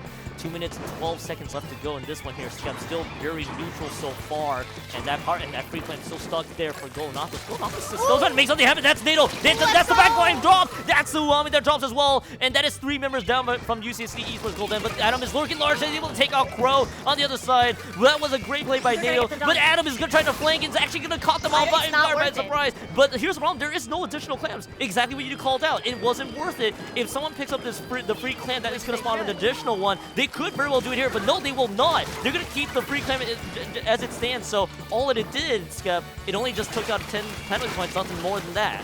Well, I mean, realistically, if they score any more power clams from here, it does extend their lead. But yeah, with that, you do risk giving the opponent an additional power clam to work with. And their lead is not that massive, right? No. Definitely not. Like it's what a couple power clams and then maybe a few small ones. Sure, it's the kind of a multiple power climb situation, but it isn't going to net to much so far. So we're waiting to see how this all materializes here. I mean, Skep, 2-for-2 trade right now. No one really gained a power climb, so to speak. It gives us time. What does Golden Optos really need to do? Nados has dropped, by the way. Lob might be chasing for Crow, and right now UCSC Esports goes not land him. What does Golden Optos have to do quickly here with 53 seconds left here, Skep? Noodles is in their bats right now. Yeah. That's a ninja jump. That Noodles is right there in bats. That's gonna be the immediate quick cash, and you exactly called that out. But that's all. But UCSC Esports Gold were quickly recognized it, and all it led to was 70 points remaining, and all the jumps are officially punished. And was that the free clam as well? That is I don't see it. Yeah, that's the free clam. That was pretty much their only opportunity. Now they gotta spawn a power clam naturally here. And Skep, that was the Golden Octo's sneak push didn't work. No. I think the bubble came out too late. Because, you know, you see someone on Shell reacted quickly enough to turn back towards their bats and be like, hey, you're not supposed to be here. Mods, come check this. Tornado coming in, does get the I thought they were going to get that pick for sure on Love, but does not manage to do so. They need a power clam. Incredible pick there. Yeah, Noodles does manage to form and get the dunk, but who on earth is going to follow up with that? Everybody's coming out of spawn, and there's just simply no jumps. There's no time. Yeah, there's GG. That's no time. That's GG's. That's UCSC. Wait. No, I don't think they don't have a chance. They got slowed down by a lot. That is going to be UCSC Esports Gold. They hold off Golden Autos. That ends a spectacular run, honestly, from Golden Autos. But UCSC Esports Gold rematch time against Dave's Hotties coming up here, and that was quite a very entertaining set for even with that score line. I think we did jinx it. I did. Shame on you. This is why I should not open my mouth with predictions sometimes. Who put you on commentary? Rice. Rice. There's an imposter among us. Oh no. Skep's trying to get me out of here. No more jinxes for me. Well, we're gonna have somebody up here to interview shortly. Yeah, definitely. I think we're gonna probably borrow them real quickly because I think we are at the stretch. I think all the TLs would know that that there's only, I believe, one active station. I think, not set. I'm thinking online. I cannot believe. Yeah. How efficient these people are. Yeah. No kidding. You know, the TOs have been wonderful enough to host me, which has been lovely. I'm staying with Annie. And they were like, hey, listen, we're getting up at 6:30. 6:30? 6:30? I know. What? Rice's people got up earlier. What up? We'll try to make this quick for you. Wear the headset. You can pick any of the seats here. Which one are you? Turn around. That's Nerdy Adam, right? All right. You are the Nerdy Adam. There you go. Nice to meet you, gamer. Nice to meet you. We'll try to make this quick for you because I know Losers Finals is going to be queuing up here eventually. Here, let's get you on the headset. Okay. Oh, whoa, this is cool. You'll be able to hear yourself. So Yeah. Oh, this is nice. Yeah. All calm now. Welcome. You're calm. Oh. you weren't calm before? No, man. I don't know if you guys saw, but we had the nerves, and then before the set, me and my buddy Michael, we just popped some push-ups. I saw that. I got it on camera. You want to see? Yeah. I wanna see. So why the push-ups before? So the people in the chat didn't know. What was the 2 push-up story there? The push-up story. So wait, let me check this out. Yeah, we're doing push-ups. So we did a tournament, same like UCSD Gold, back in last year in April, I want to say, and we did it was some intense sets, and we're so nervous, and I was like, me and Awame were like, yo, we gotta do something. I feel like I want to move, and then we did push-ups, and we ended up going farther than we could have imagined. I think that might have been to this day the best LAN tournament performance I've had. In terms of just reaction times, because your blood is pumping, you know? For sure. Your blood is pumping, you're getting nutrients fast, and you just get those activations in your head, you know?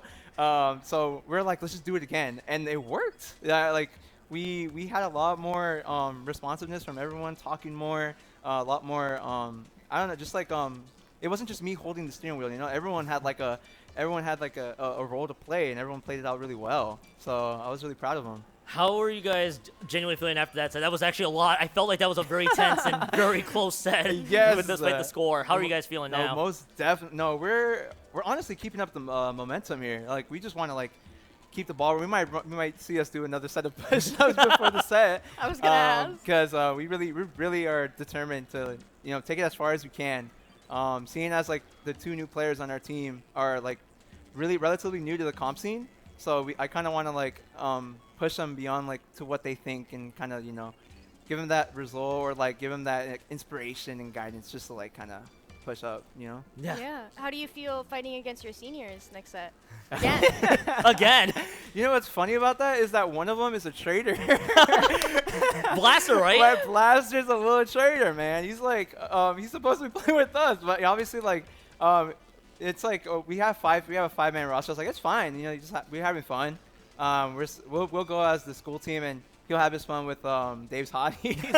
But yeah, Goat Child is the most notable one for me, and it just feels so weird now looking back at it, with just time passing by, everyone everyone moving at their own pace, and Goat Child is just doing her own thing now, and it's just it feels so weird playing with someone who's on your team, but still, you know, I don't know how to explain it, but it's LeBron versus I don't know if it was Kyrie or something, but yeah. It's when your teammates on another team, but when you're against each other, it's business, you know, you gotta lock in.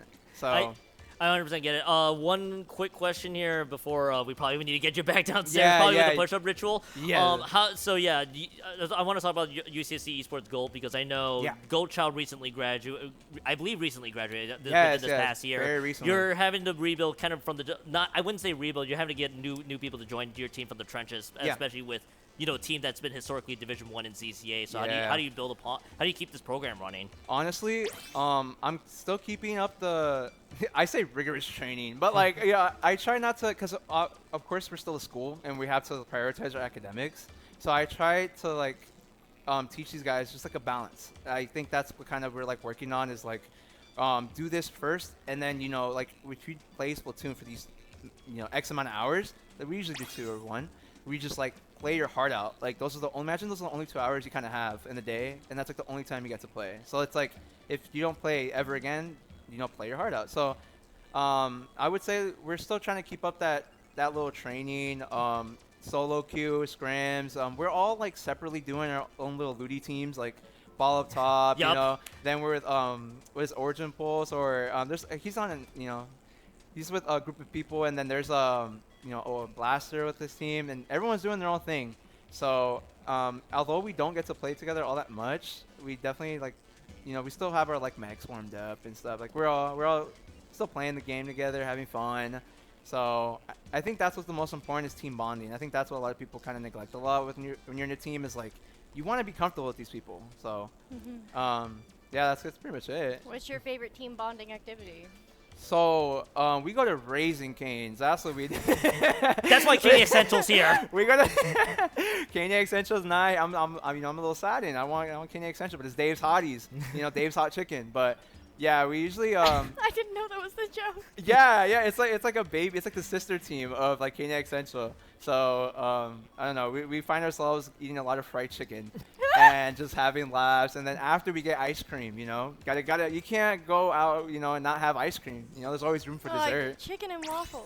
That you gotta try that. I kind of sleep on that one. I'm not gonna lie. Chicken and waffles just doesn't sit right with me. I don't know. Put ice cream on the waffle, then you make it into a taco. Okay, you know what? That's pretty valid. I like that. Yeah. But I think we gotta start wrapping up. We gotta All right, get you out of here. We gotta get you out of here. Okay, go. Okay, nice Go, seeing go. you. Have a We'll good see- Nerdy Adam, go quickly.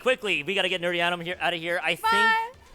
I think that might be because of Golden Octo's loss. I think that might be officially your last set, pending. Nato, you should have tried harder. Right, Nato's gonna be trying hard. You're good stuff today. Yes, I think Nato will be coming up here probably soon. Nato's gonna be doing losers final with me. Scap, it was great working with you though. Unless they change it last minute on us, but either way, it's been awesome working with you. You know it.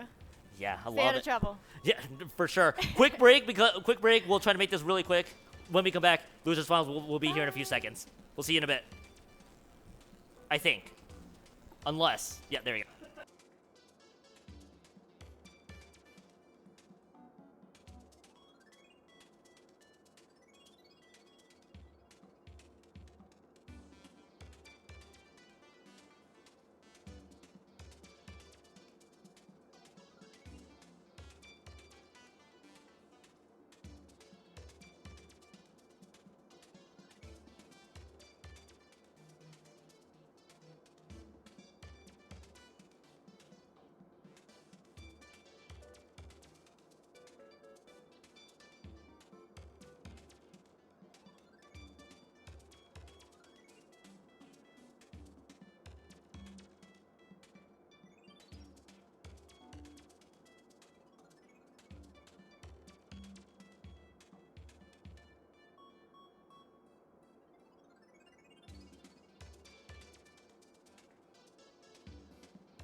Hello, everybody, and welcome back to Losers Finals here at the Booyah Bay Cable Car Coast. Couple sets away to crown a champion of Booyah Bay and get that LCS ticket in. My name is Kyon. Thrilled to be joined by Nato. Yeah, exactly. How are you doing?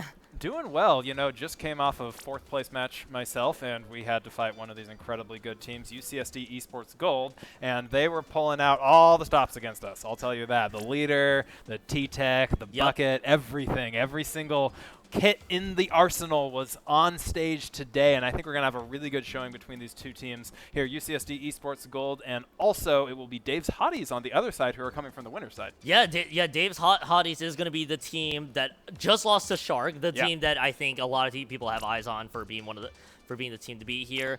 And yeah, UCSD Esports Gold derailed your run, but now it's their turn to see if they can keep that momentum going. We just had that post-game interview with Nerdy Adam to see how they can get this award belt. It was push-ups. Let's see if the push-ups trend continues on, because we are entering Losers Finals. Game 1 is going to be Ramen Zones, and let's see how this game starts off. Once again, it's going to be Dave's UCSD Esports Gold is going to be on the golden side. Blue side is going to be Dave's Hotties. We take a look at the weapons here to get things started. What strikes out to you here, Nato? It's definitely the leader. Lab picked that against us last time, and they are absolutely insane with it. They know how to hit the angles from across the stage, but interestingly enough, on the other side, that is the pen coming out from Goatchild, who I know can also run leader if they want to. So really curious to see how this is going to develop here. And already early advantage down to UCSD Esports Gold getting to Yeah, UCSD Esports Gold, they eliminated the duelies from Dave's Hotties. Want to see how this plays out here, as it's going to be Kanan, by the way, able to get a few picks there, and it's able to win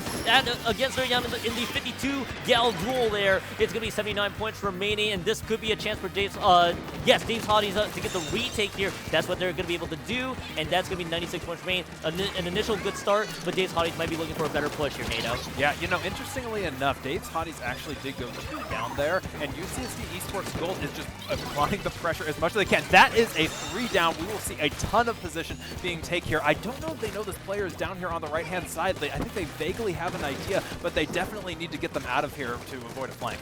Yeah, and Kanan's able to try to get a few damages onto Nerdy Adam. Nerdy Adam's in danger and is going to be snuffed out entirely, and that will be the chance for UCSD Esports Gold to still get a little bit more points on the board. But even then, it's Dave's Hotties with the quick retake. 2 members already down, and that is still materializing a bit here for Dave's Hotties, as they're going to be able to penalty points here. They got a crab tank that is ready to go if they want to use it. They did lose the Mel's. All that being said and done, this back and forth action here, Nato, nobody really gaining an inch from their opposition. Kyon, it's so incredibly close. It's been a minute and a half, and we're within 4 points of each other, but that is 3 down on the side of UCSD Esports Gold. And the important thing is here, they do not have a flanker. Take a look here. The closest person is Nerdy Adam, who's passing underneath. Zeal needs to get this pick, and they do. This will be a very big holdout on the side of Dave's Hotties for sure.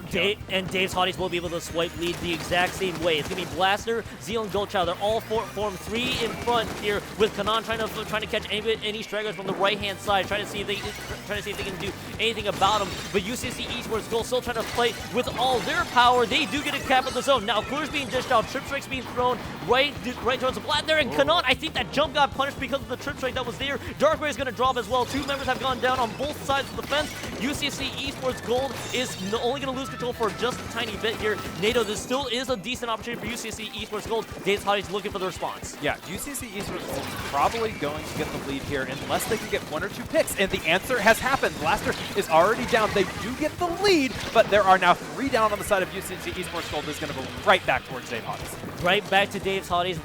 At the same time, Goldchild and Kanan is going to be in that decent position here. Blaster, by the way, the one on duty here, still trying to see if they can make this one count. As I take a look at the specials available, there's going to be advantage UCSD Esports Gold. They got the Wave Breaker, they got the Trip Strike, both burned right away. But Dave's Hotties loses zones at a critical moment. The cap finally there. They add more penalty points on the board. 2 members down from UCSD Esports Gold. Back and forth we go right now here, Nato. Dave's Hotties still getting the quick retake of that one. Blaster Burner down to a 3rd health.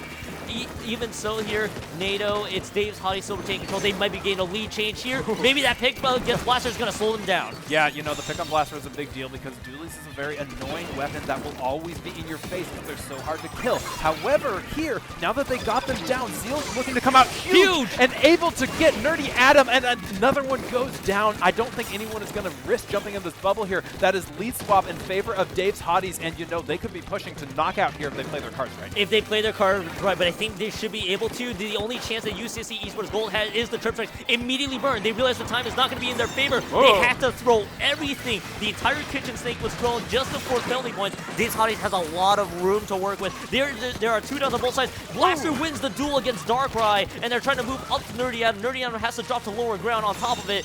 UCSC Esports Gold, less than a minute to go here. NATO, this is their chance to strike. You know, Nerdy Adam has done such a good job this entire set, this entire game, and honestly this entire day timing their triple strikes. The problem is, if you are getting picked out at an angle from Goatchild, then that is another painter that you just can't use to paint the zone. But that is a key pick, I would say, on the pen. On the side of Dave's Hotties, UCSC Esports Gold does not want to get their penalty. Unfortunately, it is applied. Now here's the thing. They have to consider everything else, not just the man advantage here for Dave's Hotties, but they have to make sure to be able to deal with a lot of paint that Dave's Hotties can throw right into the zone. They only got 17 seconds left to go on the clock. The Doolies are going to be there. They have a crab tank that's ready to go, a hammer and a whale. They got all the specials on lock. This is going to be the one that secures it here. UCSC Esports Gold needs a miracle to push to make this one happen. They throw in the cooler. They throw the trip strike. Maybe. This might be the chance. The answer is no. They do not get the cap whatsoever here, and that's Dave's Hotties taking game 1 here in losers finals. Man, what a close showing from between those two teams. Right? Because,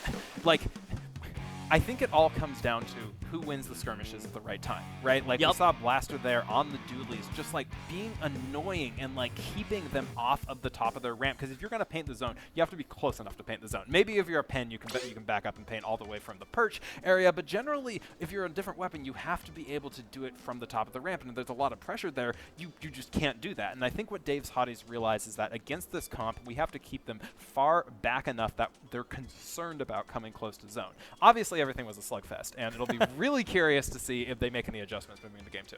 The adjustments in the game 2, now that you're catching up to the program, is that the rest of the sets we're going to have here are all counter picks the rest of the way. That's the big thing. So there is an opportunity for UCSC Esports Gold to play a map that would benefit them. Obviously would be a detriment to Dave's Hotties. If we take a look at the read here, you know Goatchild has been a backline extraordinaire. Obviously they can play E-Leader, they can play Pencil. Canuck can just play a multitude of different weapons. Their flavor source has been the 52. Zeal and Blaster, I think I saw Zeal on a nozzle nose. So with UCSC Esports Gold, you pick Umami Ruin Zones, a 2-zone map, much bigger. How does that factor into what UCSD wants to do? Yeah, I think what UCSD wants to do here is probably slow down the game just a little bit. Like I talked about earlier, Nerdy Adam keeps on getting in these really good, like, off-angle positions, and I think they want to be able to get them into the top, mid, left, and right when it matters, and set up their own backline or lav to be able to have the sight lines across the field to get picks in top mid. Now, you said this earlier, Goatchild as well can also run E-Leader or Pen as well, so it'll be really curious to see if we see an E-Leader battle, or maybe we go both Pen, or maybe there's something completely different going to come out here. We'll see.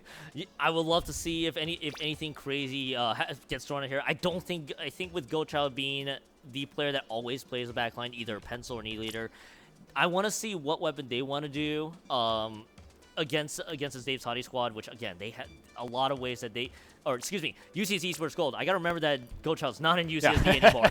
It's been a while. Well, they just graduated a lot. I literally remember this from the interview. So they gotta figure out. Goatchild has a lot of ways to work with this one. UCSD Esports Gold, to what you mentioned, they might want to slow the pace down a little bit. Maybe it's their chance to do it. Their 2 players are still waiting to ready up.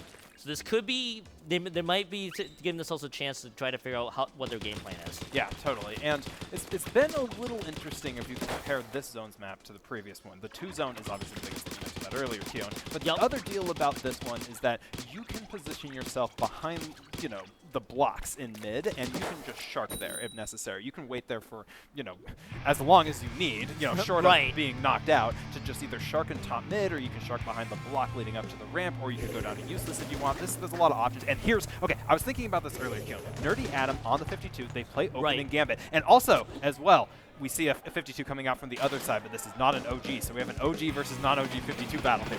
And I've seen this battle once a lot here already with Kanan and Adam winning 52. More often than not, you see Adam winning on some of those duels in specific map situations. That's kind of what I'm wanting to see if Adam can do the exact same magic again. This is UCSC's counter pick. This time, Dave's UCSD is going to be on the gold color side, I believe. That's actually the colors. I was wondering why my colors were getting swapped here. Dave's Hottie's going to be on the blue side. It is going to be gold side for UCSD. We take a look, but with the way this is playing out right now, Blaster does get a few picks. Lava is dropped here from UCSD's end, and right now it is still Blaster and Guildhouse time to strike. Dave's Hottie's, by the way, still moving forward. Yeah, one thing we didn't talk a lot about was that Blaster's actually playing the Dapples here, and they do have that Reach Slider. Obviously, they cannot capture both zones, which is a double zone map, but Reach Slider can be extremely useful because don't forget there is a small ramp area here, and if you can just send it down, like they tried to do, unfortunately got canceled there, it can result in a lot of destruction. But Nerdy Adam again coming out. I think they might still have OG active. Is that a triple from Nerdy Adam going insane here? It is now time for UCSC Esports Gold to hold. And Adam, by the way, in that aura state, the flow aura state, also got a third pick on top of it. This is still, they still have that active. They could be looking for additional picks down the road, but I think they're going to play this one safe. UCSD Esports Gold, by the way, are still trying to move forward here, as there is that Ultrasan being used. Will they get picks right now from what I see? The answer doesn't appear to be there quite yet. There's the pick on Nuame, but this is still UCSD Esports Gold. They still have control of both zones right now. This could be a lead change. Blaster cuts down Adam. Indeed, that's a lead change, but not for long here, NATO, because that is going to be the wipeout. 2 zones flip the other direction, and now it's Dave's Hottie's time to strike. Totally. I think if anything, they might have overheated a little bit there. They knew they were close to swapping the lead, but they've given up a whole lot of space. You already see Kanan and Zeal just waiting there at the base of the ramp, and we're going to have to get a lot of resources out from their opponents in order just to get back in the mid. I'm thinking we're definitely going to see another swap for the lead in the favor of Dave's Hotties here, as Goatchild is just painting over the left-hand side. They're already making a bunch of points, Keon. And right now, 2-for-2 trade. Any trade favors Dave's Hotties.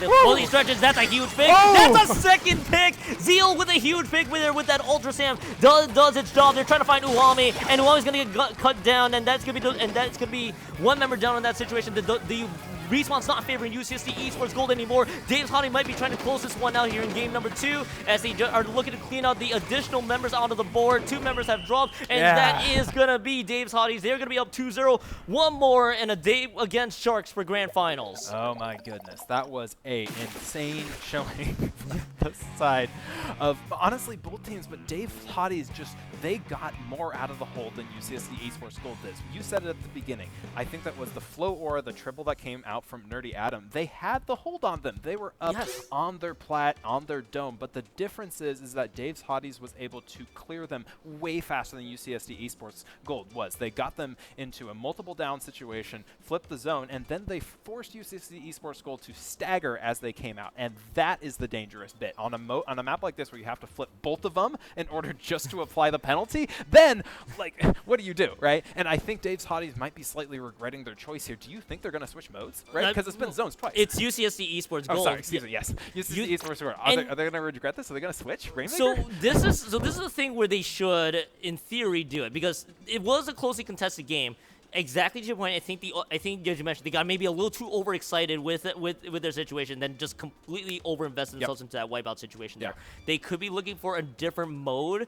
I'm waiting to see what the counterpick is going to be here for that third map as well. So here's a little interesting tidbit. While obviously your set was happening in losers bracket, we did see Dave's Hotties against Sharks as well. The only counterpicks that happened were both zones maps as well. We have only seen zones for counterpicks so far in this situation. As we get a shot of the crowd here, they are still not quite invested. I think they will be ready for grand finals. Please be excited out there. Some of them are probably just tired. I'm sure they would just want to eat at some point.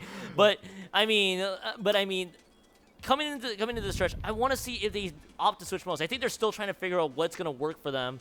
I'm waiting to see what the communication is going to be. I think we are about to see that third map finally show up. It is going to be there it is. First mode change in counterpick. It is Rainmaker Museum. Maybe and to note, if UCSD wins this, they're doing what Dave's Hotties counterpicks the rest of the way. Yeah, for the rest of the set, I mean, it's either they're out here or Dave's counterpicks is going to take over the rest of the games, right? Yep. So they obviously have to win here, but it's interesting to see that they chose Museum of all things. Museum is an interesting map, controversial map sometimes, but it is really interesting because you can get a lot of value out of the drops on this map, right? Like if you're positioned underneath, and obviously like these players do know how to play underneath the drops, if you can get enough chip damage on the people who are up on the plat, they're forced to back up, and that can buy a lot of room for the Rainmaker as you're pushing.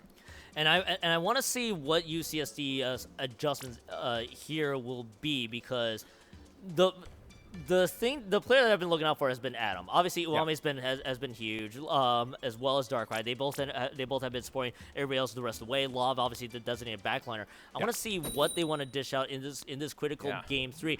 Again, they're one game. It's gonna be one game away for Dave's Hotties to make it back to Grand Finals, but they're gonna deal with Sharks once again. Can they close this one out? The big question here, as we do get to see the weapon changes here. Hello Pencil, dueling pencils right away, and I do see Nerdeon. They're back to their T-Tech as I'm used to seeing. Ready to go has been heard from the crowd. I think the crowd's ready to go. Yeah, you said this, Keon, but we have pencil on pencil now. I think they just decided the leader is just not working against this composition. We have to switch to something that maybe got a little bit more paint and a little bit more coverage. Uame immediately finds the pick there, although they do get one down. And Kanan here is going for the pencil and is able to get a trade. That's an important trade, and I think we're going to stalemate for just a little bit thanks to that trade.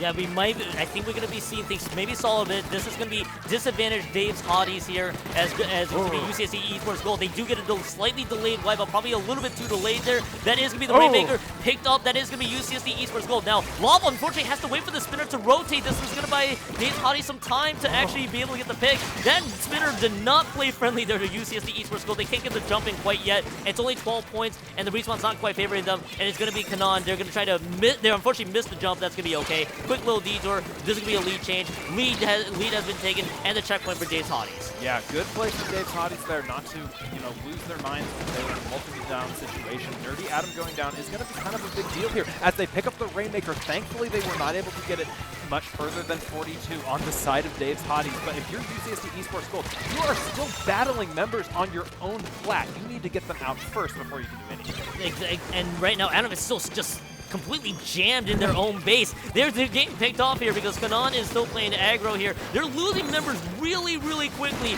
as an Ultra Sam looming on the other side. Darkrai is stuck between a rock and a hard place in terms of painting. Blaster, pretty much literal one right now in terms of their health. They're going to finally go down on top of it. This much bit of a battle for the Rainmaker and UCSD Esports Gold's territory is going to matter much as the Rainmaker's been picked up. They are going to run this one, but not quite past the 42-point marker. This has been Dave's Hotties playing full offense here, and UCSD Esports Gold has been stuck playing defense for 2 minutes here, NATO. Yeah, Dave's Hotties does not care that they did not get many more points off of that. They want the Rainmaker to stay here because they are consistently getting the picks and the trades that they need. With Zeal here probably just going to pop and just run into the Rainmaker. They're stalling it for good 2 minutes here on the side of their opponent's Blaster gets an incredible kill. What was that? Blaster found an amazing angle. They're actually still losing 3. This Rainmaker, this could be the KO here if they play their cards right, because that's 3 members out. 2 members are going to be coming out of here shortly here. Kanan trying to rush this one for 21 points remaining, and now this is right within game-winning territory here. Blaster going to use that jump, and they're gutted down to 11 points remaining, and now things are looking really dire for UCSD Esports Gold as they are just having to clean everybody out. Exactly your point. They needed to clean everybody out from Dave's Hotties in their own base. They just simply couldn't, and Dave's Hotties just kept this pressure going. They're delayed 3 down, sure, but Kanan finally caught out there by Darkrai. NATO, UCSD Esports Gold, that was kind of like, that was the one time they needed to play a strong defense and just not able to take advantage. It just sort of fell apart over the long game there, and unfortunately for UCSD Esports Gold, they've been sort of realizing that it's been hard for them to win the 1v1s. However, here, if they can get rid of Blaster before they take out the Rainmaker, we're definitely going to see the first checkpoint fall. And now we are talking about Snowball. If you're UCSD Esports Gold, it's not enough just to push to like 40 or 30 here. They essentially need to get they almost need to get under into single-digit territory just to be able to take the lead. But with a pick on Kanan here, that could be a very, very good start. That pick on Kanan might be able to force Dave's Hotties backwards. Zeal is going to try to go for a sneaky Ultra Stamp toss. It's just not going to find anybody. And now this is UCSD Esports Gold time to shine. They got Zeal out of the picture. They lose. They're going to trade with Darkrai though. So again, slight man disadvantage, but they can't get the jumps in. And it's going to be Kanan. Kanan drops right there. Lava is still holding on to this Rainmaker for dear life, but they lose 2. They can't push up much further than that right now. I think they're just going to have to wait for reinforcements. But here's the problem though. That timer is not going to be kind right now to UCSD Esports Gold. The Rainmaker drops, and NATO, this is now the rest of Dave's Hotties. They clean everything up. A minute left to go on the clock, and Dave's Hotties are looking to hold on. Dave's Hotties did what UCSD Esports couldn't in their push, right? They were able to clear everyone out. Sure, it took a little bit, but they were able to cycle enough people in and out without that Rainmaker getting into a dire location. And already, if you're Dave's Hotties, you don't really need to push at all here. You can just sort of spam in the mid for the longest time, knowing that this map is big enough that you can't immediately push to check out unless, or to knock out unless they get a wipe here. And if you are on the side of UCSD Esports Gold, you're going to have to put together a lot of specials even just to get back on your opponent's platform. And right now, Nerdy Adams is going to respawn here with about 79 points on that push, down to the 39 because he just went down earlier. So this is going to be the Rainmaker being picked up now. Kanon's going to be... Oh, you saw what Kanon was trying to do. They're trying to go for the impossible, for the big play stall, but they could not take advantage of it. It's 3 members down. They have to move They now. have a chance. Now. They have to go now. Lava's going to be the one that picks up this Rainmaker here. There's a pencil. Now they're going to try to race up the other side. This is full coverage here. need the bubble. Kanon is still right there. They're trying to look for the flank. This is their chance to strike. The bubble's right there. And Kanon is able to get them down. That was so close. A big opportunity. But Dave's Hotties holds on 3-0. They go on the grand finals from the lower side of the bracket. UCSD Esports Gold takes home bronze, though, and at least gets podium by the end, as the victory is showing.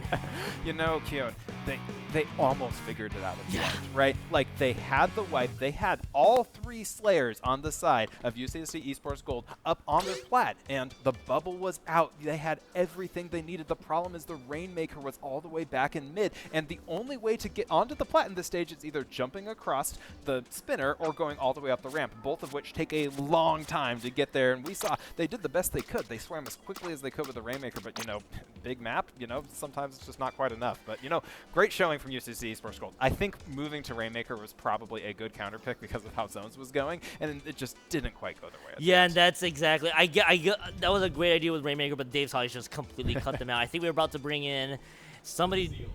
Oh, yeah, there we go. Here's our interview. Yeah. We got somebody fresh out of. Dave's Hotties was the team. Sorry about that. Feel free to wear the headset. We'll ask you some quick questions. I know Grand Finals is about to be queuing up here. We'll try to make it quick for you. Zeal, how are you feeling? 3-0 against UCSD. Now you're Grand Finals bound. Feeling good. We placed our seed. That's all I care about. That's fair. Golden Altos, I'm sure we're probably feeling the same. We're feeling the same way throughout. I mean, you're up against Shark, I believe is the team on Grand Finals. I think we did cover that in Winners Finals. I think that was the matchup. That was the 03. Yeah, the 03. I mean, how are you feeling now coming to the Grand Finals? Now, you got a chance. Yeah, I'm feeling good. At this point, I don't care what happens. Yeah. I understand that. Yeah, I think the main question that I have is, how did you feel when they decided to go Rainmaker against y'all? Because obviously it wasn't Zones anymore, so they repacked on Rainmaker, but you guys did not care. You immediately pushed to like 11. Yeah, honestly, it's fine. I think Rainmaker is one of our better modes. We're pretty weak on like TC and stuff. Okay. Yeah, don't tell your new opponents. Yeah, that, they won't need to know that. I for sure get it. I know Grand Finals are going to be starting here soon. We'll try to get you downstairs here in just a few quick moments. You're, again, up against Shark. You got to do it twice because there is that bracket reset. How are you guys feeling? You guys, of course, that you guys outperform seed. Are you still trying to get gun for first place? Even yeah, for sure. We're just gonna let that shit ride. Pardon your French on that one, but yeah, no kidding on that one. Well, let's get you down. Let's get you downstairs and get you prepped for Grand Finals. Thanks for the quick interview there, yeah, no problem. Zeal. And let's see. You can go ahead and head downstairs here. Don't worry about it. NATO, I think it's still us two. I'm waiting to see if they're doing setup right now. I think they are not, but I know. We are gonna have something special here coming into this one. Oh, we're gonna get a third person joining us here. Okay. Yeah. So does it start with We Like and end with Rice? Maybe. Yeah, maybe. Rice has done a phenomenal amount of work, by the way. Oh yeah. Running this event with Anakin was the other one. I'm blanking on probably a third person. I know Weber's around, but I think he's right now back at university. Yeah. Currently. You know, shout out to all our TOs. Right. Like there's so much that happens in the foreground, but there's also a lot that happens in the background too, like running all the AV and even just like operating the spec cam and getting people organized to go to the right booths at the right time and, you know, setting up the entire venue, negotiating with the venue, all this stuff. Like, it's an enormous amount of work, Keon, and like we could not be more thankful for our TOs, for our locals here. Oh yeah, for sure. And huge shouts to Rice and Anakin. I mentioned before, throughout my marathon block, to say the least, as well. I'm glad I made it out here. I'm glad my schedule kind of lined out, by the way, to make it out here as well. Yeah. I made it to Sea Battle. We didn't even get to chat in that We didn't even get to talk. I don't know how that happened. We just like, I think you were on Mick for a lot of it, and we just like somehow avoided each other. I don't know how. I think I was playing close to the end because we got 4th there as well. So yeah. You know. It's nice to be on mic again after it's been 2 years, I think, a little over 2 years since we got to commentate together. Yeah, it's been a long time. I'm waiting to see what the cue is. Was that us to keep going? What's up? Going great. Oh, okay. Okay. There we go. So Let it ride. we're gonna go to break here. Get the teams prep for grand finals. But when we come back, myself, Nato, and Rice try casting in you guys grand finals the rest of the way. We'll be right back. Don't go anywhere.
Welcome everybody to Booyah Bay Cable Car Coast. We are at Grand Finals. We're ready to crown a winner here for this local and who gets to advance to the LAN Championship Showdown happening in late April. My name is Kyon. Two people now join me. Nato's still here, but we got Rice joining us as well. Rice, how are you feeling after the rest of the day? You know, we've been here since 6 a.m. We've been here for 12 hours actually. But you know, pretty good event so far. We are relatively smooth getting things done. We're actually we're sort of on time, you know. Just only sort of. I mean, just a little bit. Giant new room, amazing AV setup, Rice. I think you're not giving yourself enough credit. This has been an incredible event so far from my perspective. Yeah, I mean, there's definitely like a lot of improvements from the last one, and it's really exciting. The maps are wrong. Oh, don't worry. They called you out on that one. They also called you out on the fact that we're going to Hammerhead Bridge Zones, by the way. That's the other map of choice. Hammerhead Bridge Zones yeah, is a weird one, right, Kyo? Like, I think it's 100% correct. Are they trolling you today? The answer is yes, they are indeed trolling you today. By the way, let's take a look at the teams here. Shark is going to be on the gold side. Blue side is going to be Dave's Hotties. Anything that strikes out to you, either of you guys? I think the big thing that comes out to me here is the fact that Shark has been running this Luna Blaster comp basically the entire day. They used it against us earlier, and they've sort of been using it through a lot of their matches, and it's gone really, really well because it allows them to get that close-range pressure. However, it's really working out for them now, as already we see a wipeout on the side of Dave's Hotties. What do you think about this, Rice? Yeah, I think it's kind of interesting also to see. It's kind of like a triple shooter comp coming out of Dave's Hottie, where it's like, you know, Tetra's a little bit of that shooter type player, but we can see it's kind of snowballing for the side of Dave's Hotties, but the missiles coming out for Sharks gonna let them kind of pull a bit more of this front line while Dave's Hotties still trying to retake. Yeah, Dave's Hotties just needs to be able to run back right now. That's Brent, and Shark is just trying to play full aggression. It is Hammerhead Zones after all. It's just pure lockout as Goose does take out Go Child. The Goose has indeed gone loose, and right now it's 20 points for me. They're still in firm place for the lockout here. All it's gonna come down to is see if Goose can take eliminate the last members there. Takes out Zio. They are gonna go down. It's mutually assured destruction. Who gives a darn? That's a victory there for Shark, and Shark takes home game 1 to kick off Grand Finals. Yeah, you know, Shark, they've been here before. They've been here.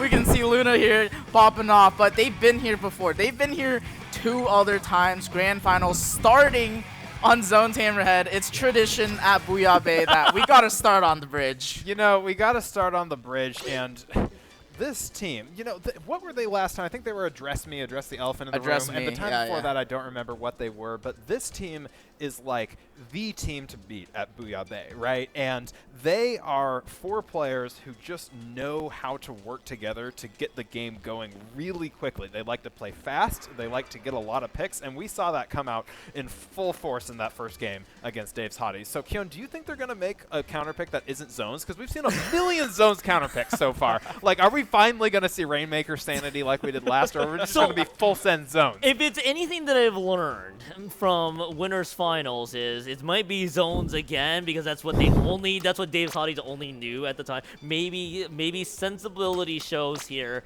If they go back to zones, we're gonna have a lot of questions. They go to make zones. Okay, Rice, did you have to give him like special permission to like run a full zones or something like that? Okay. Or is it legal? So for context on Winners Finals, both teams, and this is a personal rule to me, is that if both teams agree, both teams can run zones only. But if you do that, all maps are available. Okay, I see. So that's why we zones next. Clearly, like that's what Hammerhead was on the map list, by the way. Yes, it was. So the funny thing about that one, by the way, was I've casted a lot of Sendu QCs of now. So I'm like, okay, that's just normal. It was like it immediately clicked on my brain. It's like, wait, I've seen this map before. Of course, it's gonna be lockout heavy as well. And there's a shot of the crowd. The crowd's pretty much just watching the last set of this entire tournament unfold. UCSD, by the way, represents up front. All right, let's load into zones. And you said they could. I'm sure they may have gentlemen's agreement to zones for all we know. Let's take a look at the weapons here. Again, game 1 over the Sharks here. Two more games, and they'll punch and take the LCS. Anything that strikes out to you as the crowd stays ready to go? You know, Blaster versus Blaster. Blaster living up to their namesake, and they've also picked Luna Blaster to counter Goose on the side of Shark here. So really curious to see if that close, very chip damagey aggression will help here. Yeah, definitely. And we can kind of see on the side of Dave's Hot, they have a lot of paint to work with, taking down Goose early here. Blaster seeing another pick, unable to grab that, but they do get that first zone cap. The first zone cap belonging to Dave's Hotties, and that's a great start for them right now after how things kind of went in previous go-arounds. And that's two, by the way, 2 members down, but the cooler was picked up. But that is a messy fight, and it leads to 3 members dropping on Dave's Hotties, and nobody has really taken firm control of the zone. In fact, that zone has stayed neutral for as long as it did, and that's still advantage Dave's Hotties. Zeal's just trying to run away with their life right now, and they have successfully done so. 71 points remaining and still going down. NATO, a great start for Dave's Hotties, but they got to keep the momentum going if they want to get more points. Yeah, Shark finally flipping the zone there, getting some much-needed penalty, but Goose is pulling out the hammer. They're not able to get a pick there, but still putting an insane amount of pressure. Zeal does not care. Zeal is going to throw and get multiple picks. Unfortunately for them, Goat Child does have to back up there, as yet again another shot from Swagger the Goat, just killing them with the rain, and again, Swagger Mac and Cheese does not care. Advantage Shark. What are they going to do here, Rice? Yeah, we can see here Shark having such a strong hold here, and, you know, they did go 2 down to Zeal, but Zeal, we didn't realize that they had Cooler on that death. That's why they could retake so fast. Numbers going down, 2 down on the side of Dave's Hottie. It's gonna be a bit of a dire situation here. Hammer thrown from Zeal, but Keon, what are we gonna see here? Right now, what you're gonna see is Shark just trying to make sure that Dave's Hottie does not get the chance to attack. There's not really that many specials available from Dave's Hottie. This is their only chance. Zeal is only down to 1 HP. All that Shark needs to do is clean out everybody else, and they're gonna be able to do successfully that. And it's gonna be game 2 over the Shark. They're up 2-0. One more map, they win Booyah Bay. That's Luna showing off for the camera. One more map. They not just win Booyah Bay, they punched their ticket to LCS. They got one more map to do it. You know, they do. And honestly, the start was really good from Dave's Hotties. They had the zone for way longer than I thought they would, right? Right. Like they just Shark could not flip the zone for the longest time, but you called this out earlier. Zeal gets the pick with the hammer, but you know, Shark doesn't care. Because they're cooler, they're going to jump back in, and they have enough faith in their own ability to win 1v1s that they don't have to like sit back and spawn painting for specials or anything like that. They're just going to jump in and win their fights, and we saw exactly that happen. Are they going to, like, what do they do here, Rice? Like, do they change? Do they go away from zones like that was on the map list? Like, is it going to happen? Or are they just going to be, you know, full send it at this point? We're going to stick with zones if we win or lose. You know, I think it's interesting because Zeal Dave's Hot, Zeal specifically, had such a strong play. You know, they took 2 down with Hammer, but I think the unfortunate thing was that the deaths they had were cooler deaths, while on their side, their deaths, those were not coolered. Exactly. So at the end of the day, I think what happened was just it took them a lot more time and effort to retake and try to get that hold when, you know, in advantage, it's really easy. Even if you do go down, what's cooler, you jump back in, you keep that pressure up, you know. Exactly. Yeah, Keon, do you think that Dave's Hotties is going to be able to figure out how to win in terms of 1v1s? Like, win the fights that they didn't win previously? Or do you think they're just going to be like, we need to play more at range, we need to slow the game down, we need to wait out the cooler and win that way instead? I think the issue is you're playing against a very well-known established set of players in what you see with 5th Gen and Lunazuka as well, and obviously the surrounding cast of Goose and Swagger. They're gonna, if you go the more experience you get, you know they're gonna play aggro. So I think you gotta be able to find some of the 1v1 picks, especially there too. I look at Kanan again. Kanan, a fantastic player as well for Dave's Hotties. Wanting to see how this plays out, and again they go over to Barnacle and Dime Zones. They counterpicked Barnacle and Dime Zones in Winners Finals. It ended in a 100-0 against Shark. So, if again the definition of insanity continues to reign supreme, basically in this tournament, as we get an awesome zoom in of the poor big man has kind of fallen a little bit, but the plushies has just been there chilling. You know, front row seat for our plushies in what might be the last game. One more as we roll out here, Rice. What are we seeing from these 2 amazing teams, Shark and Dave's Hotties? What are their thoughts? Yeah, we can see here, you know, Sharks sticking with their guns, knowing what they're doing, and we see Dave's Hottie actually switching to that 52 gal. Yeah, Kanon, they've been playing really well with that so far. And Blaster, unfortunately, we lose them right at the very beginning, which is a little sad as we're looking at the jellies on the far side. A slug for mid here. Zeal, unfortunately, does go down. This is probably going to flip the zone in favor of Shark if Kanon can't find it, and unfortunately, they cannot. What exactly even happened at the introduction where they just fell out of they just fell into the water? That's kind of a rough start already for Dave's Hotties, just going one down in the first couple of seconds, and that's kind of where things could. That's where Shark can easily take advantage. In fact, they did lose the blaster on top of it, but at what cost? Not really a whole lot right now. Zeal needs to find anything with his ult Sam. The toss has to be there. They do connect on the frozen bro. Now they neutralize control. They eliminate 2. This is a good opportunity now for Dave's Hotties to take advantage. NATO delayed 3. Maybe a good time to strike. They need to get Luna out of here, and preferably they need to get Luna down before they can charge another cooler. We talked about this earlier, but her coolers have been able to sustain the pushes from Shark. And right now, if you're Dave's Hotties, you like that 2 down. You need to win this fight here against Swagger, and if you're Kanon, you do. Rice, what do Dave Hotties need to do here to keep this lockout going? Yeah, Dave's Hottie, they just popped this cooler too. They can play very aggressively. We can see, you know, I think the thing with Shark is they're a very aggressive team. So if you're able to take that aggression out from them with Goose, unfortunately, Blaster going down with that Luna Blaster, missiles coming out from 5th gen, it's going to be a bloodbath to try to take that retake, Keon. Yeah, with the 2 members down, this is not going to really favor them that well. This is going to be a little bit of a small boot up time. They had to make the jump over to the other side of the map, and it's down 10 points rate. It's still going down. Any few ticks is going to be huge. 1-for-1 trade. They may not have enough payment. They lose 2, but the control flips at the critical time, and that's going to have to buy us a lot bit more time. Blaster does take out Luna by the end of it, but now they got to chew through these penalty points here.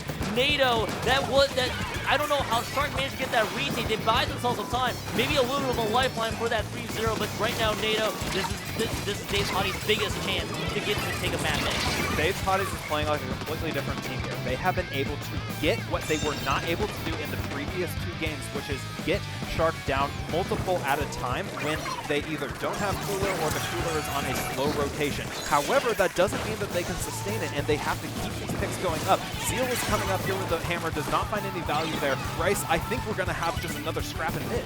Yeah, we can kind of just see it's a constant flip back and forth in mid. There's no one really holding a firm control here. That is 1 down on the side of Dave Hottie, 2 down on Dave's Hottie. It's kind of a back and forth between, but Shark having control, they're going to have a lot of sustaining power here, Keon. Yeah, they're going to have a lot of sustaining power here, but now, right, for all the reasons here, Dave's Hottie is still able to retain as much as they can. They're down to the 55 points remaining in their penalty points, but they are going to keep trading these zones caps here, 2 for 2 on both ends, and now Sprinkler might be the one that saves Dave's Hottie. How would that MVP Sprinkler, oh my goodness, keeps it alive for just a little bit longer. That is actually additional damage on top of it. That is nuts there, NATO. That Sprinkler might be huge. You know, Dave's Hotties might still have a huge penalty to chew through, but you just saw that they were able to take down Luna, which means that that cooler is going to be extremely delayed for the side of Shark. It might not matter as much because they're already 2 down, but it does mean that they will not be coming back quite as fast here as Swagger's able to find 1 pick. Swagger goes down to Kanon on the other side. What are we going to see to transfer this over?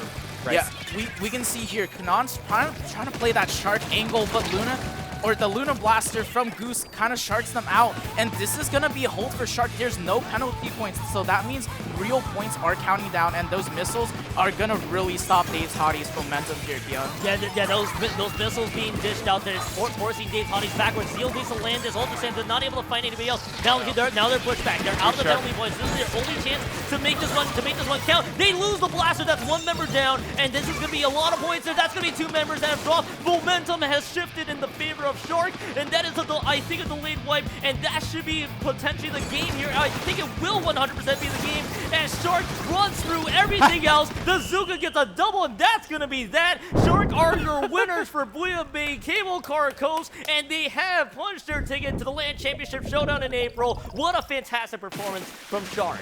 You know, it is so easy to lose your mind when you are in a multiple down situation. And Shark, they were being forced out so much of that game as we see the joy coming out from the side of Shark as they just put a hammer down on this one. And, you know, it was one team holding. Dave's Hotties had an excellent hold there. But what Shark was able to figure out is if we push them back far enough on our hold, as 5th gens, their missiles came out and they had all of Dave's Hotties sort of backed up in their court there. They can't do anything from that location, right, Rice? Like, I mean, it's just the hold that they had was so incredibly powerful that they were able to convert it. I also think it's, you know, this is a storyline. I just have to add this as like a storyline. The first LAN Championship showdown, Fog City, we had a rendition of Shark in terms of it was Goose, it was Luna, and then it was 5th Gen. They didn't have Swagger on the roster. It was just the 3 of them. They had a sub, I believe, I can't remember who their sub was right now, but they did lose kind of early on, and I know after that they were kind of hungry to get a win, and then they won 2 Booyah Bays. You know, LCS comes back again. They want to represent Booyah Bay. And I think that they just put a hammer down on it there. They said, we are the one who can sweep in finals, and then we can sweep it again. What a showing from Shark. And honestly, good play from Dave's Hotties, too. Yeah. They knew if we're going to play zones, we're going to play on a map where we can get the lockout. And they were very close to converting it into a loss for their opponents, right? And I would have loved to see if Dave's Hottie could the same, but I think the fact that Shark even got the zones cap with on a 2 down, they lost 2 and they still got the cap, and they gave them an extra lifeline was crazy enough to win this from Shark, and that's how you build that momentum to that 3-0 sweep there in Grand Finals, which basically, you know, they're your winners from Booyah Bay. We had an interview with Luna earlier. I think there's no interview. We're gonna hand them the mic here in just a few moments. I just want to say right now, I know they were excited to take on the winners of other competitors. We're gonna have them take the floor here the rest of the way. My name is Keon. We're gonna send it over to these guys. They're gonna get the mic. You guys are all going up. Go talk. You guys talk about. You guys talk. Just it's your first block. It's your first block again. Yeah. Woo! Those guys suck. You can say that. It's just another day of work, baby. That's all I can say. Start the stream here. Stream, hello. What's up? It's dark out now. Yeah. You can see it. Bro, we were starving halfway through. She wants me to go home. I'd have 4 slices of pizza today. That's all vegan. I bought a $20 sandwich. I ate half of it. I had a Monster for breakfast, this Red Bull for lunch, another Monster on stage. I ate this shit on stage. I'm trying to get a Red Bull sponsorship. I'm trying to make it out. I want to go home. I'm hungry. You want to go home? We're going to Chili's. We're getting triple dippers after this. Yeah. But that's our 3-peat. Triple dipper for the 3-peat. Oh, it is. Yeah. Right. Yeah. That's pretty much it. Hopefully we'll be out here commentating again, playing again for the next one. But y'all should all come out here to the next one, because like this venue is awesome. We had a good fucking time. We had a good freaking time. I don't know, this event's awesome. Shout out Rice, shout out the production. Dio did a great job. Dio was working production the entire time. Yeah, so. literally the entire time up here. Let's go. He was meowing on the walkie-talkie to people. He was losing his mind. This is true. I can vouch. But this was a great event. It was honestly like the best Booyah Bay yet with this venue too. Like there's a whole bar down there. They're serving alcohol. They're serving sandwiches and if stuff. If you're old enough. If you're old enough. Not me. There's a Red Bull cooler up here. I don't know if we're allowed to take it, but I took this. I stole this Red Bull. I'm trying to get a sponsorship, my own case at home. But okay. Huh?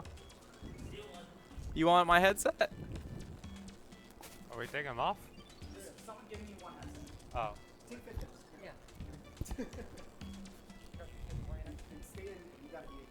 In the frame. In the frame. Kind of. You two are just gonna be No, because like partly ours. All right, so when we give you the trophies, we do need you guys to accept the nomination for the LCS finals. So I need a verbal confirmation from everyone that you accept your nomination. So I'll start with Fitchen. Oh. Oh. However you want to do it.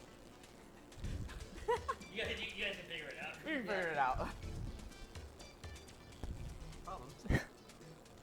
I accept the nomination to be NorCal. I accept the nomination for NorCal. If I have to. Oh my god. I accept the nomination for NorCal, and I'm gonna bag that kid. That kid has it coming. Woo! Yeah, Booyah Bay.